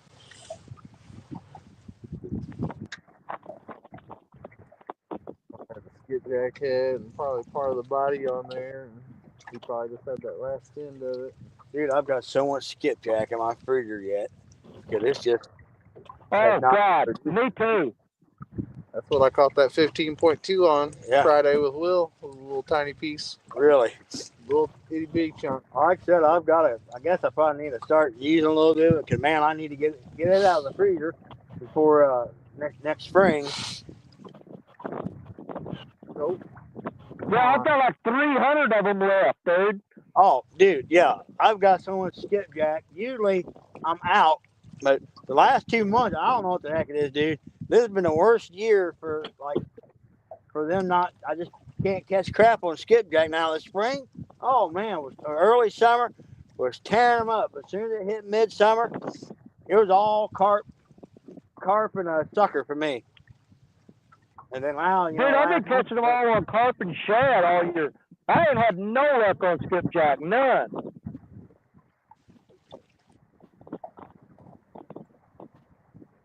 I mean, I was catching a few fish on the skip, but nothing, nothing to get excited about. Yeah. That 15-pounder I caught Friday, Danny, he hit a little piece of skipjack. Can Danny hear us now? Yeah, you can hear us now. I can hear you now. I heard it.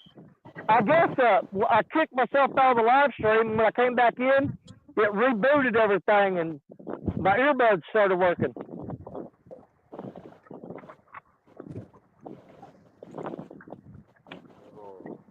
Talking to a megaphone.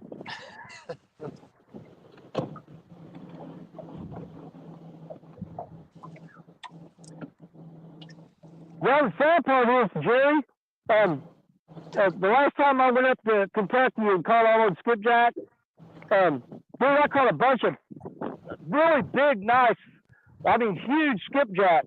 And I said, I'm going to save these for the fall where I can throw big, giant monster baits. And they never started hitting skipjack. So now I've got 3 or 4 giant skipjack, that I have to cut down into tiny pieces if I'm going to try to use them.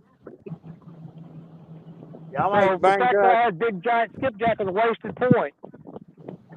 well, I might bring some of that skipjack up to frickin' ball and just so we have extra bait.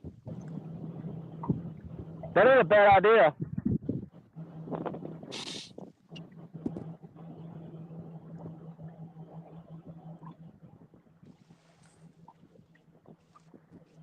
But if I know Dunnigan, he's going to show up with a crap ton of shad anyway. Oh, I'm sure, yeah. But the problem I'm getting into now, because as the temperatures drop, all the bait holes are starting to get skim ice on them. Yeah. Well, in all honesty, most of the time when you fish bowling, the majority of the time you're throwing chicken anyway, right? Most of the time when I'm at balling, yeah, that's usually what I throw, frickin' yard bird. Chicken nasty.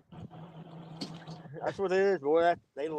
You go to ball and I don't know, chicken works better than about anything a lot of times.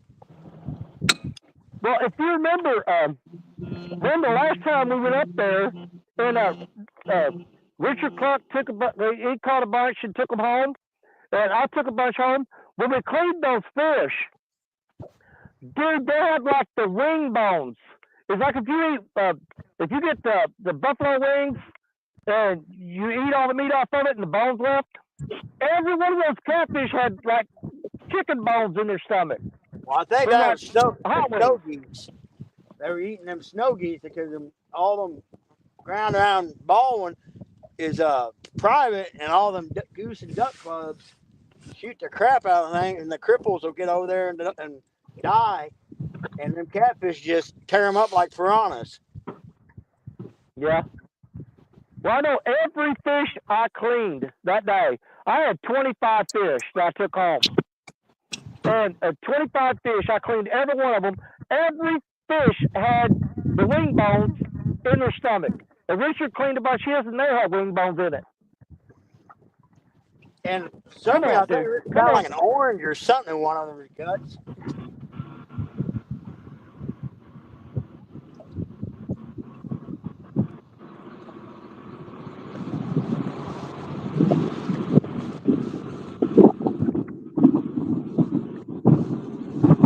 Time you got, Levi. Plenty of time to make our run up river and get off this river for 3:25. We'll give it about another 10, 15 minutes. And Dude, I don't know if you can see it or not. He just pulled that rod down real hard again, but he's heading downstream. The line's moving downstream. reel down on him. But he's not pulling the rod down. Oh, man, the last 3 times I did that, I missed him. Okay. So one for a quarter still. Yeah. He's heading downstream with it, though. I don't know what to do. I tried to reel down on him 3 times earlier today and missed him every time.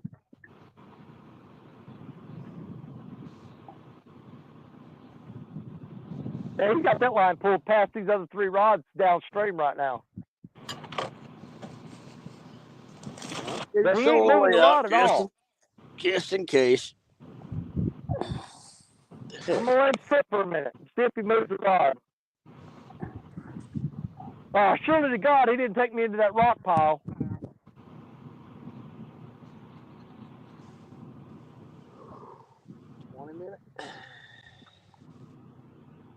What are you doing, dude?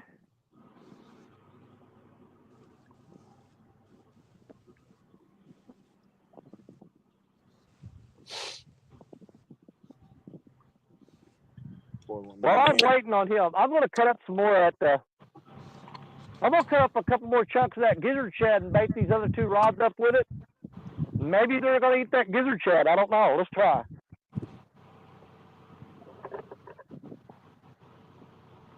God, this bait is so mushy. It's not even funny. I can't imagine anything eating this.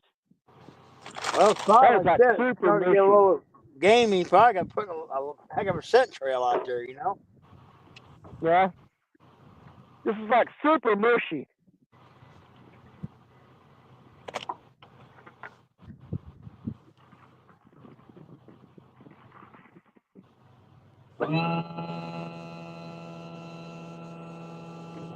But the problem is, a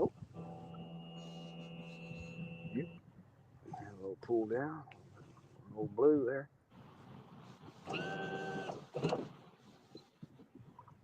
Well, the problem is when I shag it so dang mushy, two things. I mean, a lot of times you risk trying to throw it off, and then fish gives it one good whack, it's all, and they yank it off the hook. You cast it half a mile, smack the water too. Yeah. All right, gentlemen. All right, brother. Be careful. Be safe, Chris. I'm all loaded. Buttoning up a couple little things here. And I'm hitting the road, and my heat's on, my seat warmer's on. I'm ready. Yeah, that truck heater's going to feel good. Man, I really appreciate you hanging out with us today, man. Hey, thanks for letting me. I really do appreciate it. Wish we could have caught some more, but you know how it goes. I don't care. I just like hanging out with you. I don't care if you catch fish. Oh, I do too, Danny. I'll see you guys later. Later, brother. Have a good Bye. Is he gone?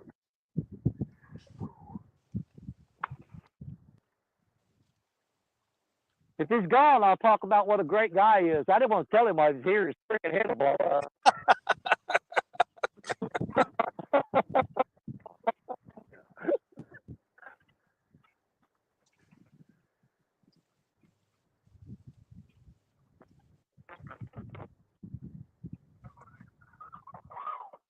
Oh, no wonder that rod ain't catching up. I'm not even going to screw with it. I'm just going to leave it out there. All right, so that rod's hung up. We'll leave it there.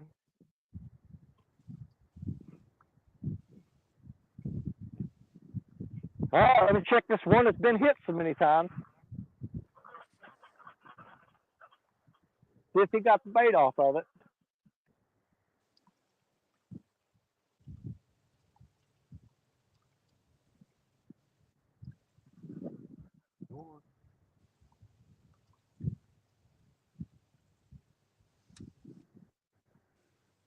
Why you always hang up in them rocks right at the edge of the bank?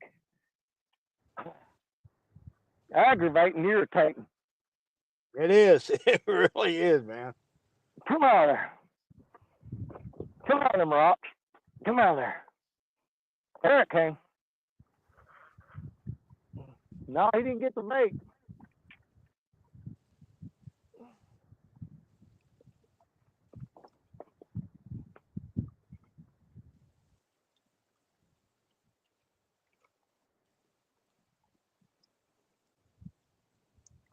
Oh.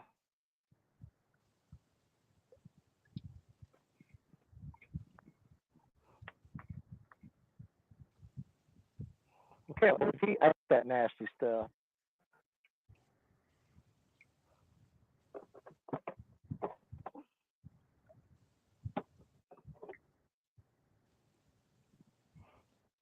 I'm going to throw some more on there, though.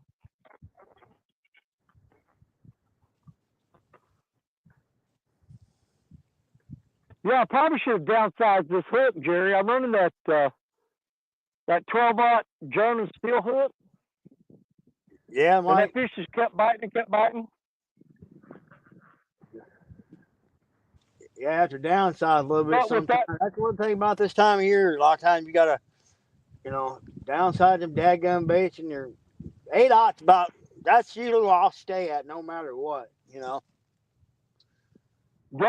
but with that being said, both the fish that I caught today were on the RCP 12-aught on the steel hook. Both fish, the 31-pounder and the 11, both came on that 12-aught hook.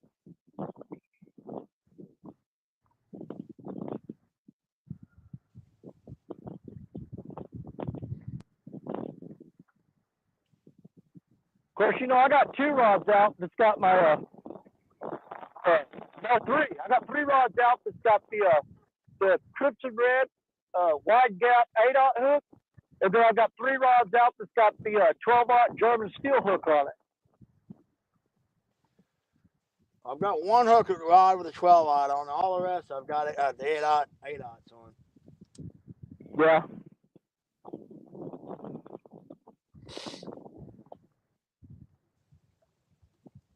Yeah, we got falling water up here, so these fish up here, man, they're just barely just. I'm gonna hit their rod a few times and they just quit it. They won't. None of them committed at all. As far as taking the rod down. Well, I still got a super, super slow rise right now. It's still coming up, but it should be cresting either tonight or tomorrow. Yeah, I crested 3 days ago.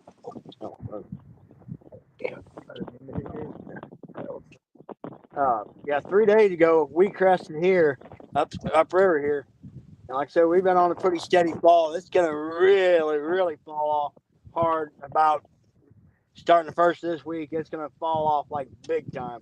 Come on. Going back and forth again.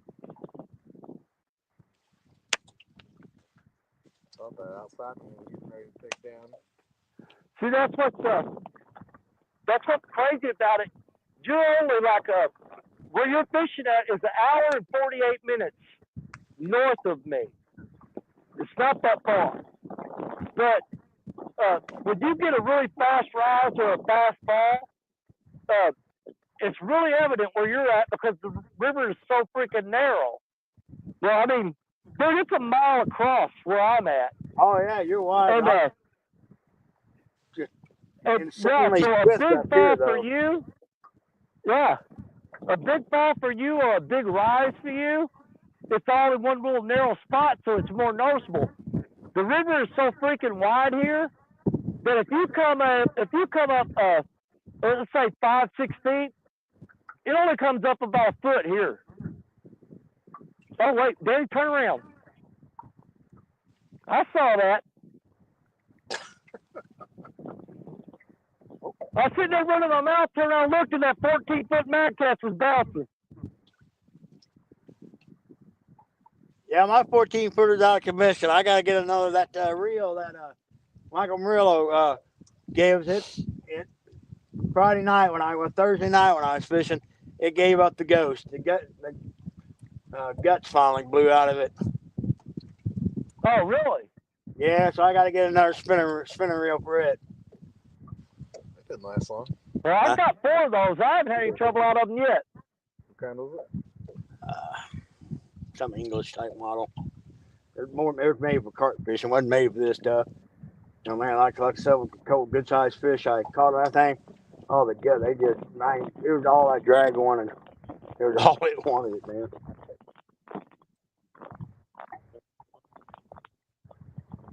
Yeah, I have one of those. I have one of my big surf casting rods down in Florida, and a shark got on there, and he pulled I had those 2-inch pipes drove into the sand. He pulled that pipe over and dragged that rod and reel into the ocean, or into the Gulf. And I ran out there, and I could see it through the water because the water's crystal clear. And I got it back, and rinsed it off as best I could. But the next morning, that thing was locked up tighter than Dickie's hat band. You couldn't turn it. You couldn't do nothing with it. And, I had to take that thing all apart and scrub it with soapy water and put it back together, and it worked fine. Yeah, the gear, when I actually took it apart, and the actual gears were like, the gear mechanism was actually like snapped in half. Oh, really? Yeah.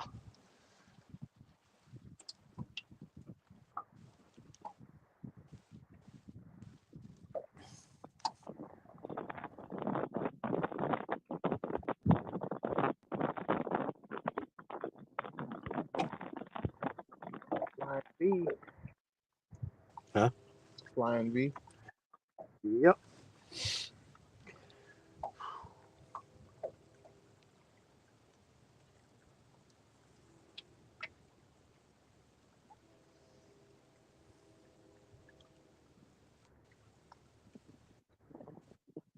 No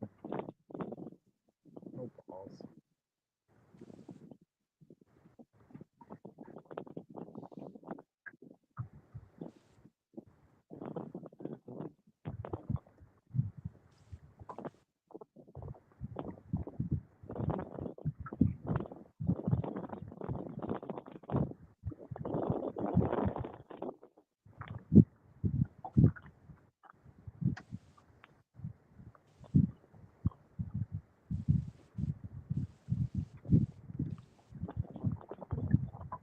Yeah, what's funny is I've sat here all day long, but when that sun gets down right to about the top of that tree line, usually this time of year, that's when the bite turns on. As soon as that sun hits the top of those trees, but I'll be out of here by then.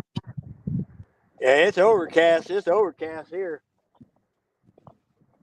No, I got bluebird skies, buddy. I mean, crystal clear. Yeah, it's overcast. Got a little bit of wind blowing down this river. I'm fixing to have another boat ride like me and you had that day. Oh, God, I hated that. It was pretty rough. Now, Dunnigan knows, you know. I've rode on the boat with Dunnigan a few times. And, they all bouncing around stuff. That ain't for me at all. You know what I mean? Yeah. Well, it's hard on my spine for one thing. But that's one thing about riding a boat with Richard Clump. Now, the last time I went with him in the boat, he got crazy like you and Dunnigan. But normally, Richard's just smooth and steady. He ain't trying to beat nothing nowhere. He ain't trying to get no hurry. And he just kind of absorbs those waves coming into him. You and Dunnigan try to bounce off of him, man. It's like, pow, pow, pow, pow, pow, pow. I'm like, what are you doing? Just gotta keep her pinned and give her hell, Danny.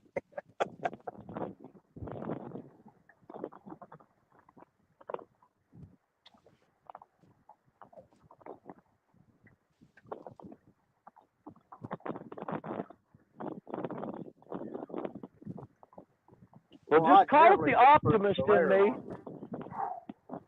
Huh? You can call it the optimist side of me, but man, I just almost feel like one of those two rods is fixing to slam. The last two I just threw out, I don't know, it's got gut feeling. It may be just indigestion, I don't know.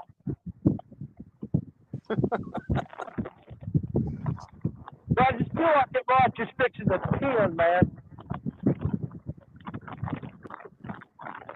I threw it way out there where I caught that big one this morning.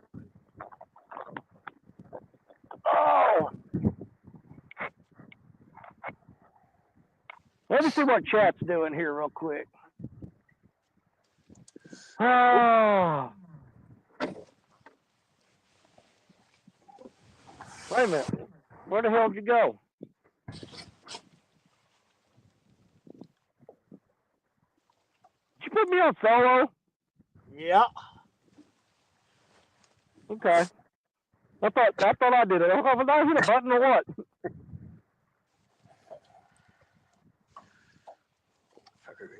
Oh.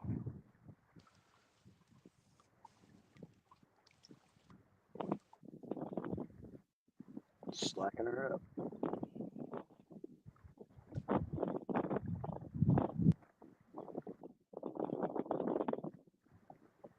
Oh God, we're reading chat. It's so warm in here. Man, that's cold-blooded.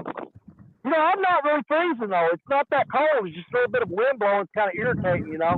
Oh, I'm froze. But I'm not cold. Yeah, we just got a heck of a wind. It's wind's ripping down the river pretty good here. That and being overcast ain't helping matters none.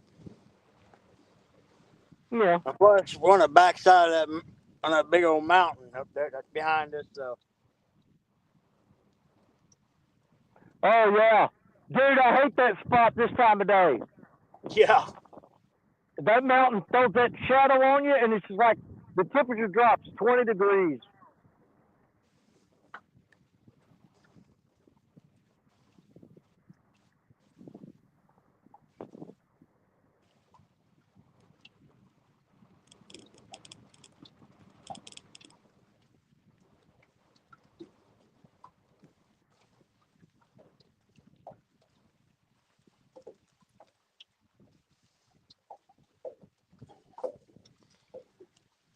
About 4 minutes till quarter till.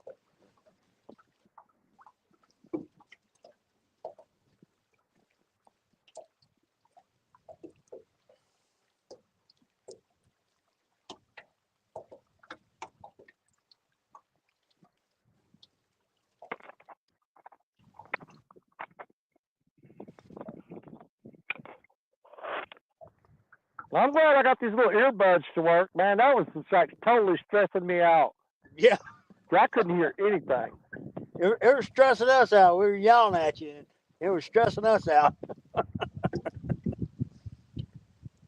Yeah, I just well, I guess whenever I kicked myself out of the live stream, and when I came back in, it rebooted the whole thing, and they started working.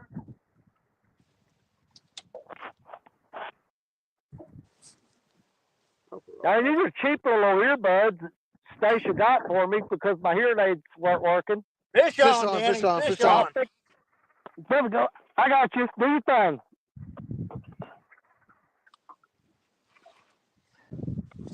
Don't lose that fish.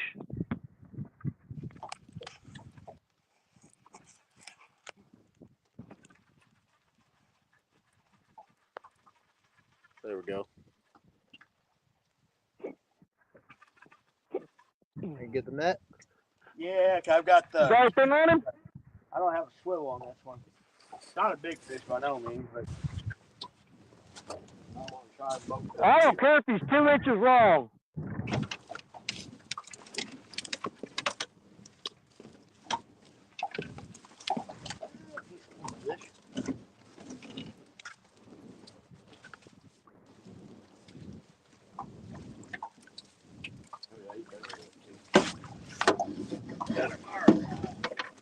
Fish in the net. Nice. There you go. Yeah. A little better than I thought.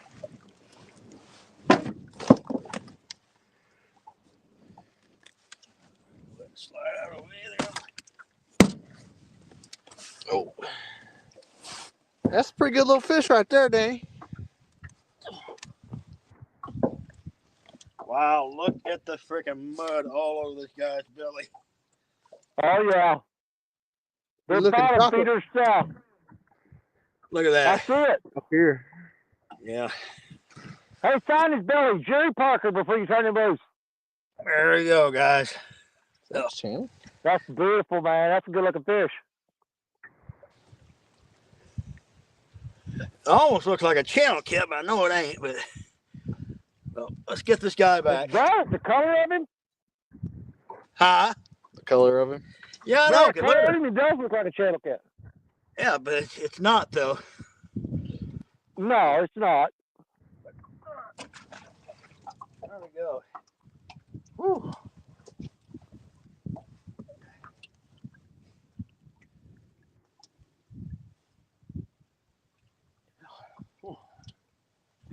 means, right? Hey, did Bobby catch a fish on the show today? I don't remember. Say what? Did Bobby catch a fish? Did I don't Bobby think catch a so. fish today? Yeah, I don't Well, think he 3 did. out of 4 of us did. Not me. Well, 3 out of 4 caught fish today, then. That ain't bad. It's freaking cold. I'm shaking like a dog trying to pass peach seed. Oh, yeah. Oh yeah. Ooh. He was trying to commit to it. Huh? I said he was trying to commit to it that time. We'll give it another 10, 15 minutes just in case. Cause that one, I thought that blue one was gonna go over. Cause it was, That purple one too. yeah.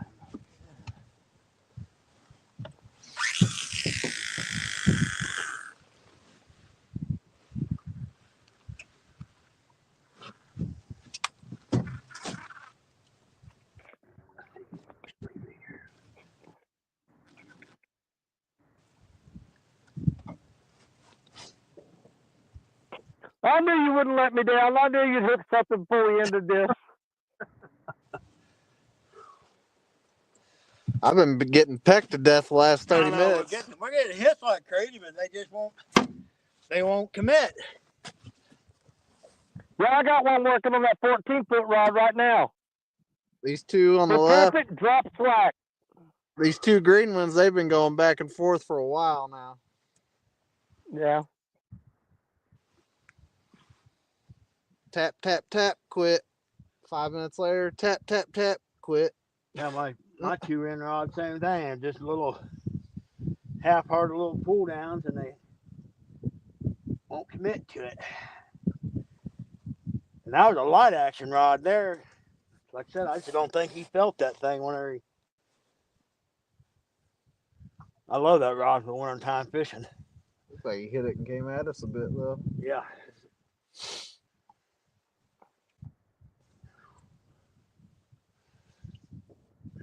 Micah just get hit. Come on.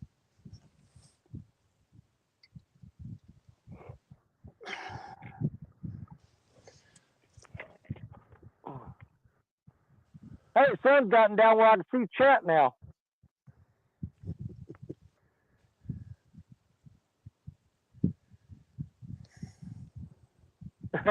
Michael said Bobby's video editor had the day off.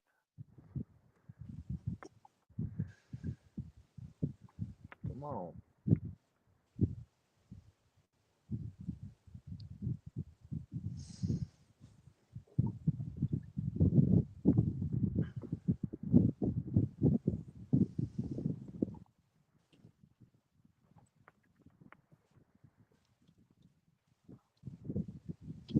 See what time we got. 3:49. I think 4 o'clock we're gonna call it quit. Well, you got about 11 minutes, buddy. Yeah, 'cause like I said, we got to run upriver yet. Got to get the boat on the trailer and all that jazz yet, you know. Oh, yeah, I know what you got to do.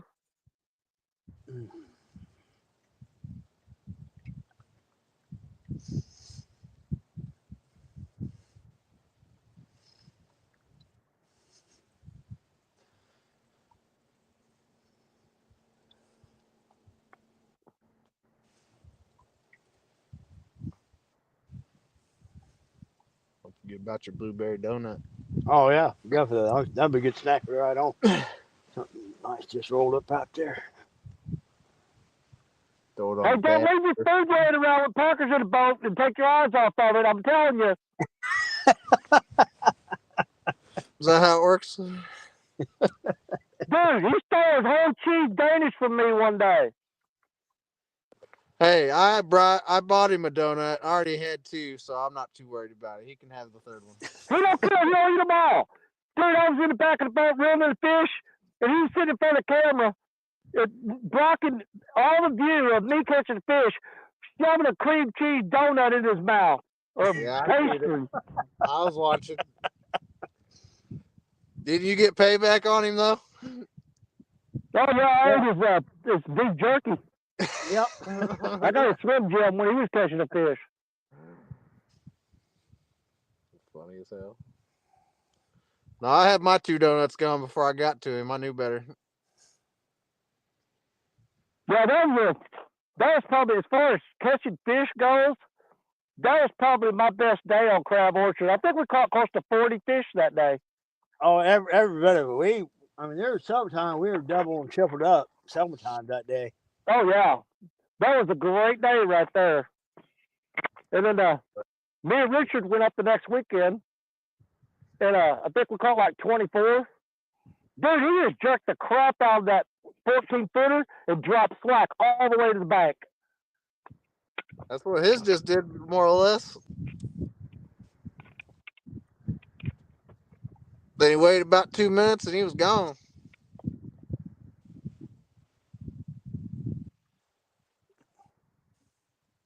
I'm just going to slowly take this slack out.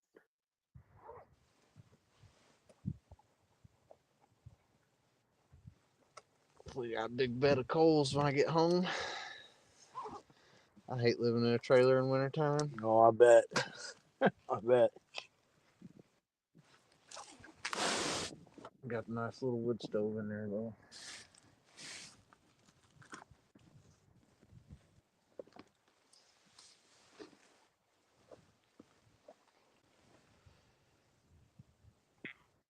It wasn't too cold yesterday, but I didn't even have no heaters on. It was staying 70 degrees, and my room's on the opposite end of the trailer. Dang.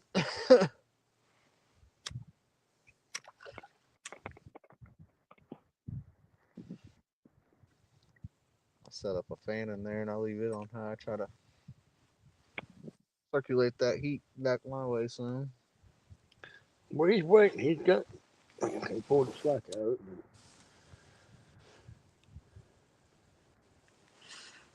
Up. Oh yeah, baby, gotcha. I gotcha. All right, trying to get so a little late. Hey, give it. This is a different rod. All I right. sit there staring at that mad catch rod, and then Ancient Mariner went off. Ended on a good note. Ah. Dude, I may be doubled up. He might have got another line. I don't know. Hold on. This other one just thumped pretty good. Ah. Where you at, dude? Oh, he's pulling, man. Got a good one. Got a good Listen, one. man. He may have some shoulders on him, buddy. Oh, he's pulling. Yeah, I'm trying to keep him off the bottom with them rocks. Yep. Come on, those buddy. rocks. Come He's on, getting away. All right, come on. Come on, get with them rocks. All right, I'm going down there after him. Stay away from those rocks. Don't go under that ledge. You got him. I got him. Yep. He ain't real big, but he's big enough.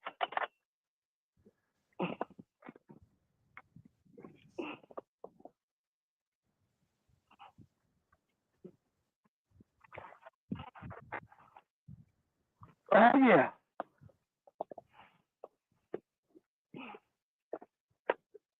And once again, on the 12-aught German steel hook.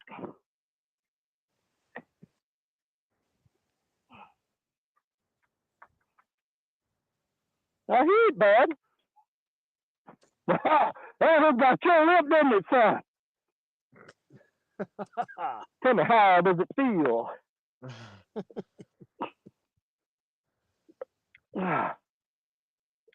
Oh, yeah. That's a good one. Heck yeah. Nice He's little pretty shot decent. here. That cookie cutter what Heck you just yeah. caught. Yep. About a cookie cutter what That Jerry just caught. That rod there had a ton of slack in it. I reeled that slack up, and as soon as it got tight, dude, he bowed that rod down and took off. Get a quick weight on him.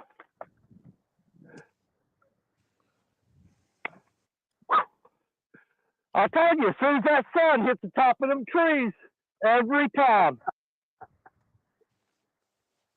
Okay.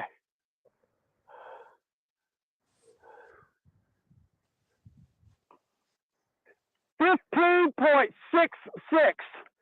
Nice. 15.66 right there. Woo, you're so cute. That'll do. That'll That'll do. do. That'll do, pig. That'll do.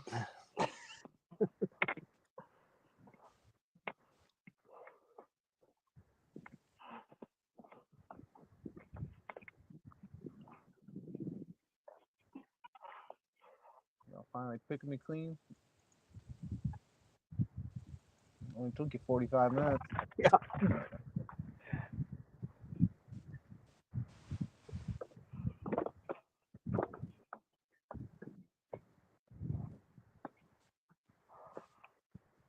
And that one was on that old, rotten, mushy gizzard shad.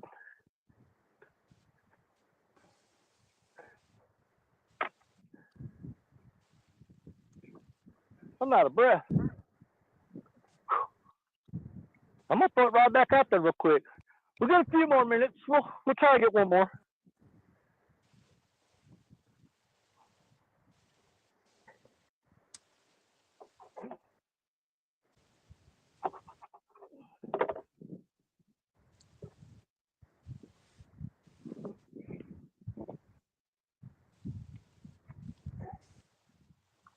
Wrapped on 12-aught German steel hook.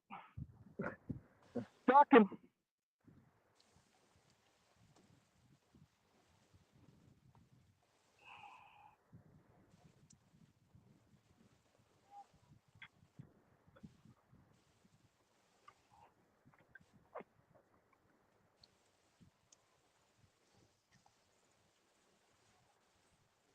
All right, way out there. That's where we got to go. Every fish has come from way out there in the river today. Way out there.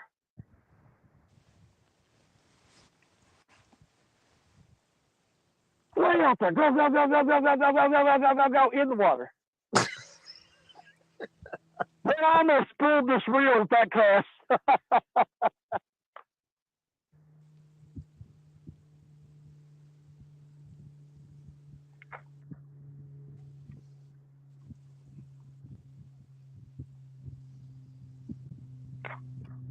You know, I've been running that 40-pound Berkeley big game. But on these albatross reels, I'm thinking about dropping down to 30 pounds so I can get a little bit more line on there.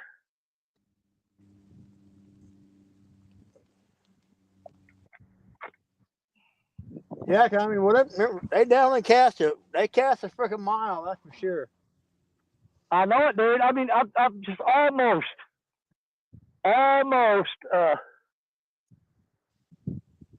spooled that reel with that cast. Dropped it out there as far as I could. That's kind of a scary feeling when you hook a giant way out there. You ain't got much line in your reel. Yeah, because then all it is you and that rod, and how much bend do you got in it before you could turn him? Hey, I caught 3 fish today. Huh? I caught 3 fish today. Nice. Smallest one was 11. I got 11, a 15, and a 31. Yeah, buddy. That's 3 more than I caught.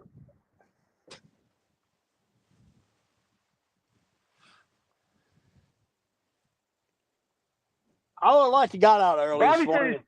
But man, there wasn't no way I could have done it. I had too much shit going on. Oh, I hear you.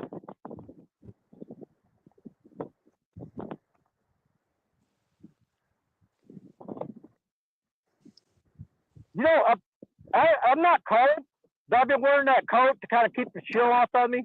Every time I catch a fish, I've had to take that coat off because I'll be sweating by the time I get that fish in. I ain't gonna lie, I am froze. I definitely didn't put enough layers on.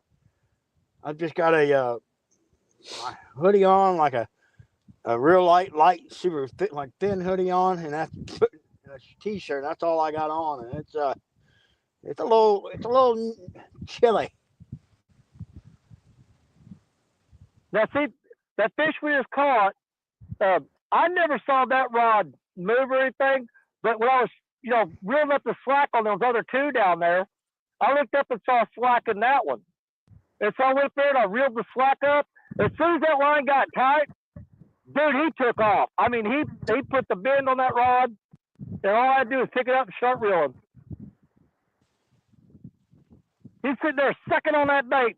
And when I pulled that line tight, he didn't like that. I felt that tip of that hook was probably already like kind of wedged on it. And as soon as he felt that prick, he's like, "Oh, I'm getting out of here." Yeah, when he took off running, he hooked himself.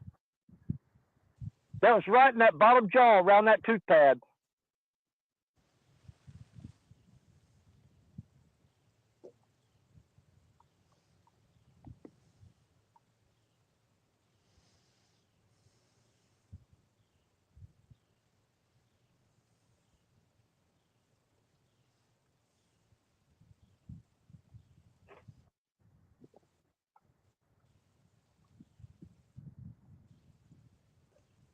I told you we was going to catch at least one more, though.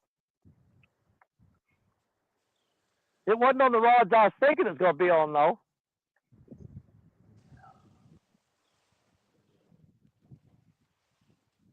Like I said, once it's go ahead. Like I said, this time of winter, it's brutal fishing, but man, it can be. I love this time of year. I mean, wintertime fishing, like I said, if you can suck it up and suck up the conditions, I love wintertime fishing. I prefer it more than I do summertime. You're just miserable, you know. Well, you ain't got to fight the mosquitoes for one thing. Yeah. With the 3 million bugs crawling around on your black lights the whole time.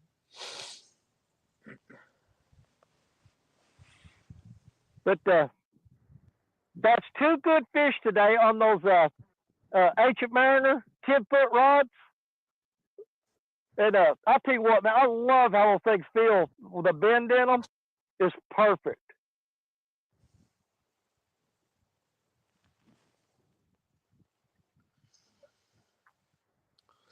So I got the 31 and the 15-pounder on the Ancient Mariner 10-footers.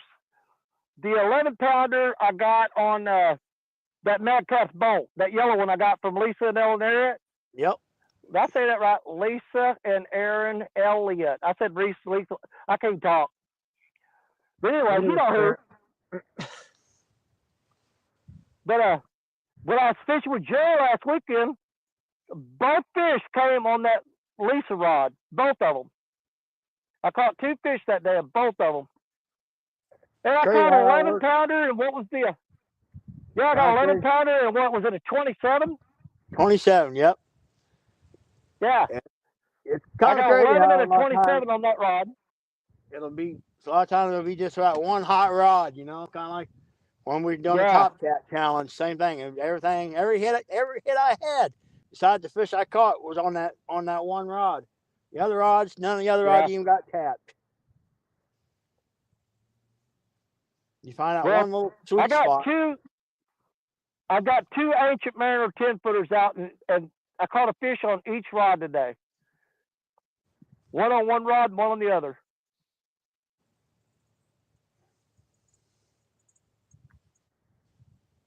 Nope. Come on. He's still hitting that thing, ain't he? Come on. That's half hour. Well, 45 minutes I fish been working on that rod. Look, lady said, Jerry, you knucklehead. At least have my bibs on. Well, like I said, my legs and stuff, I'm fine. My legs are good, everything, but it's just like I said, my upper body, I'm a little and I ain't gonna lie, I'm not looking forward to this boat ride. It's gonna be brisk. And plus, you've been with me on that boat ramp. That boat ramp kind of sucks, you know. Yeah, it does. The current and everything, and steep as it is. Yeah, that last time we went out, just flying down through there, and that cold air hitting my eyeballs, I had tears going backwards on my face, and it felt like they were freezing on the side of my head. Yeah.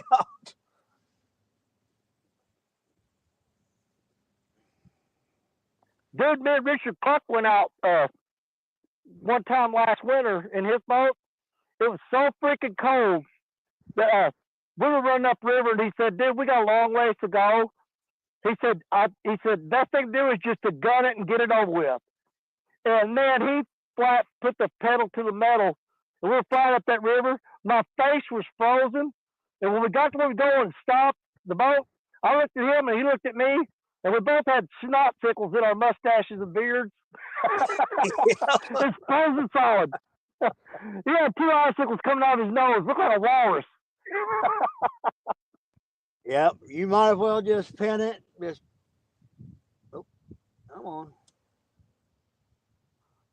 Man, these suckers were just toying with it. They won't.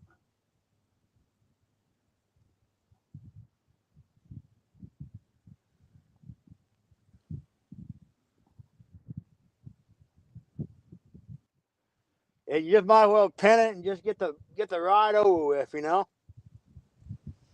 Yeah, I hate it though. Oh my God, it's just torture. That was like last year when we did the ball bass. My poor wife, she was laying in the bottom of the boat, looked like Kenny from South Park. We're gonna have her drawed up. She was trying to lay out, get out of the wind, and Well, you need to carry a blanket, let her curl up in the fetal position, and throw that blanket over her. yeah, she done said she's probably not coming this year. Now, when we do baldwin, are you going boat or bank? It'll depend. It's gonna depend on what the forecast is, you know. Hey, listen, you're not gonna hurt my feelings if you go on the boat. I'm just asking. I know, like I Because said, I'm gonna be on the bank. I'm gonna be on the bank, I know, with Jello and 217, and the three of us are gonna put some fish on the bank, buddy. I'm just telling you. Oh, I know. You give me those two guys right there, and we're gonna make you both people work for it. Like I said, it all depends on the weather, you know, and stuff. But I'll be honest, more than likely, I will be on the bank because it's just so much easier to keep up with the live stream and everything. So. No, you can go way down on that corner where you go, because I've got my team picked out, buddy. Me, Jello, and 217 right there.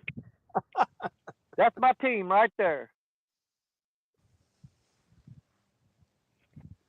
All right, well, I guess you could fish with us too if you're on the bank. I mean, it is your spot. Least we could do is let you fish with us. Yeah, like I said, hopefully, I mean, horrible as it sounds, we need a nasty, windy day. Oh, I know.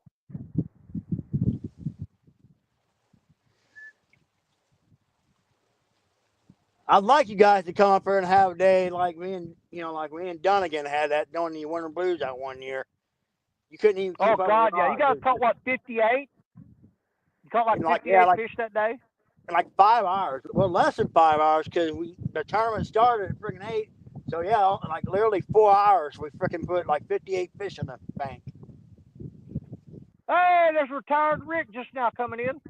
Yeah, but if you remember, hey, the last time we were all there together, and it's me, Jello, and Abbott on the bank.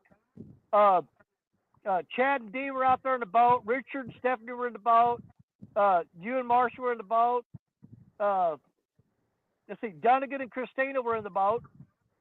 But in 4 hours' time, we caught a total, all of us combined, we caught a total of 140 fish, dude.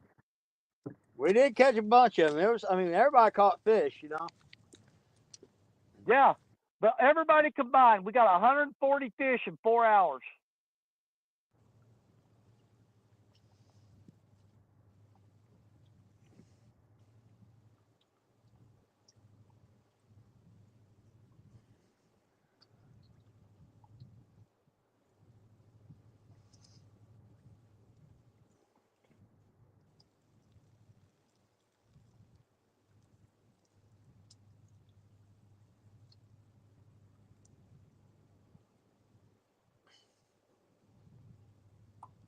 Man, I can't believe today is December 1st. I got up this morning, I didn't even know that. I know, it's crazy, ain't it? It's already freaking December.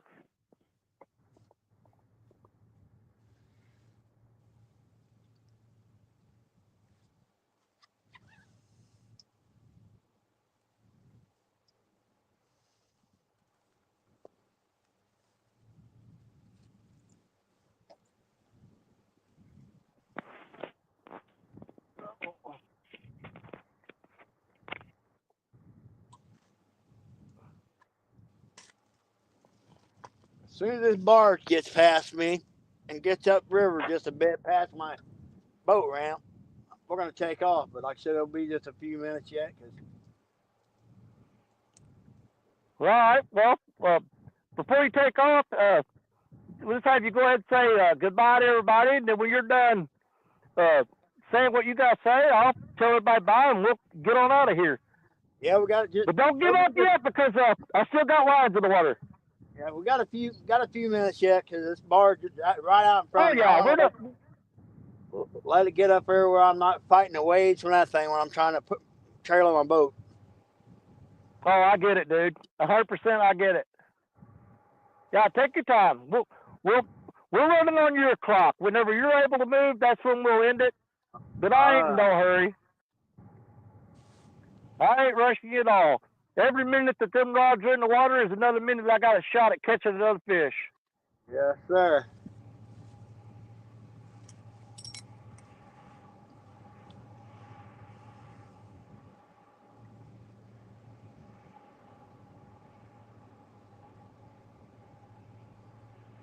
Man, I've been avoiding that. I had that big giant gizzard shad in the cooler. I mean, he's the point where you go to cut him. You know, it's still squishy and mushy and no good. Then when I started putting that on the hook, I've been putting it off. I'm saving that because I didn't want to use it. I was just going to throw it away at the end of the day. But I cut off chunks of that, threw it on the rods, and started getting bites again. Makes me kind of wish I'd have brought some skipjack today.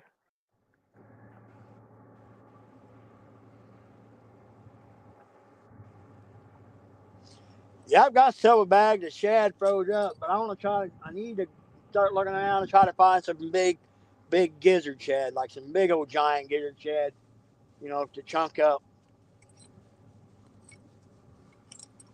Well, I'm getting, that spillway down where me and Richard throw the nets. I've been getting like 14, 15, 16-inch gizzard shad out of there, but not like we did last year. Last year we'd throw the net, and you might have 8 or 10 of them in the net. Well, now I got to throw the net like 3 or 4 times, and I might get 1 or 2, and then move upstream a little bit, throw the net 3 or 4 times to get 1 or 2 of them. So they're a little bit harder to get this year, but they're still there.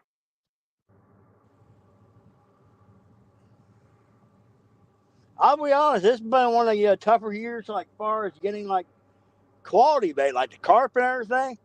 Oh man, I had to cover. I mean, I could get tons of little bitty carp, but I had to cover a lot of ground, these drainage ditches just to get the bigger carp I like to use for bait. Yeah.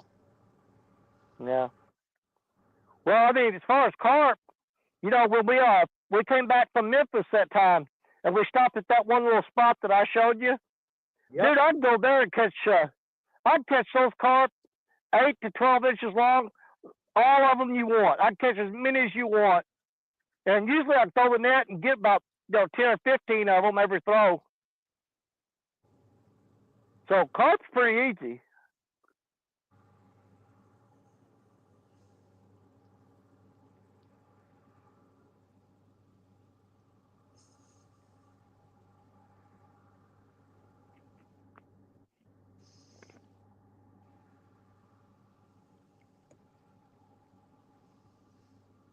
Yeah, one of the things I figured out about them, it's just common sense, but a lot of these ditches around my house there, where we stopped at, if you come across a ditch and there's no flow in it, it's about half dried up, and you'll see like little pools all the way up and down the ditch where the water's dried up around the pool. if you'll find the pool that's got a whole bunch of birds standing in circles all around it, that's where you want to throw the net. Oh yeah, that's If there ain't no birds on that hole, there ain't no bait there. no bait. But dude, I ran up on this one ditch, and there was like 10 of those cotton picking great blue herons standing all around that hole, walking around it.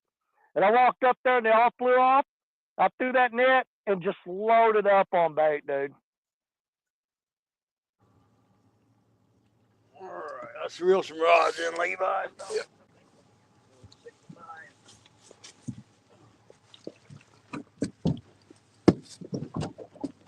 Wheeling up.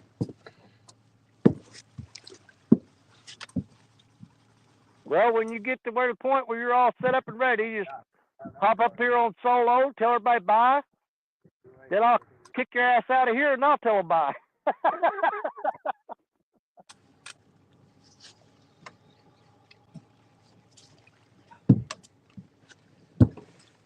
Y'all see that sun is right where it needs to be for the fish to start biting. Right there. Right at the top of those trees.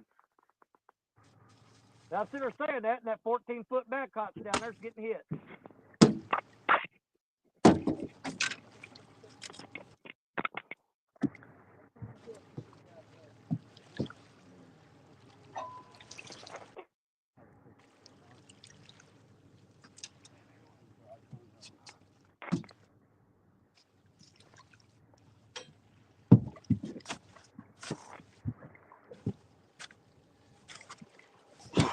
Now, them birds ain't starving. As soon as I left, they swooped right back in there.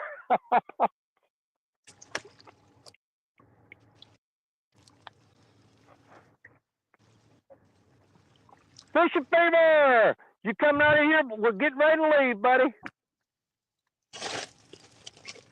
But we had a pretty decent day. Jerry caught a decent fish a while ago. So far today, I've got an 11-pounder, a 15-pounder, and a 31-pounder. But the 31-pounder I caught on stand day. And the 11 and 15 I caught on this live stream.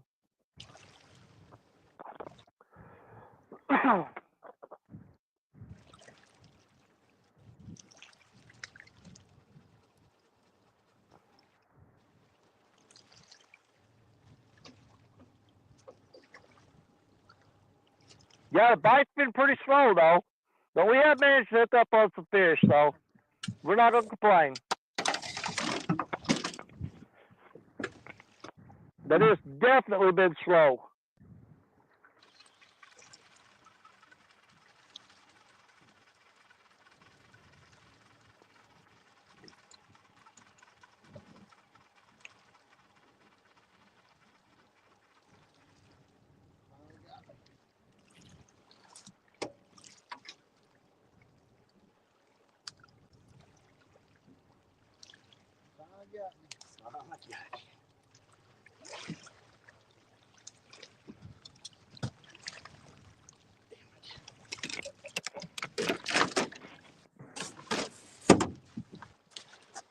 All right, Danny, we're gonna get out of here, buddy. All right, buddy, I'm going to put you on solo. You tell everybody what a wonderful person you are. Well, y'all, thanks for having us. It was a blast getting to fish with everybody and chatting. I finally did a little live the other night. First one I've done in a while. We'll try to start doing a few more. But Danny, it's always a blast fishing you guys. And God bless you. I got another daggum barge coming up river already.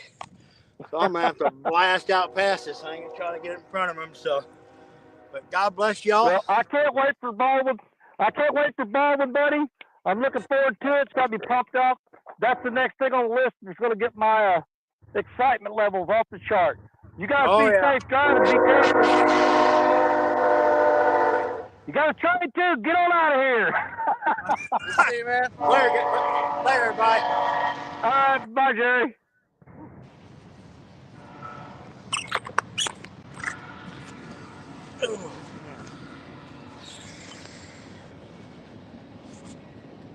Okay.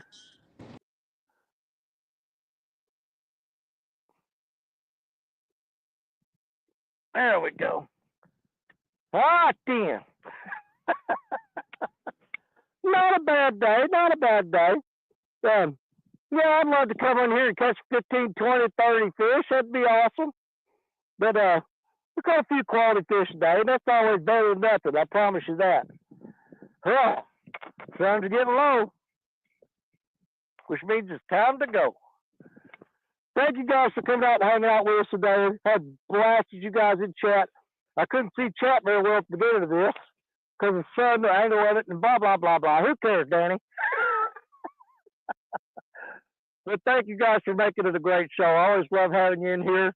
And it is what it is, you know? I'm rambling. Think. Say what you got to say. You know what to say.